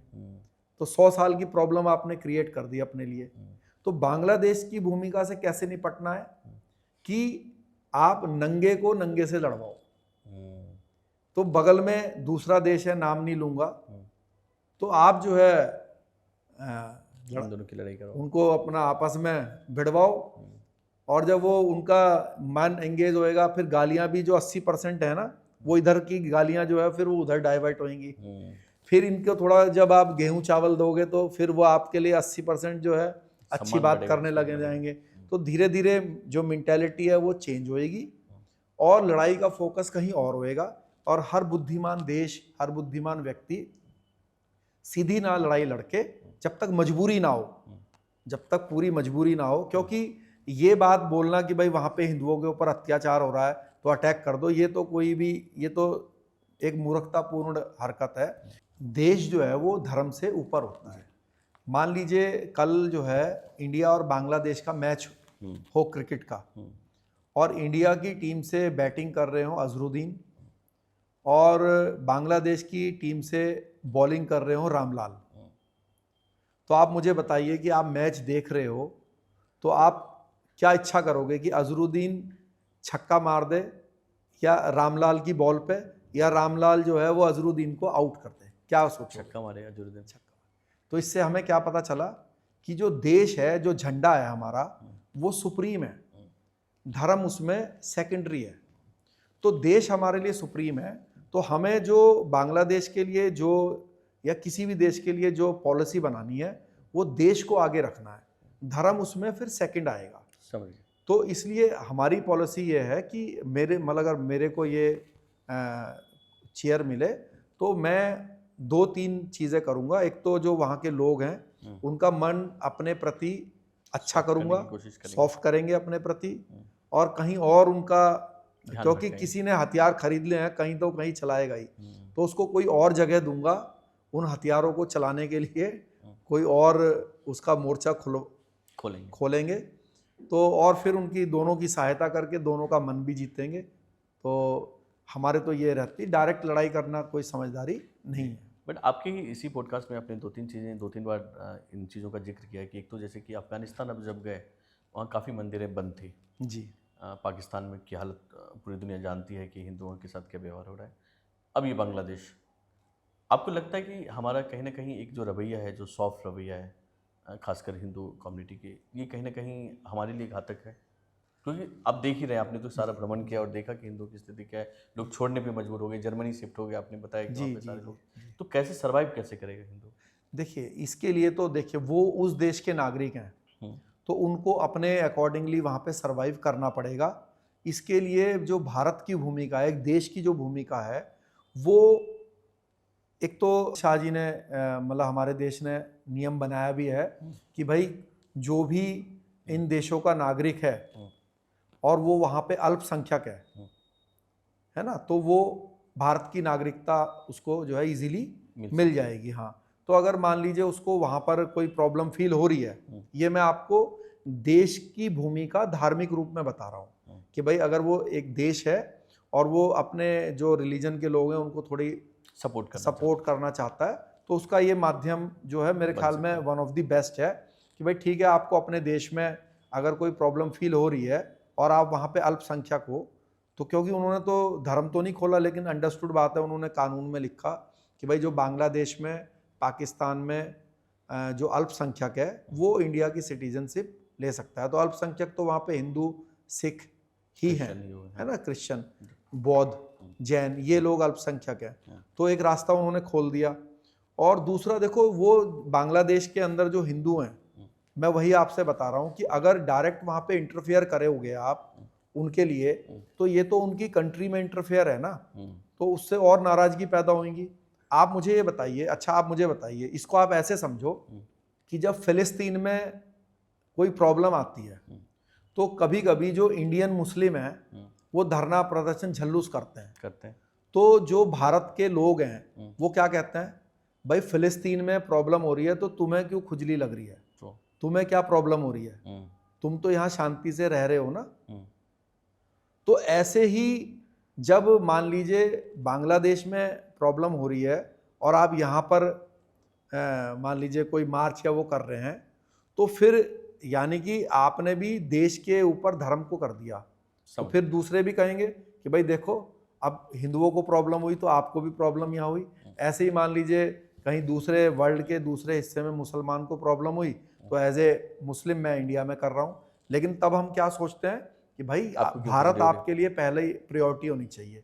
तो ऐसे ही हिंदू के लिए भी पहली प्रायोरिटी हमारा देश है, इंडिया है, और हम भारत की क्या पॉलिसी होगी, इसलिए हम बांग्लादेश से जीवन भर के लिए एक प्रॉब्लम क्रिएट कर दें कि वहाँ पे हिंदुओं को प्रॉब्लम हो रही, तो उसका रास्ता हम दूसरा निकालेंगे। भाई जिसको प्रॉब्लम हो रही है सरकारी रूप में उसको यहाँ पर आके आप बस जाओ, और अगर आप वहीं रहना चाहते हो तो आपका प्लस हर बांग्लादेशी को हम उसी निगाह से देख के अपने लिए पॉजिटिव माइंड क्रिएट करेंगे किसी प्रकार से, जो भी तरीके हैं उसके। जी। हर पार्टी की कोई ना कोई पॉलिटिकल आइडियोलॉजी होती है, पॉलिटिकल आइडियल होते हैं। जैसे हम देखते हैं कि बीजेपी में लोग पटेल को, वीर सावरकर को, सबको रखते हैं। आपकी आइडियोलॉजी और आपका आइडियल कौन है? देखिए, जो आइडियोलॉजी की अगर हम बात करें तो क्या होता है कि हमेशा इस दो तरह की ही आइडियोलॉजी है मुख्य रूप से। एक पहले भी था, एक नरम दल, एक गरम दल, है ना। तो अब क्या है कि दोनों की जो भूमिकाएं हैं वो अलग अलग हैं। मान लीजिए हम अगर जो इंडिपेंडेंस में जिन लोगों का योगदान रहा है देश के आज़ादी के, जो हमारे नायक हैं, तो उसमें मान लीजिए एक तरफ महात्मा गांधी जी हैं, एक तरफ जो है पूरी वो लाइन है पूरी, जवाहरलाल नेहरू जी हैं, बाबा साहब अम्बेडकर हैं, है ना, सरदार वल्लभ भाई पटेल, हाँ वल्लभ भाई पटेल साहब हैं, और दूसरी तरफ इधर चंद्रशेखर आज़ाद जी हैं, भगत सिंह जी हैं, है ना, और सुभाष चंद्र बोस जी भी हैं।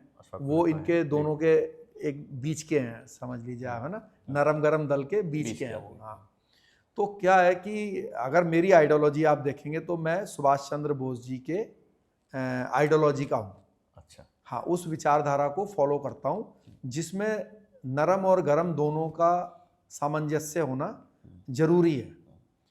लेकिन अगर मैं महात्मा गांधी जी के रोल को या भगत सिंह जी के रोल को अगर मैं कम या ज़्यादा आंकूं तो ये उनके साथ जो है अन्याय होगा, क्योंकि दोनों की बड़ी महत्वपूर्ण भूमिका रही है। और लेकिन अगर मैं रेशो तय करूं, अगर मैं इसको रेशो के रूप में तय करूं कि भाई योगदान का, तो क्या है कि इसमें 60% जो योगदान है वो गांधी जी का है, और 40% जो योगदान है वो गरम दल का है, या भगत सिंह जी का है, या सुभाष चंद्र बोस जी, सबका योगदान, हाँ सबका, हाँ मतलब नरम और गरम दल में। अब आप का प्रश्न ये हो सकता है दर्शकों का भी कि भाई, क्योंकि आजकल के जो युवा है वो महात्मा गांधी जी के लिए अच्छी फीलिंग नहीं रखते, तो मज़े की बात यह है कि जब मैं भी कम उम्र का था, मैंने महात्मा गांधी जी को पढ़ा नहीं था, और उस कम जाना था, हाँ कम जाना था, और उस समय जो विश्व का जो माहौल था उसकी समझ नहीं थी। असल में क्या है, महात्मा गांधी जी की जो वैल्यू है आप तभी समझ सकते हो जब आपको 90s में, 18वीं शताब्दी में, 19वीं शताब्दी में जो विश्व की स्थिति थी, जब आपको उसकी स्थिति का मालूम होगा तभी आप महात्मा गांधी जी की वैल्यू को समझेंगे। हाँ, तो वो क्या थी उस समय स्थिति, तो मैं एक उदाहरण से आपको समझा देता हूँ जिससे आप महात्मा गांधी जी की वैल्यू को समझ पाए, इमेजिन कर सकें। हाँ, क्या है कि जिस समय ये जो ईस्ट इंडिया कंपनी थी, तो भारत के कई हिस्सों पर इसका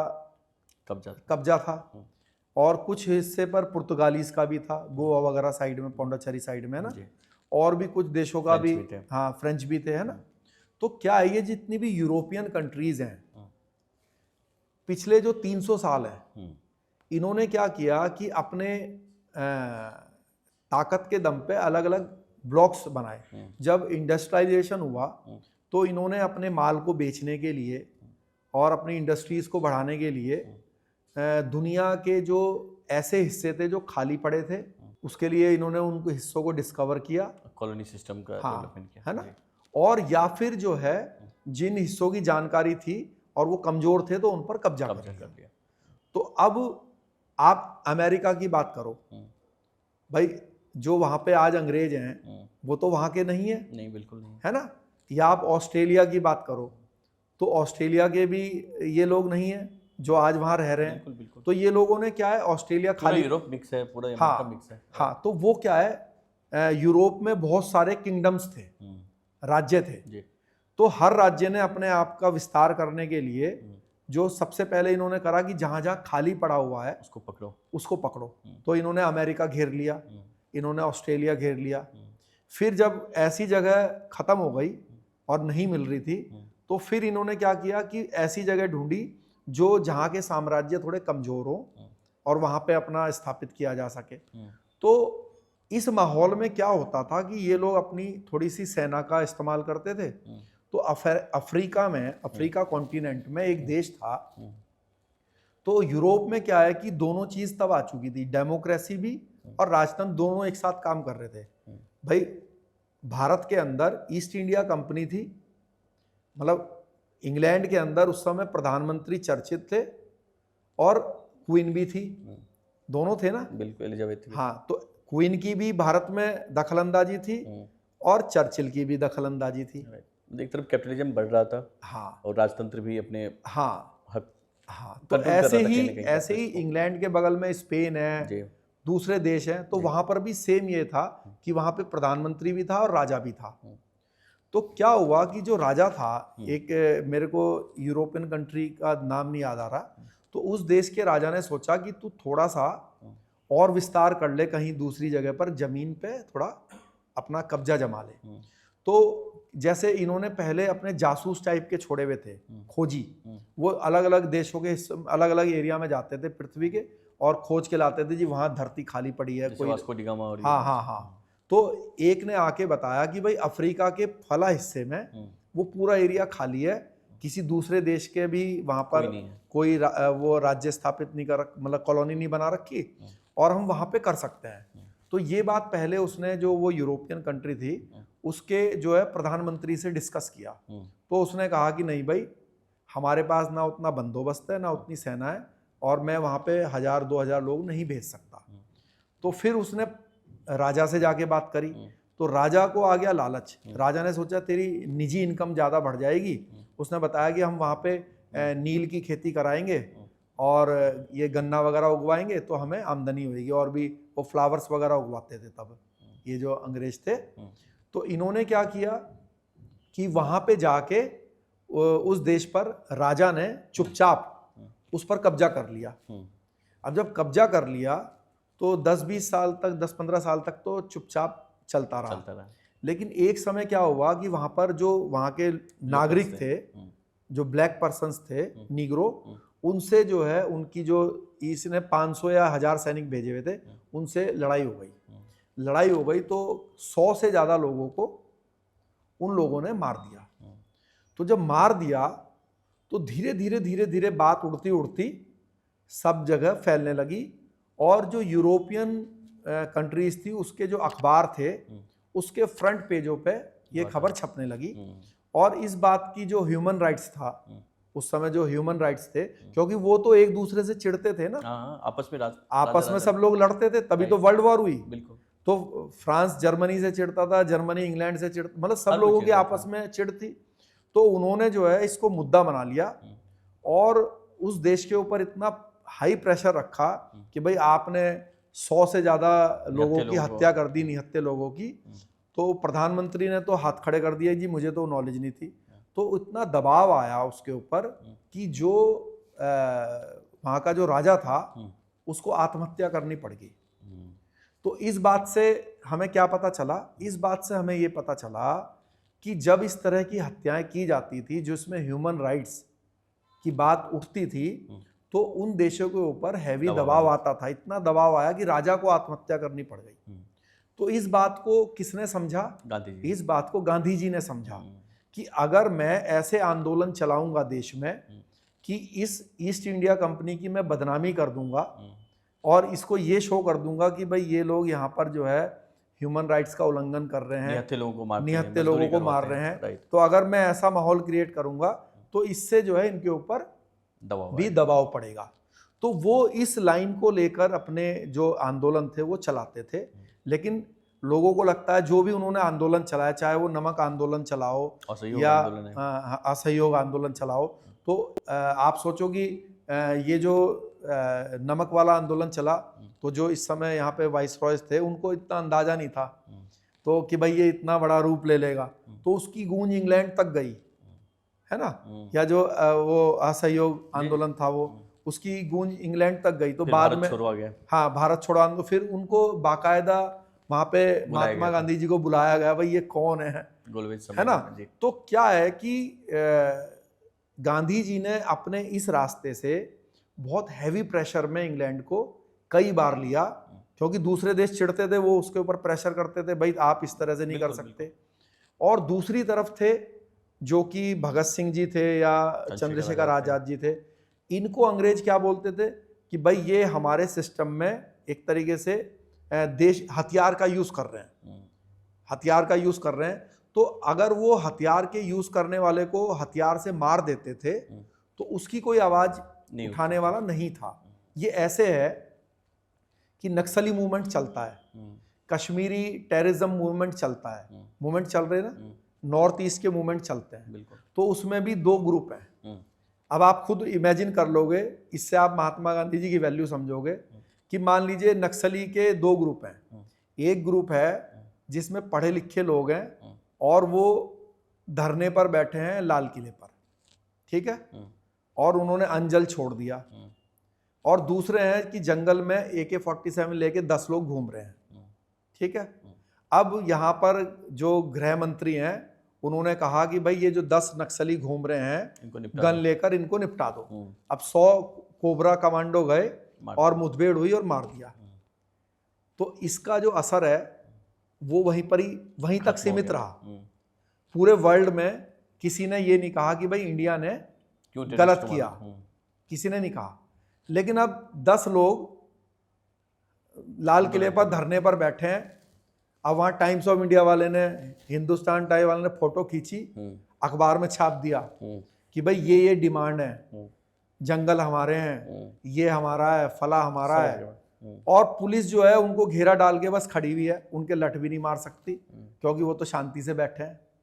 अब 1 दिन 2 दिन 4 दिन तो आपने चलो अवॉइड कर लिया, 5वें दिन वहां पे BBC वाला आ गया, तो पूरे वर्ल्ड में अब वो न्यूज में बोल रहा है कि भाई ये तो जंगल में हमारे साथ अत्याचार कर रहे हैं, सरकार हमारे साथ गलत कर रही है। तो इस आदमी का सरकार, मोदी जी या प्रधानमंत्री कुछ बिगाड़ भी नहीं पा रहा है, और वो रोज प्रधानमंत्री जी और सरकार को जो है उल्टा सीधा भी बोल रहा है, उनके जो गलत काम है उसको उजागर भी कर रहा है। तो यही चीज महात्मा गांधी जी करते थे।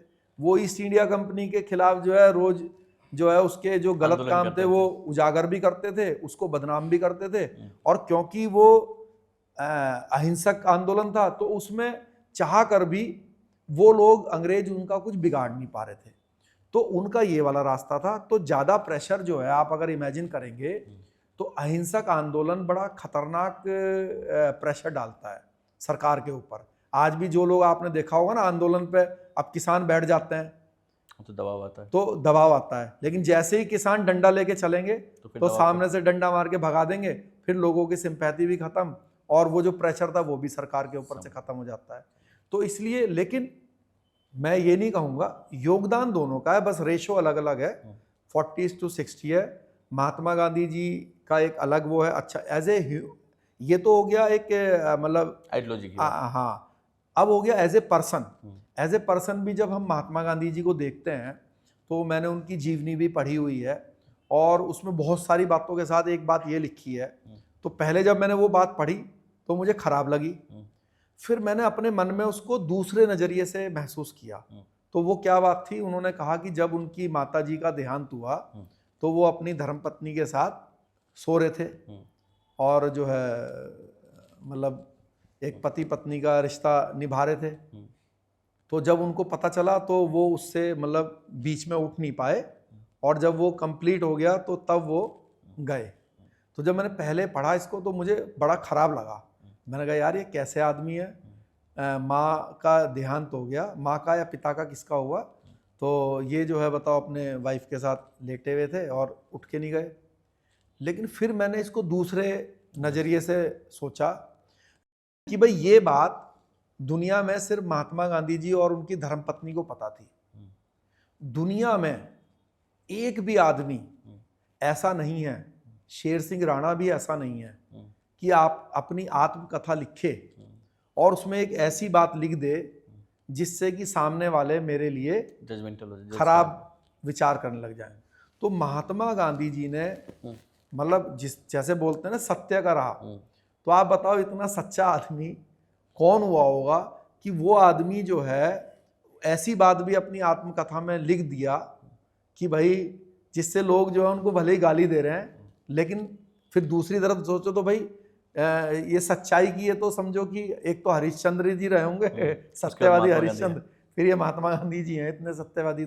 तो उनकी किताब आई भी थी ना, सत्य के साथ मेरा प्रयोग शायद। हाँ नहीं, आप खुद ही इमेजिन करो, आप भी सोचो, मैं जनता से भी बोलता हूँ, आप खुद सोचो क्या आप ऐसी चीज लोगों को उजागर कर सकते हो जिसमें कि आपकी इतनी इंसल्टिंग आप लोग आपकी बुराई करें, तो मुझे नहीं लगता कोई आदमी कर पाएगा, है ना। दूसरा अच्छा ये जैसे अभी मुद्दा उठ रहा है, शाह जी ने पार्लियामेंट के अंदर बोल दिया कि भाई बाबा साहब अम्बेडकर जी के लिए, तो चाहे हम बाबा साहब की बात करें या उस समय जवाहरलाल नेहरू जी की बात करें, तो बाबा साहब व्यक्ति के रूप में एक महान पुरुष हैं, महान आत्मा है, लेकिन बाबा साहब ने संविधान लिखा, हम इस नज़रिए से उनको रिस्पेक्ट दें तो मुझे लगता है कि ये गलत है। इसका कारण क्या है मैं आपसे बताता हूँ। भाई बाबा साहब ने संविधान लिखा, लोग इसलिए उनकी रिस्पेक्ट करते हैं, तो आप मुझे ये बताइए कि क्या बाबा साहब ने संविधान अपनी इच्छा से लिख दिया? उनको किसी ने कहा होगा? किसी ने कहा होगा ना। ऐसा तो है नहीं कि उन्होंने पेन और कॉपी उठाई और लिखना शुरू कर दिया और कहा कि यही माना जाएगा। तो उनको किसी ने कहा, तो जिसने कहा वो है Jawaharlal Nehru as a prime minister. तो अगर जवाहरलाल नेहरू जी शेर सिंह राणा से कहते या शेर सिंह राणा को संविधान पीठ का हेड बना देते तो कोई उनका हाथ रोकने वाला तो था नहीं, बिल्कुल नहीं। तो जवाहरलाल नेहरू जी के वजह से वो उस कुर्सी पर बैठे और जो संविधान उन्होंने लिखा, जो ये टैग उनके साथ लगा, तो ये लगा जवाहरलाल नेहरू जी के कारण, क्योंकि वो चाहते तो 300 लोग थे, वो किसी और को भी बना सकते थे। अगर वो उसमें दखल अंदाजी करते तो उनको हटा भी देते, कोई क्या बिगाड़ सकता था, प्रधानमंत्री थे, है ना। तो वो उनको, तो जवाहरलाल नेहरू जी ने उनको वो मौका दिया, तो संविधान उन्होंने लिखा, जितना उसमें रोल बाबा साहब का है उतना ही कमेटी के दूसरे लोगों का, और सबसे मुख्य योगदान जो है वो जवाहरलाल नेहरू जी का है, क्योंकि उन्होंने उनको मौका दिया। अब हम एज ए व्यक्ति की जब बात करते हैं तो मैं इसलिए बाबा साहब को एक महान व्यक्ति मानता हूँ कि जवाहरलाल नेहरू जी तो बहुत उच्च परिवार के व्यक्ति थे आर्थिक रूप से, तो उनके पास सारे साधन थे, सभी चीज़ें उनके पास उपलब्ध थी, तो उन्होंने अपने उसमें पढ़ाई लिखाई करी, विदेश जाके पढ़ाई लिखाई करी। लेकिन बाबा साहब एक साधारण परिवार के व्यक्ति थे और उस समाज से ताल्लुक़ रखते थे जिसके लिए काफ़ी ज़्यादा जो है अवरोध थे किसी भी लाइन में आगे बढ़ने के लिए। तो उस जमाने में बाबा साहब ने इतने पढ़ाई लिखाई करी, अपने आप को पढ़ाई लिखाई के माध्यम से अपने आप को आगे लेकर आए। तो ये मैं उपलब्धि जो है बाबा साहब की बहुत बड़ी मानता हूँ, और उन्होंने ये दिखाया लोगों को कि पढ़ाई लिखाई से अपने आप को कैसे बदला जा सकता है, आगे बढ़ा जा सकता है, समाज के लिए आप एक आइकॉन बन सकते हैं। तो वो इसीलिए एक आइकॉन बन के उसमें उभरे कि भाई देखो ये मैंने पढ़ाई लिखाई करी और अपने दम पे पढ़ाई लिखाई करी। मतलब कई लोगों ने उनके आर्थिक रूप से सहयोग करा, विदेश जाने में उनका सहयोग करा। मेरे ख्याल में बड़ौदा महाराज ने उनको आर्थिक सहयोग करा था वो विदेश में, लेकिन पढ़ाई तो अब बाबा साहब ने ही करी। तो एज ए व्यक्ति मैं बाबा साहब का इसलिए रिगार्ड करता हूँ, उनसे प्रेम करता हूँ, उनकी जो एक लाइन है उसको मानता हूँ। लेकिन जो संविधान हम बोलते हैं कि भाई बाबा साहब ने संविधान लिखा इसलिए हम उनकी रिस्पेक्ट करें, तो ये उनके लिए शायद छोटा है। अगर इसमें रिस्पेक्ट करनी है तो फिर नेहरू साहब की भी उसमें सबको जोड़ना चाहिए कि भाई नेहरू साहब ने उनको ऐसा मौका दिया कि भाई वो ये लिख पाए। मेरे एक दोस्त हैं अक्षत गुप्ता, और काफ़ी बार उन्होंने अपनी वीडियो में आपके लिए बोला भी है। जी जी जी। शायद अगर आपने उनके वीडियो देखे हों। जी जी। उन्होंने हमेशा, और वो भी सुभाष चंद्र बोस के काफ़ी बड़े प्रेमी हैं। जी जी। और उन्होंने उनके काफ़ी रील्स हैं, मेरे पॉडकास्ट पे भी आए थे, तो उन्होंने आपके लिए बोला कि एक आदमी है शेर सिंह राणा, पिछले साल की बात कर रहा हूँ। जी जी जी। और उनके भी विचार काफ़ी आपसे मिलते। बस ऐसे ही एक ऐड कर रहा हूँ कि उनका भी सुभाष चंद्र बोस के प्रति वही प्रेम था जो आपने बोला कि मैं भी उस विचारधारा का आदमी हूँ। जी। तो एक साल पहले ही उन्होंने चर्चा की थी आपकी। जी जी। नहीं, अक्षत भाई जो हैं बहुत ही इंटेलिजेंट पर्सन है। आपकी मुलाकात हुई उनसे? मैं मिल नहीं पाया दुर्भाग्य से, और मेरा अच्छा वो रहेगा मौका तो जरूर उनसे मैं मिलूंगा, क्योंकि मैंने उनके कई वीडियोस देखे हैं और काफ़ी जिक्र है आपका उसमें। हाँ नहीं, मेरा जिक्र है इसलिए, सिर्फ इसलिए अच्छे नहीं है, एक्चुअली उनको एक नॉलेजेबल पर्सन है और बहुत अच्छे विचार रखते हैं। और मैं उनके काफ़ी पॉडकास्ट मैंने उनका 1-2 बार देखे हैं। तो रील्स भी देखी हैं उनकी। तो मतलब उनकी जो बात है वो काफ़ी ज़्यादा मतलब एक देश के लिए, धर्म के लिए एक अच्छी लाइन देते हैं। तो मतलब अच्छे विचारों के व्यक्ति मैं कनेक्ट करवाता हूं उनसे आपको देखने में महसूस होता है। थैंक यू सो मच, आपने इतना वक्त दिया और इतनी सारी जानकारी दी, और काफ़ी क्लैरिटी आई लोगों को जो आपके बारे में मिसकंसेप्शन भी था। अब आगे जो हो वो तो अभी कोर्ट में ही आपका मामला है, बट आपके फ्यूचर के लिए और आपके भविष्य के लिए, और खासकर जो आपकी योजना है उसके लिए हमारी शुभकामनाएं हैं। जी बहुत बहुत धन्यवाद आपका। आपने जो है वायरल वीडियोस पर मौका दिया मुझे, और वायरल टॉक्स पे वायरल टॉक्स पे आपने मौका दिया। आपका बहुत बहुत धन्यवाद। और ये पहला पॉडकास्ट है मुंबई में मेरा। अच्छा। इससे पहले जितने भी पॉडकास्ट हुए वो हमारे नोएडा में या देहरादून में, सब वहीं पर ही हुए। तो ये मुंबई का पहला पॉडकास्ट है और बहुत अच्छा लगा मुझे आपसे बात करके। नहीं, मेरी इच्छा भी थी कि हम आपके साथ बैठें, और अक्षत भाई से काफ़ी जिक्र हुई थी आपके बारे में। हाँ, तो मेरी इच्छा थी कि जाने भाई कौन है शेर सिंह राणा जिसके बारे में इतनी चर्चा चल रही है। और मेरी ब्लेसिंग, मतलब मेरी दुआएं हैं कि आप आगे बढ़ें और अपनी पार्टी को आगे ले जाएं। आपके कुछ उम्मीदवार जरूर आए। Thank you so much. बहुत थैंक यू।